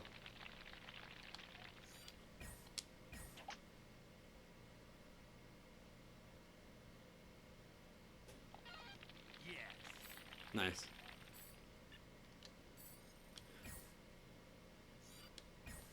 Oh, it gets harder, I see. I bet it was just easy the first time and it gave me extra cash. A duff.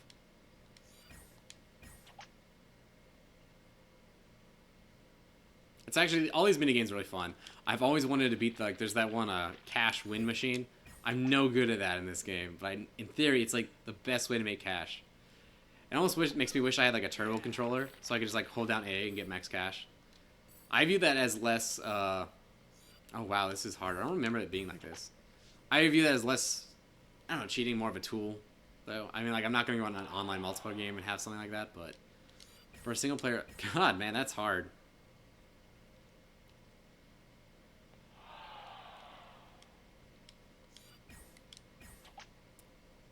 Like overcorrected back into what I was supposed to be. Nice. I think that costs 10,000 to play, so I wonder maybe you just have to like loop through it. I don't know. I haven't done it for a long time. Can you get basketballs in this game? You can. Huh. So anti-man. I mean, the soccer balls are like one of the most underrated things Dead Rising 1. They're actually extremely helpful.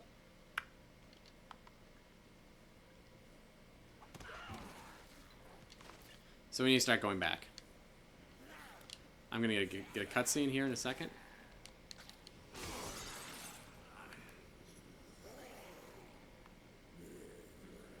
A second. There it is. That's the call. Hello? Oh wait, I think I might need to be in the safe room to trigger that cutscene. Or maybe not. I'm gonna test this. I did save, so I'm gonna stay here and wait it out. I should still get the call, I think. This is one reason why I hate these guys. Is it's just there's not a lot of knowledge surrounding them, as I'd say. So you're just gonna have to like really wing it. But anyway, I got a backup save. I got like 2 backup saves. So we got this. The thing is also they don't spawn by the shortcut, so I have to like get in there, get all the way to them, throw the queen, talk to them, make sure everyone's dead, because the queen will not kill all the zombies. Suspense. This is by far one of the things I always was afraid, because like also if they glitch, I've had it before where I've done the thing, I've got their combo card, but they still won't call me at 9:15. The big issue is, actually now I think about it, am I dumb? The big issue is you can't be in Palisades Plaza. I probably could have just gone to the save station right outside the Tape It or Die, like, I don't know, warehouse, and you could probably still get the call there, and then you just pop in and out. I feel like maybe that's what I did. Huh. Anyway, we're off to the races. So we just need to book it. Just getting them back can be a real pain. Alright, so Coconuts is right here. So I essentially need to head straight out, jump down. I'll get these here.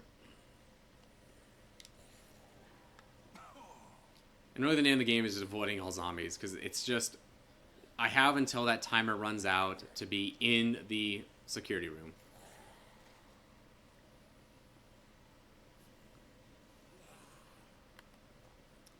Oh, there's less zombies than I remembered.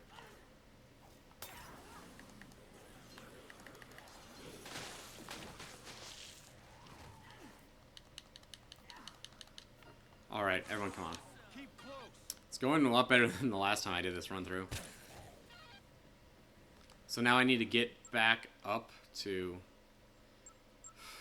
New U. So I need to take the left over here.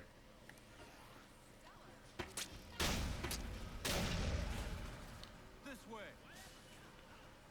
Come on. I honestly feel like survivors are pretty fast, so I feel like if you just have them follow Chuck, you're actually not using them to their full potential.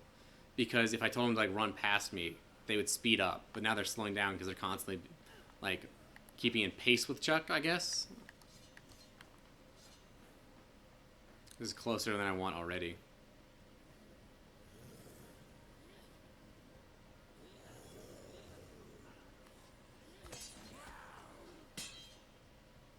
Come on.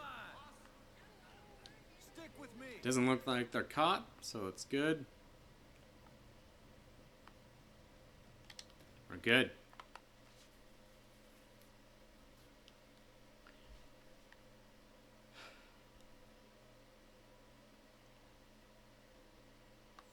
Oh, Gretchen White.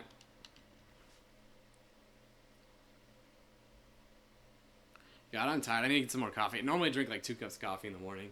Like one when I get up, and I'll drink another around like noon. Also, I have yet to eat any food today. Which, great for a diet, I guess, is streaming. Because, yeah. I guess to be fair, I'm also going to be terrible and have awesome burgers tonight.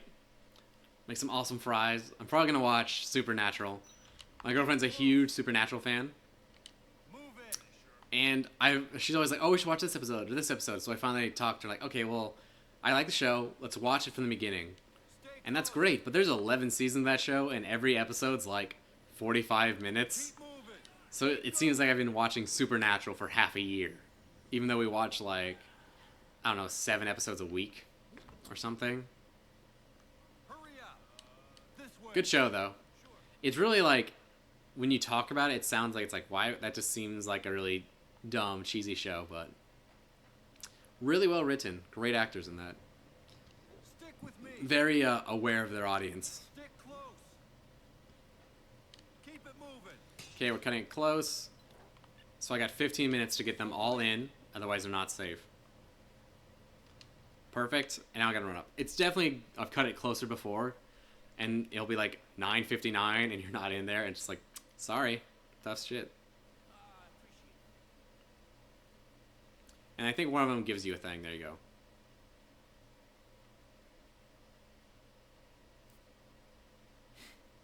At least they give you a bunch of stuff, and I'm sure they give you a lot of PP too to save these guys.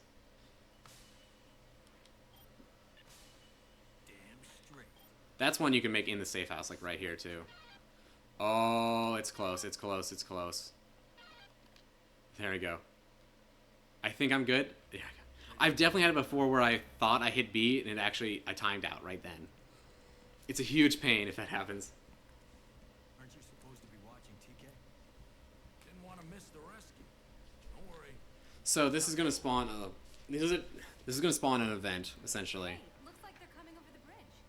Right after this is when the game gets hard, and the next case files, I believe, aren't time based because it's not like you waiting for something to happen. I think it's just you go do them. It's like this next one. There's a issue with the safe house. You have to go. I have to go save Delta 2 or whatever.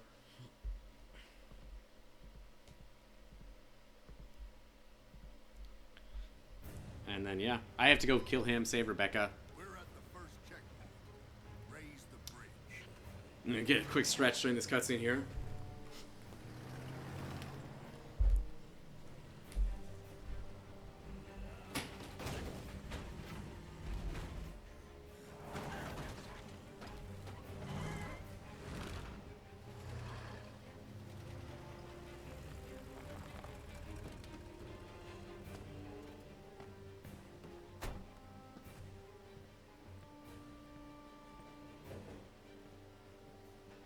Let's go, let's go!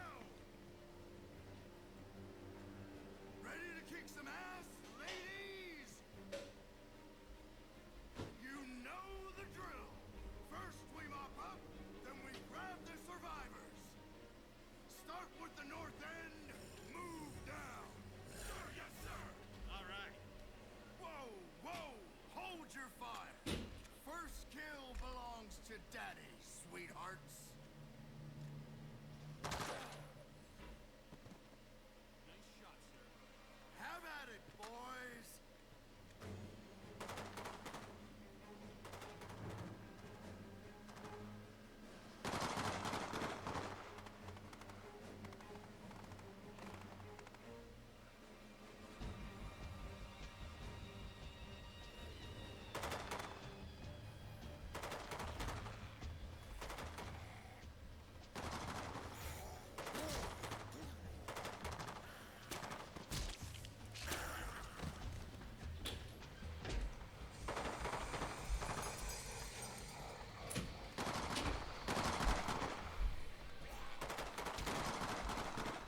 Hey, look at this waste of ammo. Ah, great. I went to make some more coffee.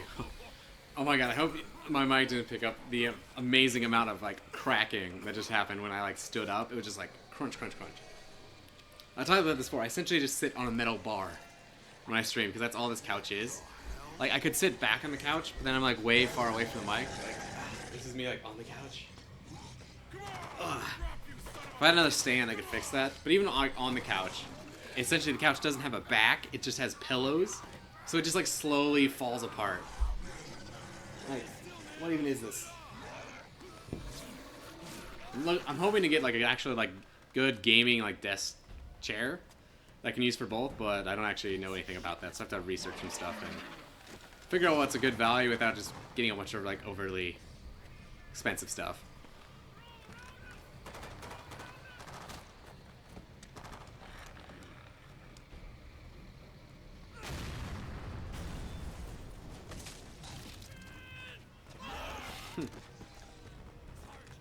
He said shin. I feel like that's not what he said. That's just what they changed the subtitles to be. I feel like he would say a different SHI word.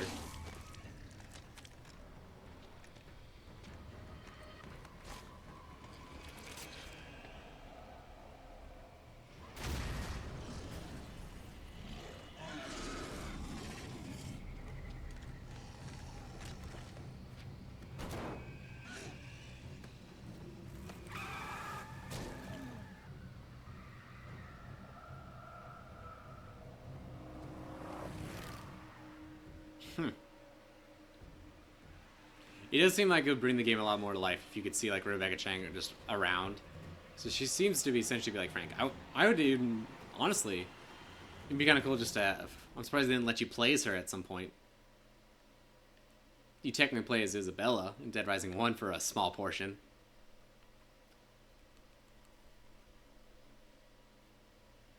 This is a long-ass cutscene.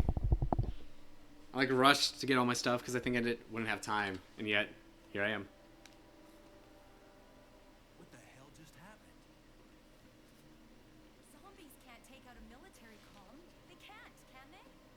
Regular zombies can't. But those, what happened to them? Look, it's Rebecca. What is she thinking? So at least they should go fast. I've got There's still Delta. Let me check what time that actually happens, though. Essentially, you go save two... How the hell do we get out of here now? What's it called? We're gonna have to go out there and find a way out ourselves. Now everybody wait. Two of the There's another part to standard operations. military members.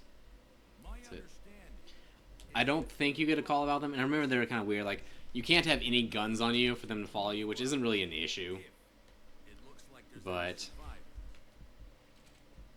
What do you mean, your understanding? You knew plenty about standard operating procedure before. Hey, hold on, Missy. Wasn't supposed to happen like this. I'm the only reserve man who made it here alive. I'm doing my damnedest.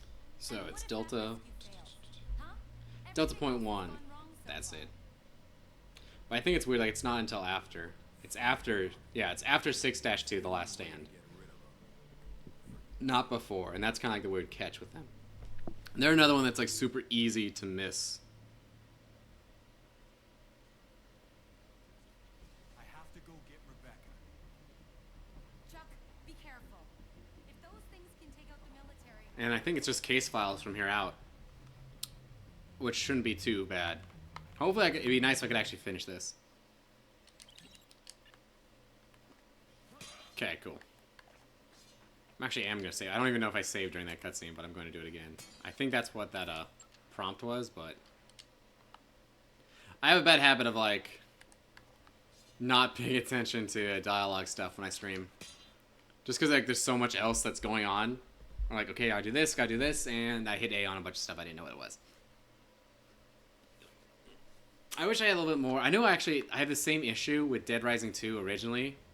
It's a fun fact, there's always these two here. If you kill them, their larva will crawl towards the vents usually. I don't know if I can show it. It's actually a queen. And it just goes down here. I'm gonna catch it. No, it got away. It's like a thing. They have a higher chance of being queens though. But yeah, I definitely like ran out of stuff to talk about with Dead Rising 2. And maybe it was because I did it like after the fact, like I did post commentary. So I probably didn't repeat myself as much, and therefore I just ran out of stuff to say. But these gas zombies can be a real issue because they will really pursue you. So let me check. I think he's way up by Yucatan, right? Like he's over here in this garage.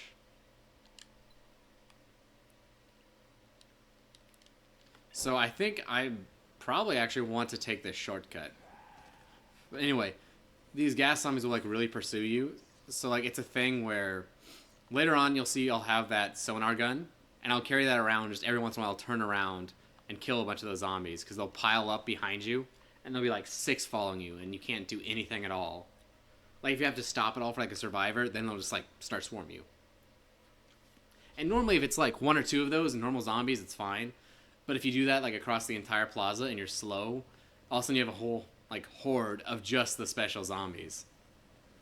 And that is not ideal. I think one thing I should mention that's interesting is I think it's very obvious that Fortune City was designed to eventually fall to an infection, like the zombie outbreak. Stuff like the way the underground was built, is there obviously to harvest queens. Like this city was built to essentially harvest people. I might be able to spoil the stuff coming up if you haven't played Dead Rising before, but all the vents are in places designed to distribute that gas. It has like, despite being like all these different like, it's essentially a city. Everything uses like the same kind of central heating and air. Also, these zombies can like spit, and they have like a ranged attack, and their grabs are much more vicious. The dodge roll is extremely valuable against them.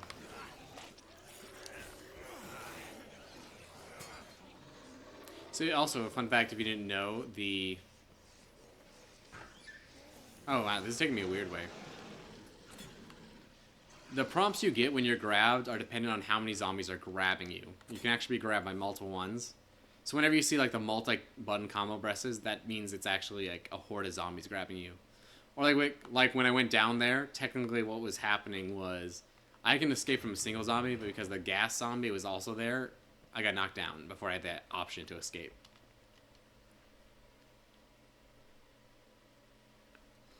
It's this whole thing that's not really well explained except for like one prompt in Dead Rising 1.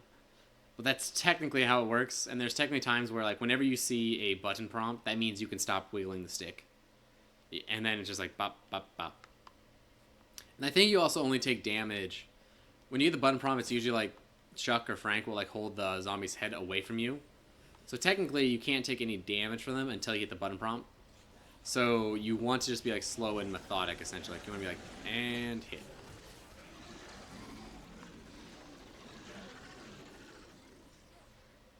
Trying to think how many firearms there are, I guess. For that, there's that achievement. I guess there's only 3. There's the handgun. There's that. I guess there's that other 6-shooter. I wonder if they count the other arms, like combination weapons. Like here, like it's really bad. Like they can just all gang up on you pretty bad. The chainsaw is amazing against these guys. You can grab over here. So I'd recommend that. There's also a hidden sword. I imagine the Humvee would be extremely helpful. One of the issues here I know is you have to escort Rebecca Chang back. And I'd like to save Delta Squad or whatever on the way back. But that can be, I remember that being extremely difficult. Just because Rebecca Chang takes a lot of damage. The gas zombies just really chew through people. But you can't give them guns. They have some already. You can't bring guns even, I guess. It's this whole thing. Like, I think it might be like a thing where they don't trust you, so they won't give up their gun. But as part of that, that means they won't take any food either.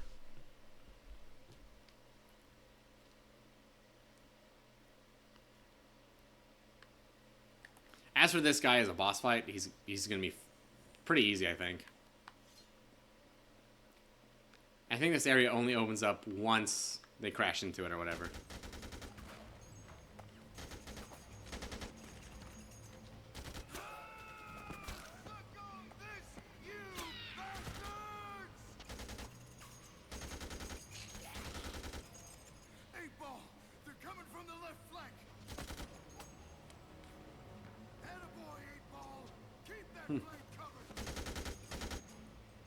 Jonesy, I need ammo. Hang on, man. We'll have an evac here in a minute. I think they've long since died.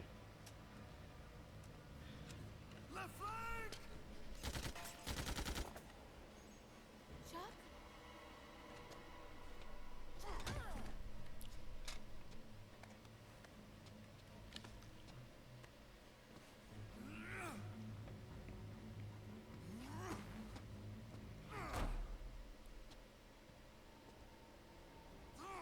I'm out! Curtis, give me your weapon! Huh. You want some of this? Come get some!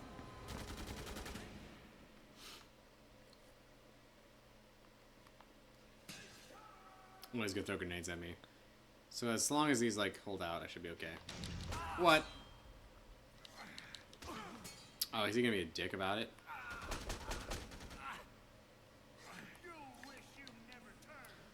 That health book. Hello. The health book has really been holding its own for sure.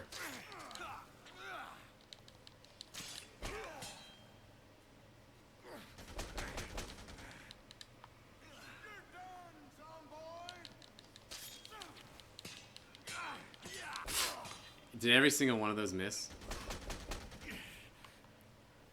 Okay. This is in a box.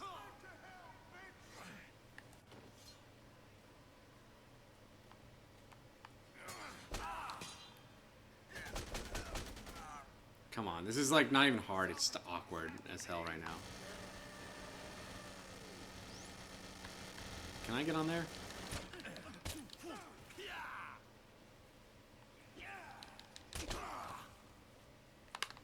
I don't think I can like jerk my way out of it. I think once he does it, you're just kind of like there. If I recall, the guns are actually pretty decent against him. Maybe I'll try that.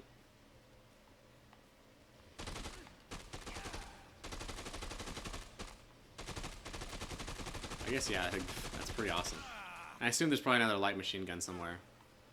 I think he can dodge other grenades, though.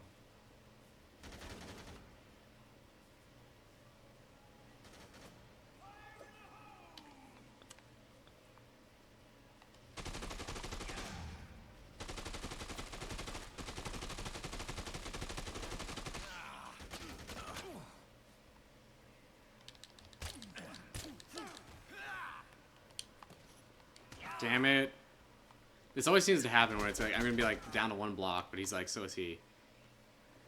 So I just need to like run up and jump kick him or like throw something at him. Or Blambo. Perfect. Very epic.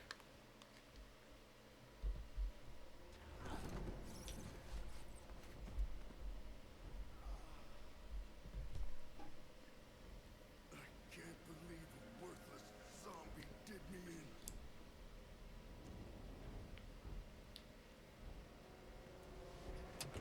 Chuck, Come on, we need to go. But you ain't gonna bite me. You ain't gonna turn me. I'll never be one of you. Move.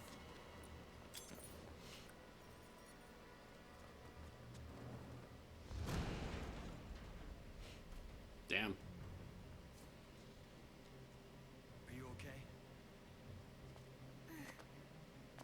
My leg's a little...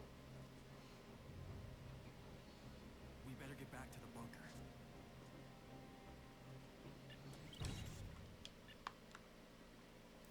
I need to get some food. I think there's some snacks here. You can get from... Good. Dang. There's like that tiki hut as well. I'd like to get some food first though, cause come on. Then I can just you can drive Rebecca in those cars. Damn it, I don't. Oh, I still want food, but I guess I fully healed because of that level up.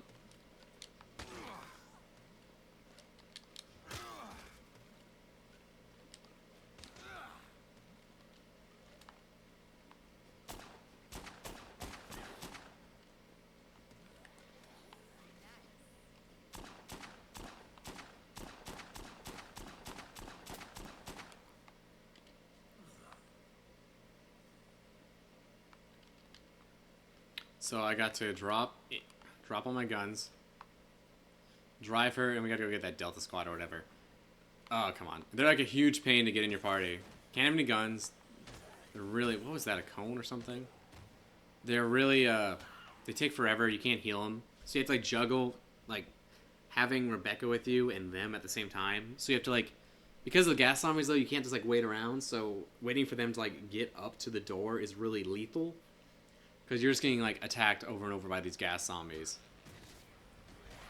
If I recall. If I had a wheelchair, I don't think there's one close by, you can put Rebecca in the wheelchair of the motorcycle. And that's not too bad at all. It's too bad the snipers aren't here to just start popping zombies. I'm sure that would actually help a ton. They're essentially in the center of... Oh. fuck. Of course that would happen. They're in the center of the strip where there's that like giant rock formation, I guess.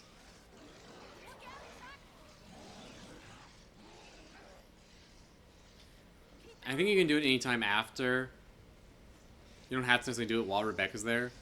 But I think it starts putting you into like a bunch of series of events that you're kind of like locked in. So it's possible, but not easy to do it. So they should have like a barricade right here? Yeah.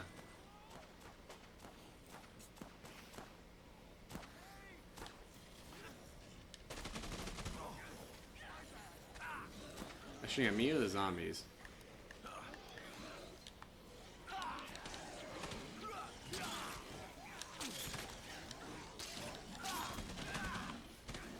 Should have brought a queen.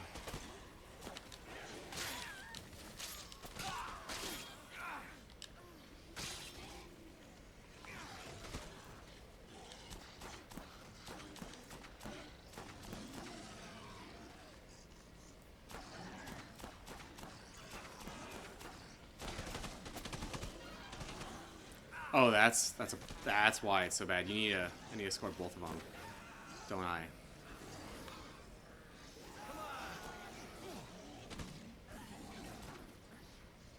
Shoot. That's an issue. I don't know how I'm gonna do this. I might do that trick where you just like go back. What? Come on. It looks like he can somewhat walk. So I'm gonna go out and then gonna come back, and it should kind of give him a chance to move forward. Once they start taking hits, back, switch again. It's a boring part to watch, but it's like a very technically powerful technique, I guess. Oh wow, they transitioned. How close were they? Either way. Now, awesome time where I can finally use this freaking car. That handles poorly as hell. It's like really slippery.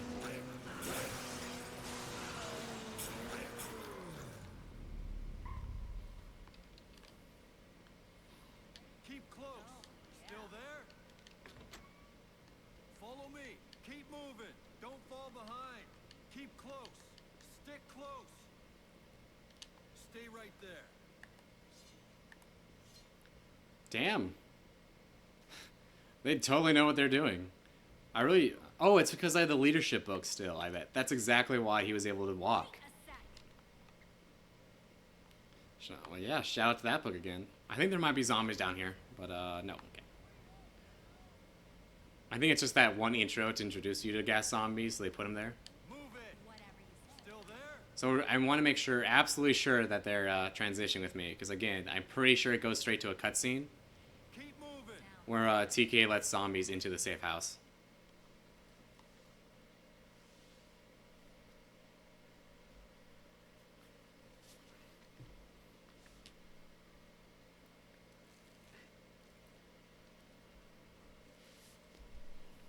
What happened to the zombies out there? They went berserk. There was some sort of gas. As soon as the zombies came in contact with it, they changed. Sound like some good shit. I have to try some myself.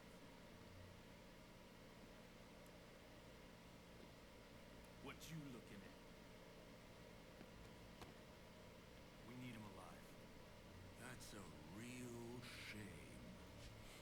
What's going on, TK? I think, so if you know the ending of this, I think Sullivan really wants to kill TK, because he's seen as a big liability at this point. Ever do to you?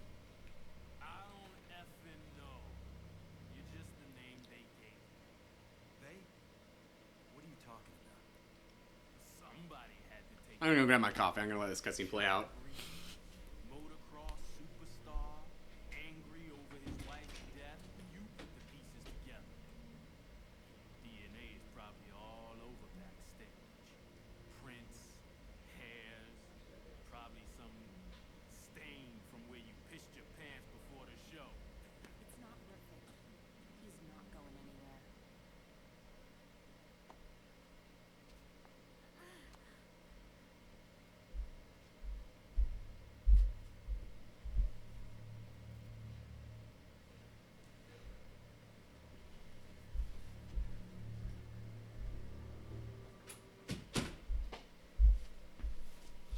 Okay.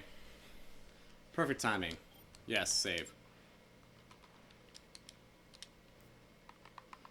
So I believe now let's go straight into this action sequence. He knows more. A lot more. There's no way he made that gas. He just doesn't have the resources.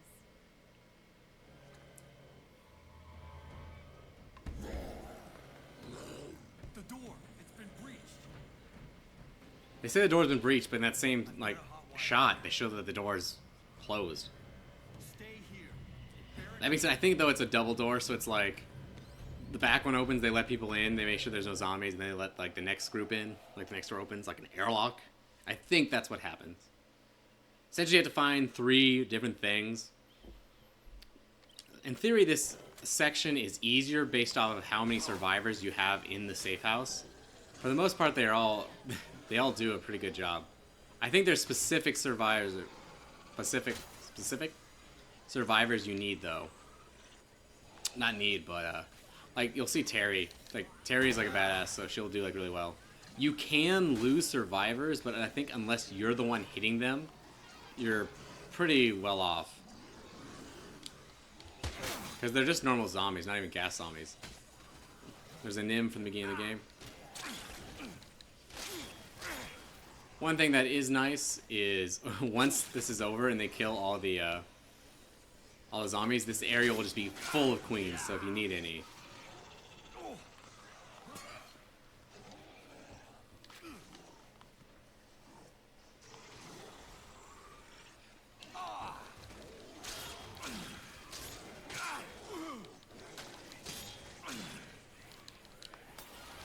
There you go. Because those gas zombies give so many queens.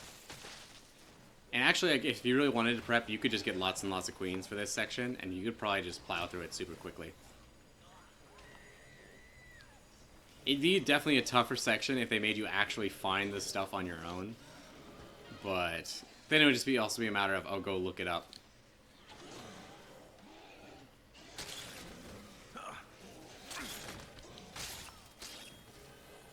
In a way, I think Dead Rising... Oh, God. He was taking a shower.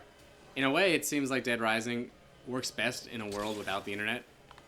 Like, because they can hide stuff and do just more interesting things when... It's hard to have legitimate secrets when, like, you can just go look it up, every single thing about the game. I know, like, Dark Souls had that where there was, like... It kind of had a mysteriousness to it, but even after the first day, essentially every secret was found. Especially if you have, like, a PC release and someone can just go through the files, and maybe they don't know, like, say... They don't necessarily know where, like, a secret is, but if you can see, like, oh, wait, there's another weapon file in this game, so how do I get that weapon? Now they know they can look for it. It's like, this is a weird thing, so it's like... For some reason, it doesn't take you out of that camera. So I'm just going to spam A until these doors close. And it's going to, like, essentially just, you do it for a while, and then it moves, and then you do it for a while, and then it moves again.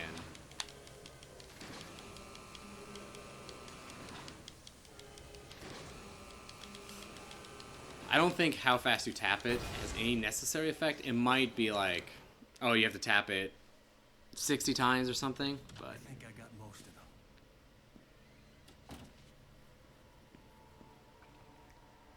See, that's the thing, is like, I think you can still do that Delta Scoop after saving Rebecca, but you have this whole series of events that goes on.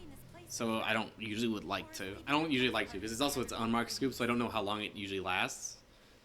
I'm gonna find it. But yeah, that's the last scoop in the game. It's just finishing it off now. With, whatever. I gotta give TK Zombrex so I can do that achievement. Because right here it gets bitten. They must have planned that they were going to do Case West. Though. That's why they made sure that overtime mode wasn't canon. Because the canon overtime mode is Case West, which is its own game. And I'll be, Oh, hey, Carlos. I do have the SWAT outfit now. Good call. It looks good. I like the green patch. That's very awesome, actually. You just missed all the action. I did the final scoop of the game. I had to get some Delta Soldiers in. So now it's just finishing up the game, and I'll be doing overtime mode. Depending on how long that takes, I might cut out the stream before overtime mode, because all that is just running around picking up dumb stuff and then one single boss fight that's kind of interesting. But we'll see.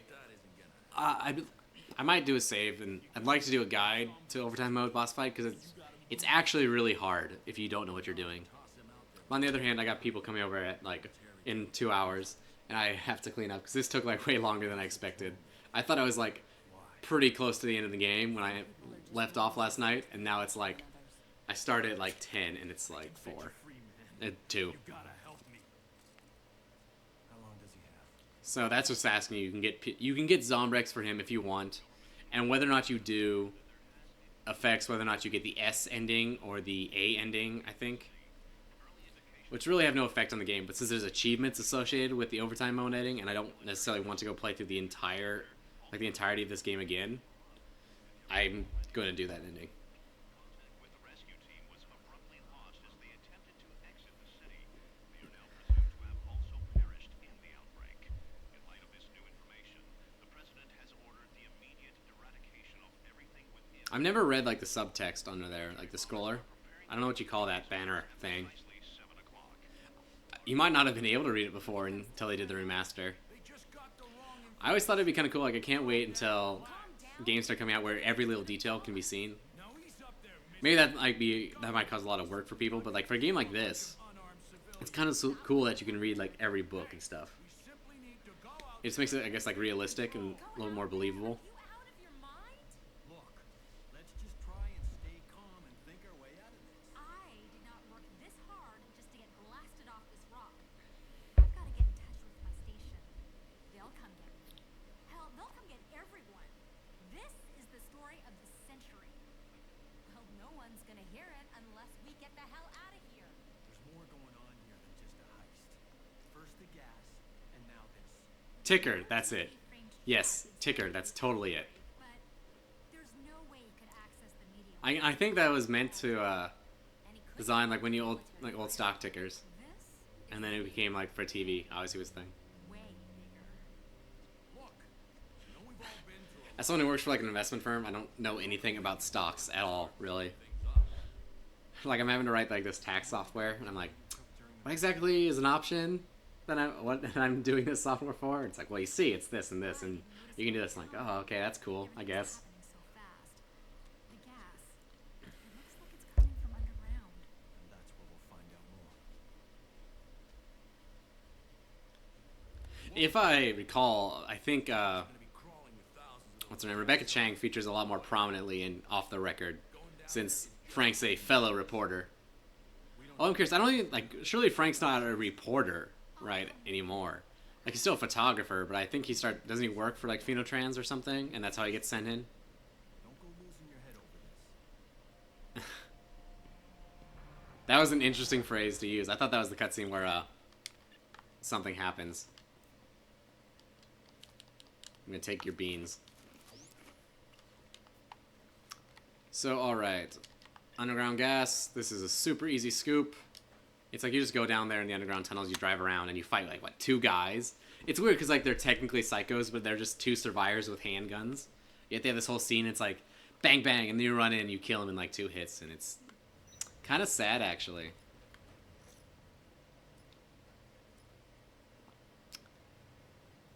Gosh. So, this run-through, while not, I would say it's not a perfect run, I'm not that good at Dead Rising 2, it's been going good. Like, actually, when I set out saying I was going to stream this, I was really concerned that I just did not remember enough of it, so that I was just going to be screwed. Like, how do I do combo weapons again? Stuff like that, but it's all kind of came back to me. Like, I had thought at one point to go back and watch my old series, just to kind of see what I did last time and what stuff I meant to improve. But I felt it would be more interesting if it wasn't like that, like if I was still kind of winging it. Because it's one of those things where I talk about in Dead Rising 1, like, if you do everything like the perfect way, it always kind of, it's always the same, you know? Like, I know how to get Frank to attack properly. I know how to fight psychos so they always follow the same, like, patterns. But if you do some of the crazier stuff, like, the reason I do challenge runs is it just makes the game, like, come alive again. Like, fighting Cletus with melee only, that just is all of a sudden is like a whole different ball game, and it's awesome. Don't throw up on me. There you go. And you'll get into these positions like where you have survivors you don't normally have in places you don't normally go. Like, I always wanted to get the couple from the beginning of Dead Rising 1 all the way to, like, the butcher fight or something. You know, like, that would be a pretty new situation for me to be in. So it'd be cool. I've never gotten around to it. Come on. One day, though. It'll be on there. I essentially have to go play through Dead Rising 2, some more achievements. Off the record, I want to do Case West, Dead Rising 3. I want to do all its DLC. And go from there, probably.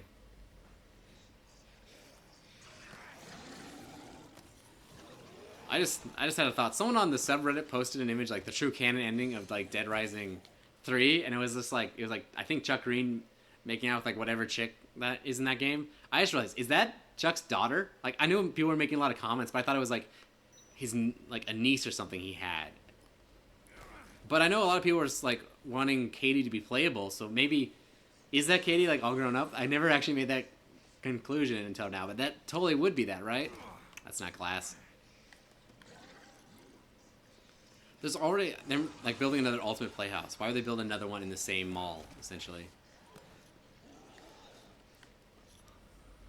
Huh. It makes that photo make a lot more sense, but I guess, yeah. Until recently, and I went and I looked kind of like at it, I didn't realize Dead Rising 3 had so much DLC.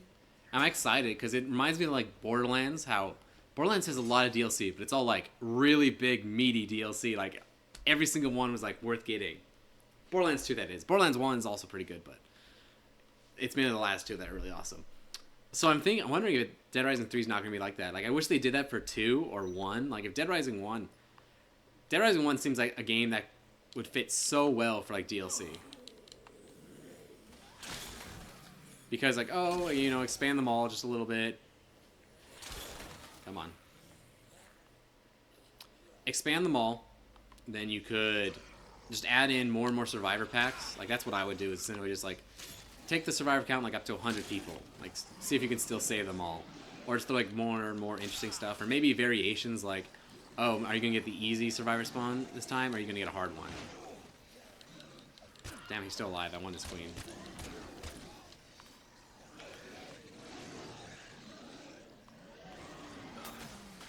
I think technically the gas zombies don't necessarily die from the queens. They just get stunned.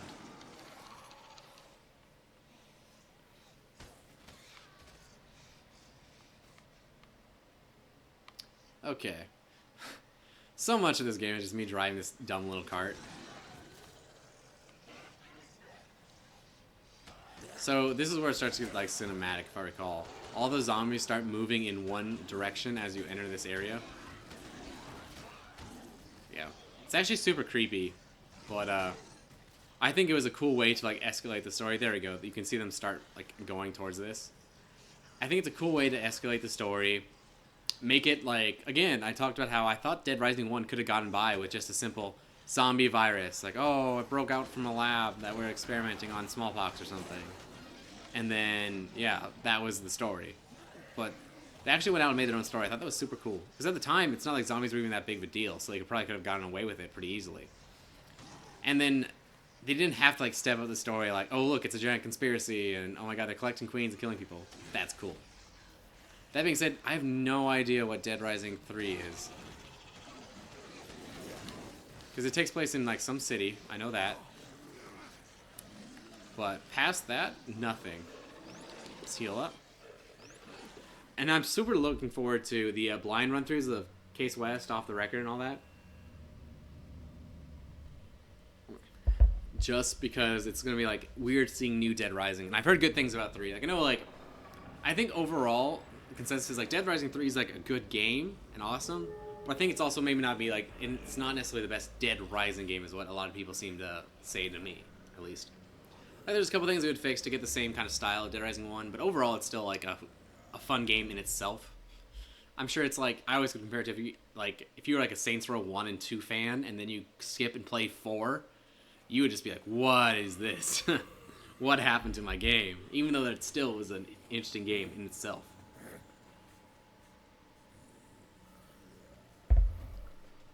I like how he just blends in here. But this is what I'm saying, how I'm pretty sure this was Fortune City was built for this kind of thing. I don't think they shipped in that machine. I'm pretty sure it was here for like the last 4 years when they built the city. What the? And I'm sure if everything went well for them, they would probably let it happen again. Like they would, oh well, we rebuilt it this time with extra zombie measures, and they would like do it again, and then maybe they let the city burn down and just do it with a whole another city.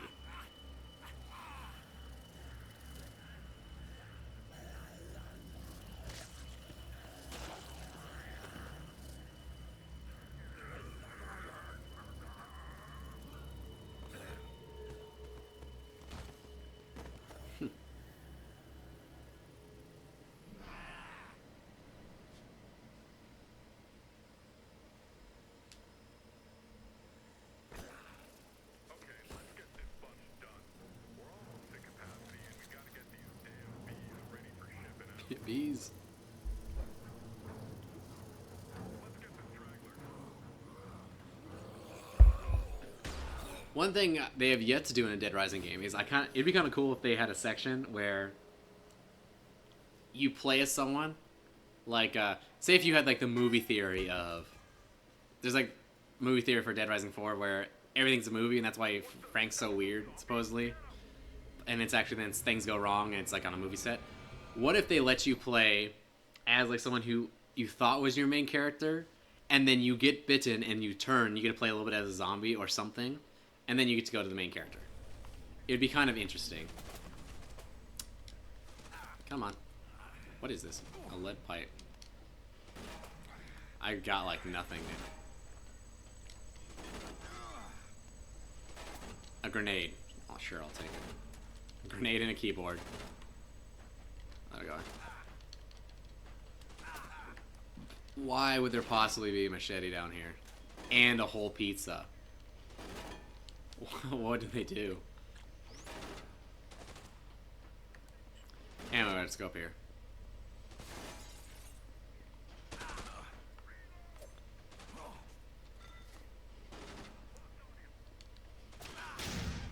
See, I think it's a thing where you can, like, somewhere in the tunnels, you can come here early and you can get one of those guns.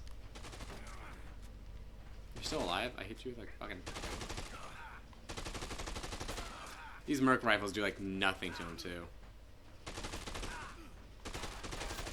He fell off. Nice. Oh, I forgot. You can get, like, queens down here. In cases.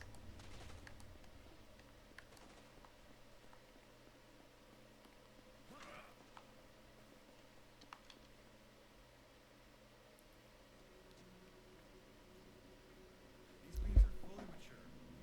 We are exceeding estimates. You should call the doctor and let him know that we're going to start. That looks like Woodrow. It'd be funny if it's canon if it was him, but it's just them reusing certain faces and whatnot. Absorption of the compound is at 80% of ideal, and maturation rates are 10 times normal. The harvest is going according to... Hey, Poindexters. Who the hell are you? You're not supposed to be in here. Was his... I think when he grabbed the gun, I think the walkie-talkie was still attached. Nice scene. What possible achievement? Oh, is it just like do all the cases? Man, that looked straight up professional. Me just taking on that fight. I always hate, like, Blambo's awesome in Psycho Fights. I don't think I would ever bother to get, like, 3 of them, though, to actually go make it and take it to, like, say... It'd probably be great against Antoine. You could probably just get, like, a sniper, essentially, position. Just go bang, bang, bang. Probably, actually, I should use it against Leon Bell. That's actually the motorcyclist. I mean, it's kind of early on to use a Blambo, but I'm sure you could totally hit him really hard with that. I feel like it's a thing with Chuck and Coffee. Like, I feel like he's in cutscenes a lot with Coffee, where he just, like, never gets to drink it. And then that's some kind of inside joke that's being made right here. Because it's like in the first cutscene, it's like, making some coffee, it's like, oh, I've been framed. It's like, what? And he spills it. And then the other time, it's like, he's about to take a sip, and then, oh no, that's like, the safe house is under attack. I think that might be some kind of weird inside joke. But I feel like that was a thing about how he's like, finally, a cup of coffee. I think he's also in that one cutscene, like right before you go to this final ending of the game, where it's like, you should go get more people, Chuck. And he's like, really? It never ends. And he sets down his coffee and leaves. And I believe that's a thing. It's something I've just only noticed now, but I do think that's like a weird undertone. So I need to get some zombie kills with this gun, and then for the sake of the achievement, there's a, what's it called? You combine it with the amplifier to get the BFG, which is, only has a couple shots, but is pretty damn amazing. I also need to technically get like, what, 100 or 1,000 gas zombie kills.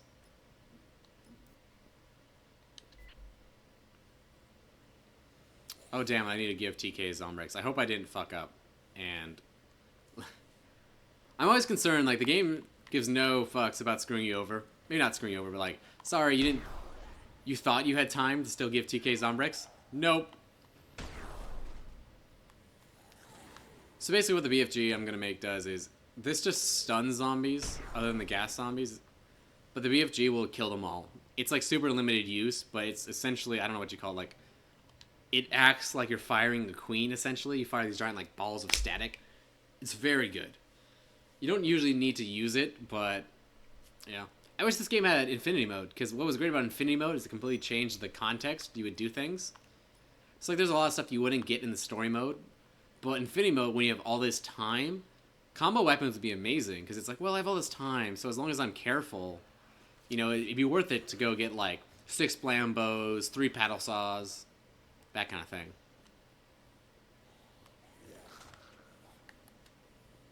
So I need an amp. I'll drop the handgun.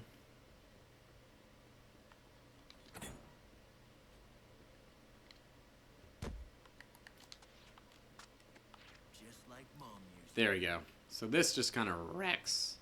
And you can, like, put it away, too. Fuck yeah. Damn, I was hoping I was going to get every firearm kill for that. But yeah, surely I have more. I don't know what other firearms there are in the game, but I know for the longest time that BFG was the one that I was lacking. I'm sure it's just like, oh, well, technically I need to get a bow and arrow or something, or it'll be all the combo weapons, I assume. Like, go get, you know, the flamethrower, or the freeze gun. Thing is, what's nice is they do give you this, and that's essentially like a bunch of kills. Like, that's super ammo efficient. So that when you get, like, they start trailing you, you can just be like, boop, get some of them. But yeah, I'm excited. I was hoping to have more time today, and this stream took forever, but I was going to set up the, my green screen stuff and test it. And then I'm hoping to spend more time to get music for the next stream, too. And that's more than anything takes, like, time of just me sitting, listening to a copy, like, to a royalty-free music that I can put on the stream freely. And just, like, putting it all together in a playlist, making sure there's enough so it's not like, oh, every hour it repeats over 4 hours and you're just like, kill me. But on the other hand, that it doesn't go with, like, a hard rock song in a country, because then it's just like, what was that? And it's a little bit too jarring. And then you also have to find stuff where it's like, is it interesting to listen to? Is it something I can talk over?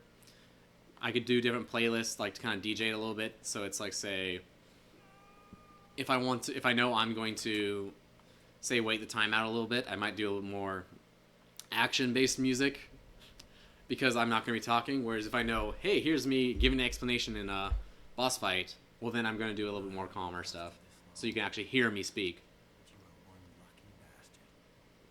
I've always wondered, like, where streamers get most of their music. I always assumed on Twitch they just had deals that essentially Twitch would buy the rights to various songs. Kind of like YouTube does that a little bit as well, where they just buy, like, hey, here's, like, a whole library of, like, decent stuff. And it's not well known enough that it's not, someone's going to be like, hey, this is that song. And it's really unlikely that two YouTubers would end up using the same music and you would notice it. The only downside is I know, like, I always hate going to look for music for, like, my videos for, like, the guides and stuff. Like, the music, I should say, provides a very important purpose. One, it provides, like, an overall, like, kind of through line to the video. Like, this keeps going, so it's normal. It helps even out the cuts. It also makes a noise floor. So essentially, say if I have like a little bit of pops or static or I don't know something in the background I didn't notice, the music's loud enough that it covers that up while not being too loud to hear me. So that way I can do stuff like, for example, if I want to fade in the audio from the game, it's not just a hard cut. I can fade it in. But if there's no music at all, then it's super obvious when that happens. But you gotta find stuff good. Like, there's so many weird, like, funky country rocks on the YouTube library, and just like, when would anyone use this? Or like some of the good stuff, it's obviously used by like everyone.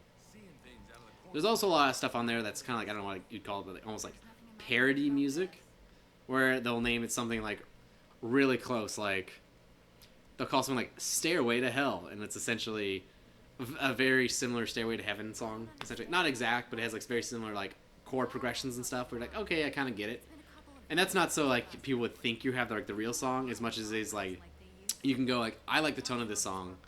Find me something like it. Like, I want like this kind of a beat, but I don't necessarily want to have this exact crazy thing, or I don't want the lyrics. You can go find something similar.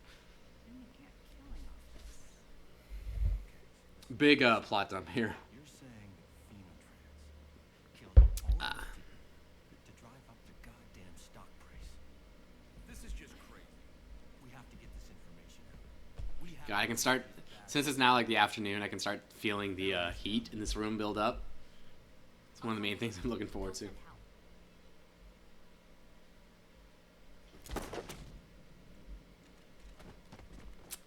Damn. I always wish I don't like that they killed Rebecca. I think she was an interesting character. Like, it definitely is a big progression, which is like, bang. I definitely like her way more than Stacey Forsythe. And I felt like I would rather see Rebecca Chang in more games. Like, I definitely think of her as a memorable character from this game, and then they kill her off. Whereas, like, Stacey Forsythe, it's like Otis, where, like, Otis never talks in the cutscene. Technically, he's all over the game. But I don't actually relate to him that much. I relate to him because he's annoying, is why I relate to him. Not relate, think of him. So no one will find the bullets in your bodies. Good thing I'm wearing a bulletproof vest. Although I have to say, I am gonna enjoy this.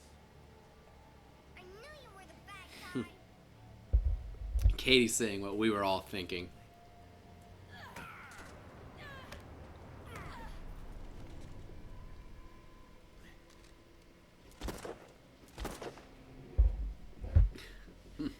Chuck, you can't let him escape. Oh god, that coffee helps so much. He's not making it out of here in one piece.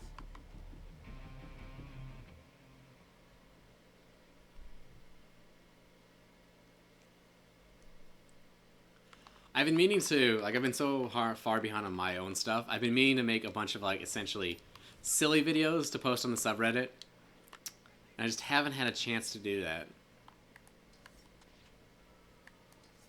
Alright. So now it's the facts. Let me look up something else while I'm here, though. I think if I can get it, I want to get that Dead Rising 2 all firearms guide. I think that's the weapon, the firearms, yeah. That's it. For the He Hasn't Covered Wars or whatever.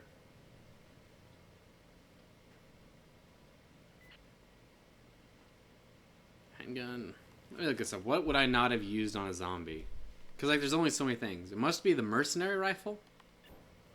Where can I get a mercenary rifle? North Plaza. Hotel, whatever that is. Which is exactly where I'm going. I've definitely done assault rifle. That's it. I haven't picked one up yet. You can buy them in the, you can buy them early in the pawn shop, which I think is a very cool thing to do with pawn shops. Because I always bitch that, oh, there's so many awesome weapons in Dead Rising 1 that you can't get until you unlock them, like, way too late in the game. But they let you solve it that way. Maybe that's how you can, I think you might be able to get a blast frequency gun as well from a pawn shop. So either way, I need to head out. There's a truck. Oh, I can make my thing. Your little lance with these machetes. I believe there's a push broom over here in this maintenance. All your bagging needs.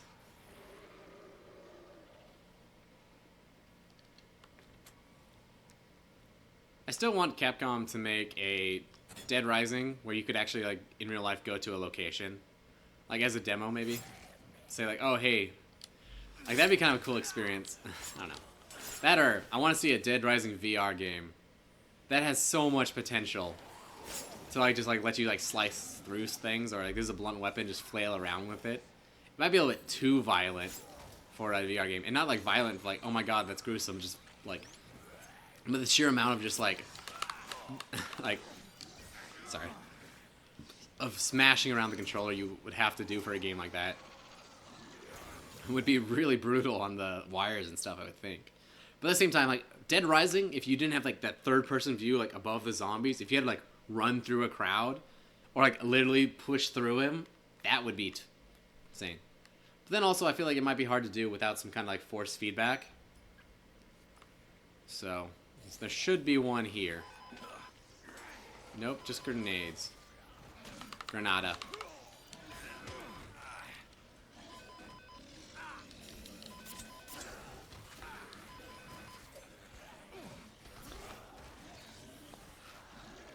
Alright. Okay, I'm gonna try over there. Can you clear it out?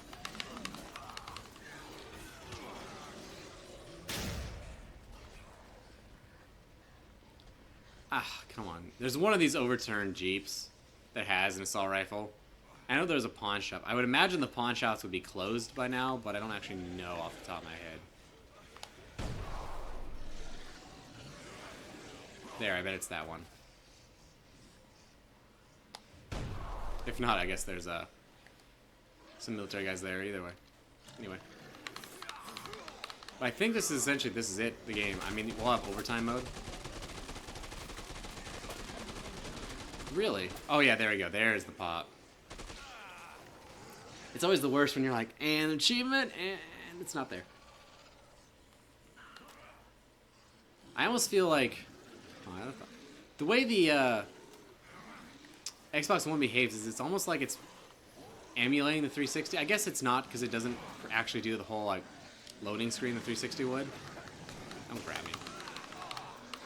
I don't know. It's, God. See, this is what I mean by that. Like they'll get on you, and you have to like take a moment to like actually kill them. Not that it's an issue, because I do need to kill a bunch of gas zombies. So I wouldn't be surprised if I like reload this save just to come back and kill these guys.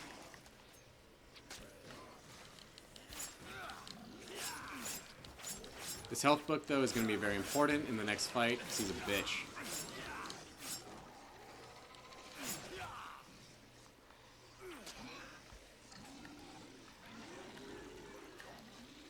I'm going to want to keep that BFG. There's a sword in the stone behind here. It's a cool, I guess, reference, while also being a neat weapon to hide.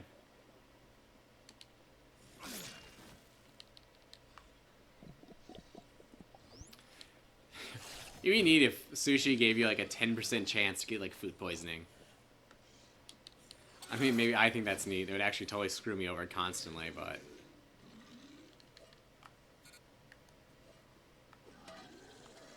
Let's get some fish. That'll do. If I recall, where we're going is like one of the only places in the game you can get like lobsters, which heal you a lot.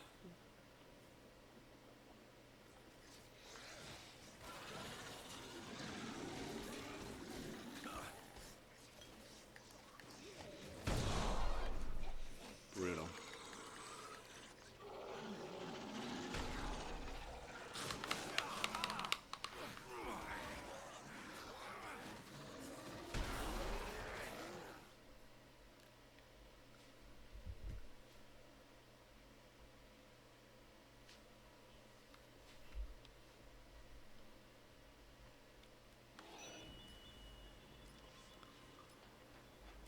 I almost feel like this should have been the overtime mode. Like, everything after the military showed up essentially feels like the overtime mode of Dead Rising 1, sans an arbitrary collection list. I'm gonna save first. It's like right by the elevator anyway.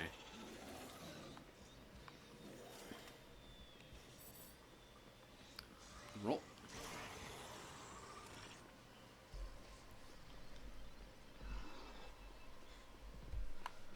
Come on. I'm not looking forward to doing all those achievements that are just like, get a kill with like every weapon in the game. But I'll probably will go. God, I just healed. Please. Game Y.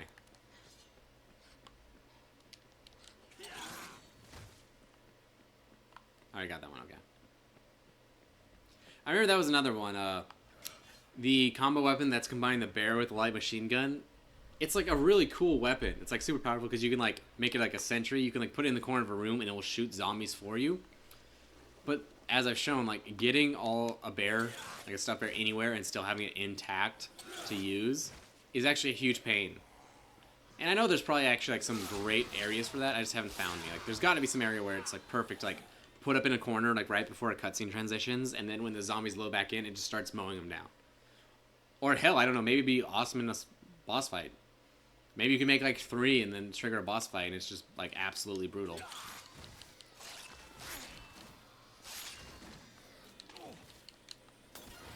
So I think I got enough food. Do I have a gun? I don't have it. That propane tank is just like off, dude. So essentially there's going to be like an AC-130 that's going to go pick him up. And we have to go fight Sullivan while that's happening. It's definitely one of the more unique fights because it's like the roof will be destroyed, so you'll keep getting knocked down with these zombies, which is a cool effect because then it also lets you climb up there easier. It's kind of a hard fight, honestly. I think it's like you're kind of meant to fight him on this platform, but you can also just jump off and cheese him with weapons.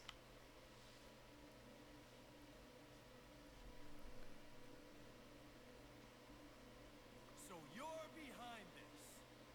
You killed all these people for money. He's so blunt. For money. I always thought that was a dumb line. That's what you think? The money's secondary. We're trying to save lives here, Chuck. Saving lives? What the hell are you talking about? Come on. We had to take the necessary steps to ensure a consistent supply. We can't make the drug without queens, Chuck. A lot of queens.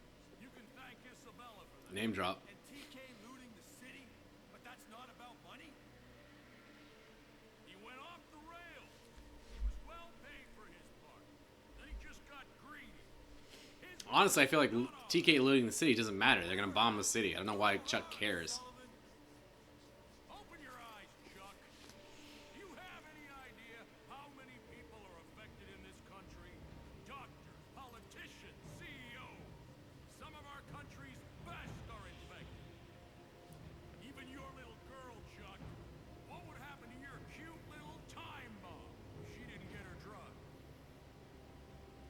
Fortune City was a small price to pay to ensure our country's way of life. You murdered these people! Acceptable losses! This wasn't the first time and it won't be the last! You bastard! You did it! You caused the Vegas outbreak too, didn't you? You killed my wife, destroyed my family! Everything that we have done has been absolutely necessary! Alright. So essentially the issue is I'm going to be getting attacked. I want my fish. I need to eat my fish. Oh, he's... God damn it, he destroyed my lobster. I don't think I have any guns. That sonar gun's not going to do shit against him. It's more for overtime mode. VF3 might.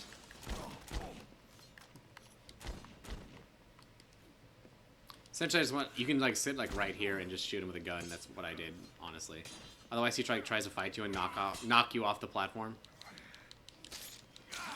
I think I might just stick with my go-to strategy of just out-tank him.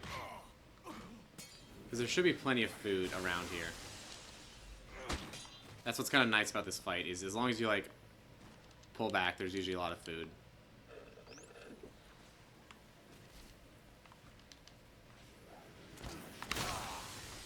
Is that a grenade? Or, I thought that was just a flare. I guess it's probably dynamite or something is what...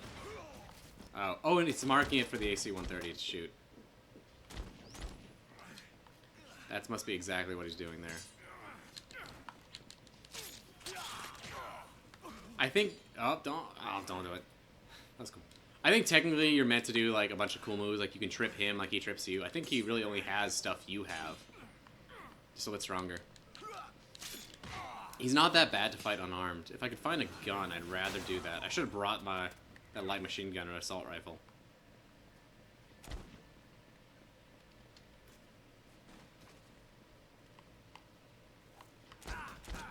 Stop it. I wish there was an elegant way, but just kind of like, if you have your gun, you can just hide and shoot him in the ankle.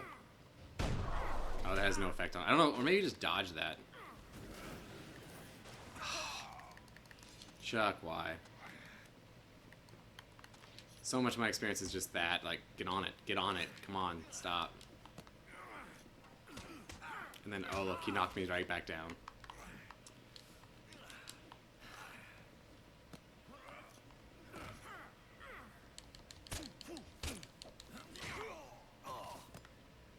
It's one of the reasons I don't like a lot of boss fights, is it's kind of bullshit that they're not on the same kind of system you are. Like, they have huge knockback and you can't knock back them at all.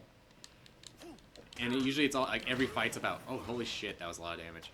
Every fight is about, like, cheesing. It's not about, like, outsmarting. It's just like, oh, look, I can get him stuck and then I can hit him a bunch. Like, that always bugged me, personally.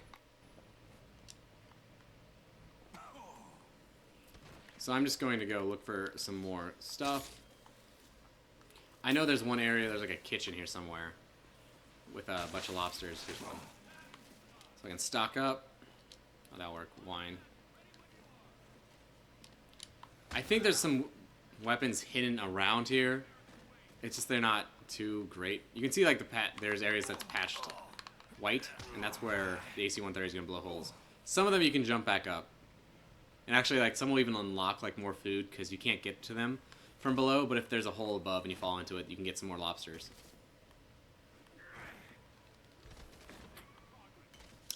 I wish there was a gun up here, but I really don't think there is.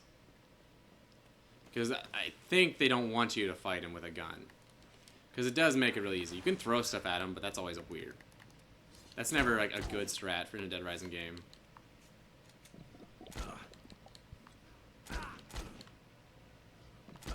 Why are you being such a bitch, man? He was like perfectly waiting, like, you're healing. Shoot. And it's just like death by 1,000 cuts with this guy. I originally did a little bit more of a guide on him and stuff to beat, but it's just like, it would help if I could like dodge out of it a little bit easier. Or if I could like knock him down with that, for example.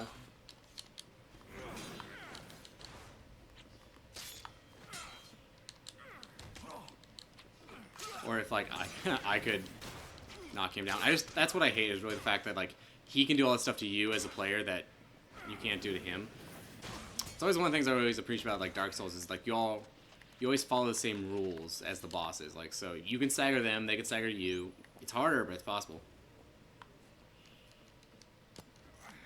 Like, it just feels cheap. Like, even looking at like the Brock fight in Dead Rising 1, how it's like if he gets knocked for the tank, all of a sudden he's like magnetic to it, and he gets like moved straight to it. Like, I wonder, like, if you bring, say, the sword and the shield here, or even like the punching gloves, can you block his blows? I think you might be able to, because that's the function. It would be really interesting. That could make it trivial. Yeah, this is actually way easier with guns. I should have brought guns. And I went out of my way to get that assault rifle. I just didn't really do anything with it.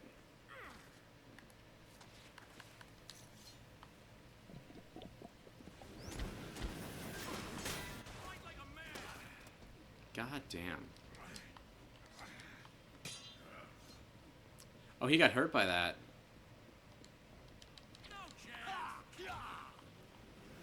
Yeah, oh yeah. Blocking it doesn't do anything. Oh, interesting. That was like really good for some reason. Get at me, bro.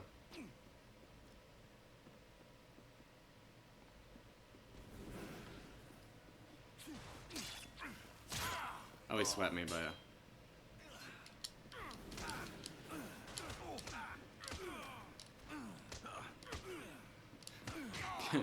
Gonna win by technicality. Oh, goddamn. That was kind of a dick move. should be some food around here. Let's climb up. I know there's a kitchen back here somewhere. This is just like, because it's like an unfinished restaurant on the top of the casino. But where's it at? Damn it, I used all this food. This always seems to happen where it's like anticlimactic, where it's like, okay, so I don't want to go up there because I don't have a lot of health. At the same time, neither does he.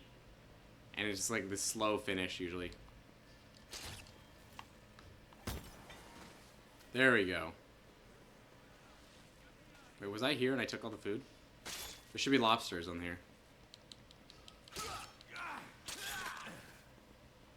It's been so long since I played this part. Shit. Shit.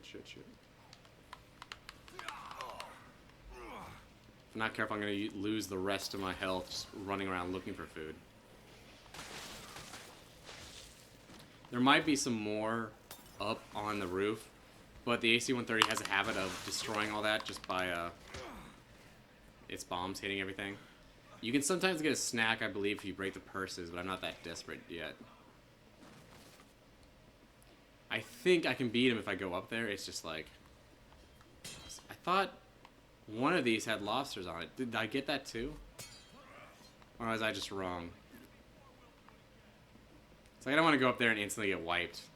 But I also don't want to spend forever down here if there's really nothing left.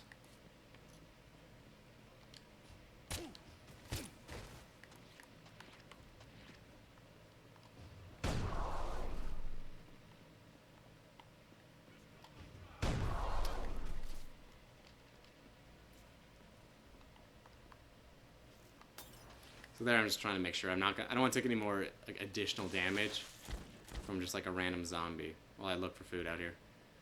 Yeah, it looks like it all gets destroyed by just like the AoE, because it technically has like a health count to it before it's like a durability, even though it's food.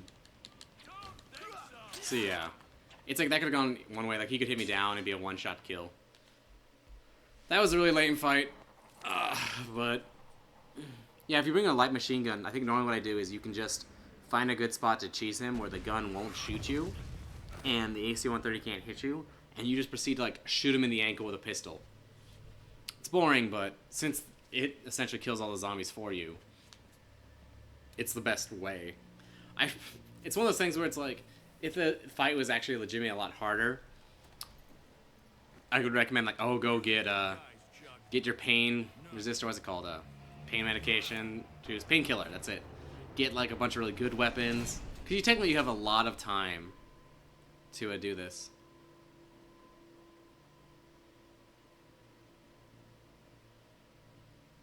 I'm feeling, would that kill you? Those are some really strong handcuffs, I guess. Like, I don't know how that works. I guess, like, the thing is, I think it's strapped onto his harness, so not just, like, his belt. But that's a lot of force. Like, if it pulled him in half, I feel like you'd be stronger than just necessarily one pair of handcuffs. This is Chuck Green. You want the scoop of a lifetime? There's a bunker full of survivors in Fortune City. And I've got the proof of what happened here. I need rescue choppers, and I need them right now. So this should cut to overtime mode, and I'm probably gonna kill the stream just because I got stuff I need to do, and fortunately, and it's just, all it is it's exactly like overtime mode in Dead Rising 1, where you get a list of, get these 9 things, and then you have a boss fight. And also, it does the same thing where it's like, none of the items you carried into it matter, which I think is a cheap way for making a hard boss fight, because it takes away so much of the game. Those 2 survivors are the same survivors that come in with you at the very beginning of the game, so that's why they can guarantee that they're still alive.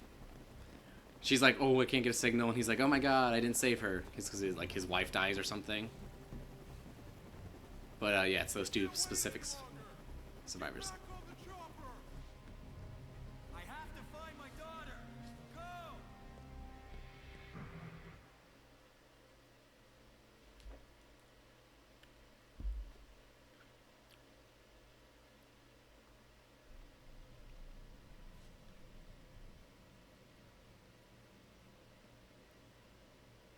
Is there a chainsaw there? Hold up. Is there a chainsaw in the security room? I want to double check that. It's probably something I knew at one point, and I was like, nah, chainsaws aren't worth it. Because even now I'm like, it'd be cool to have a chainsaw, but it would be broken like 10 steps out of the safe house. But I think there was one there behind those like red barrels. It might have been a cement saw, which is by far much worse.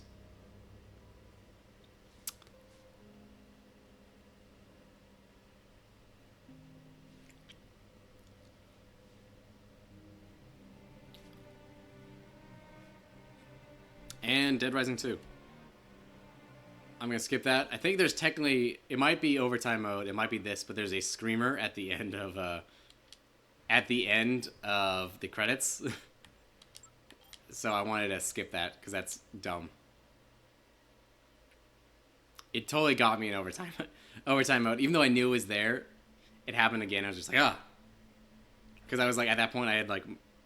When I was recording, I had long since like moved away, and it was just like to the left of me, and it was really loud because I turned the music back up. It's just like, so essentially, just TK is like, "Oh, come get these things for me," and yeah, then you go fight him.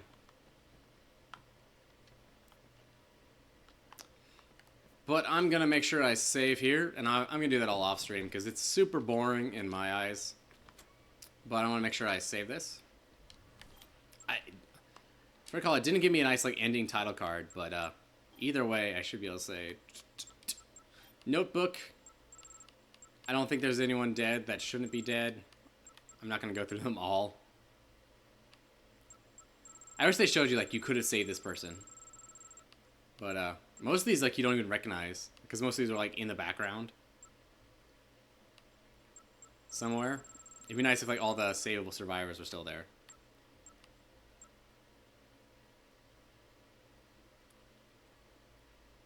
Is that a reference to something? Tim Duggan, lover of zombie video games, slow learner. I always figured that these would had to be like references to particular people. Did they fly the tiger out as well? Seems like it'd be a weird choice. But anyway, I'm gonna cut the stream here. Thanks for watching. Sadly, the ending of the game is not as exciting as I'd like it for it to be. But I stream every Friday at 6 p.m., usually Dead Rising. I'm hoping to do Dead Rising 2 off the record, a blind playthrough of it, next Friday. I also usually stream the morning after to kind of just like wrap up the run-through like I did here. Usually it doesn't take that long, but if you missed any of my old streams, you can find them on my channel. I have a bunch of Dead Rising stuff coming out in the future, as well as on the channel right now, so let me know what you want to see, and if you like anything so far, subscribe. If you want to get in contact with me, my Twitter is on the channel page, or you can leave a comment anytime on any of my videos. I'm super good about getting back to comments. It's like I get a whole notification. I always try to respond to my comments. So tell me what you thought. I think there's a stream link survey in the bottom if you're still watching and you haven't taken that. Any kind of like notes you want to leave in the survey if you want to answer those questions. I had a bunch of great feedback last time for that, so I can finally incorporate that with like my stream 2.0 I got going on hopefully next week. But anyway, thanks for watching. I hope to see you next Friday, and see you later.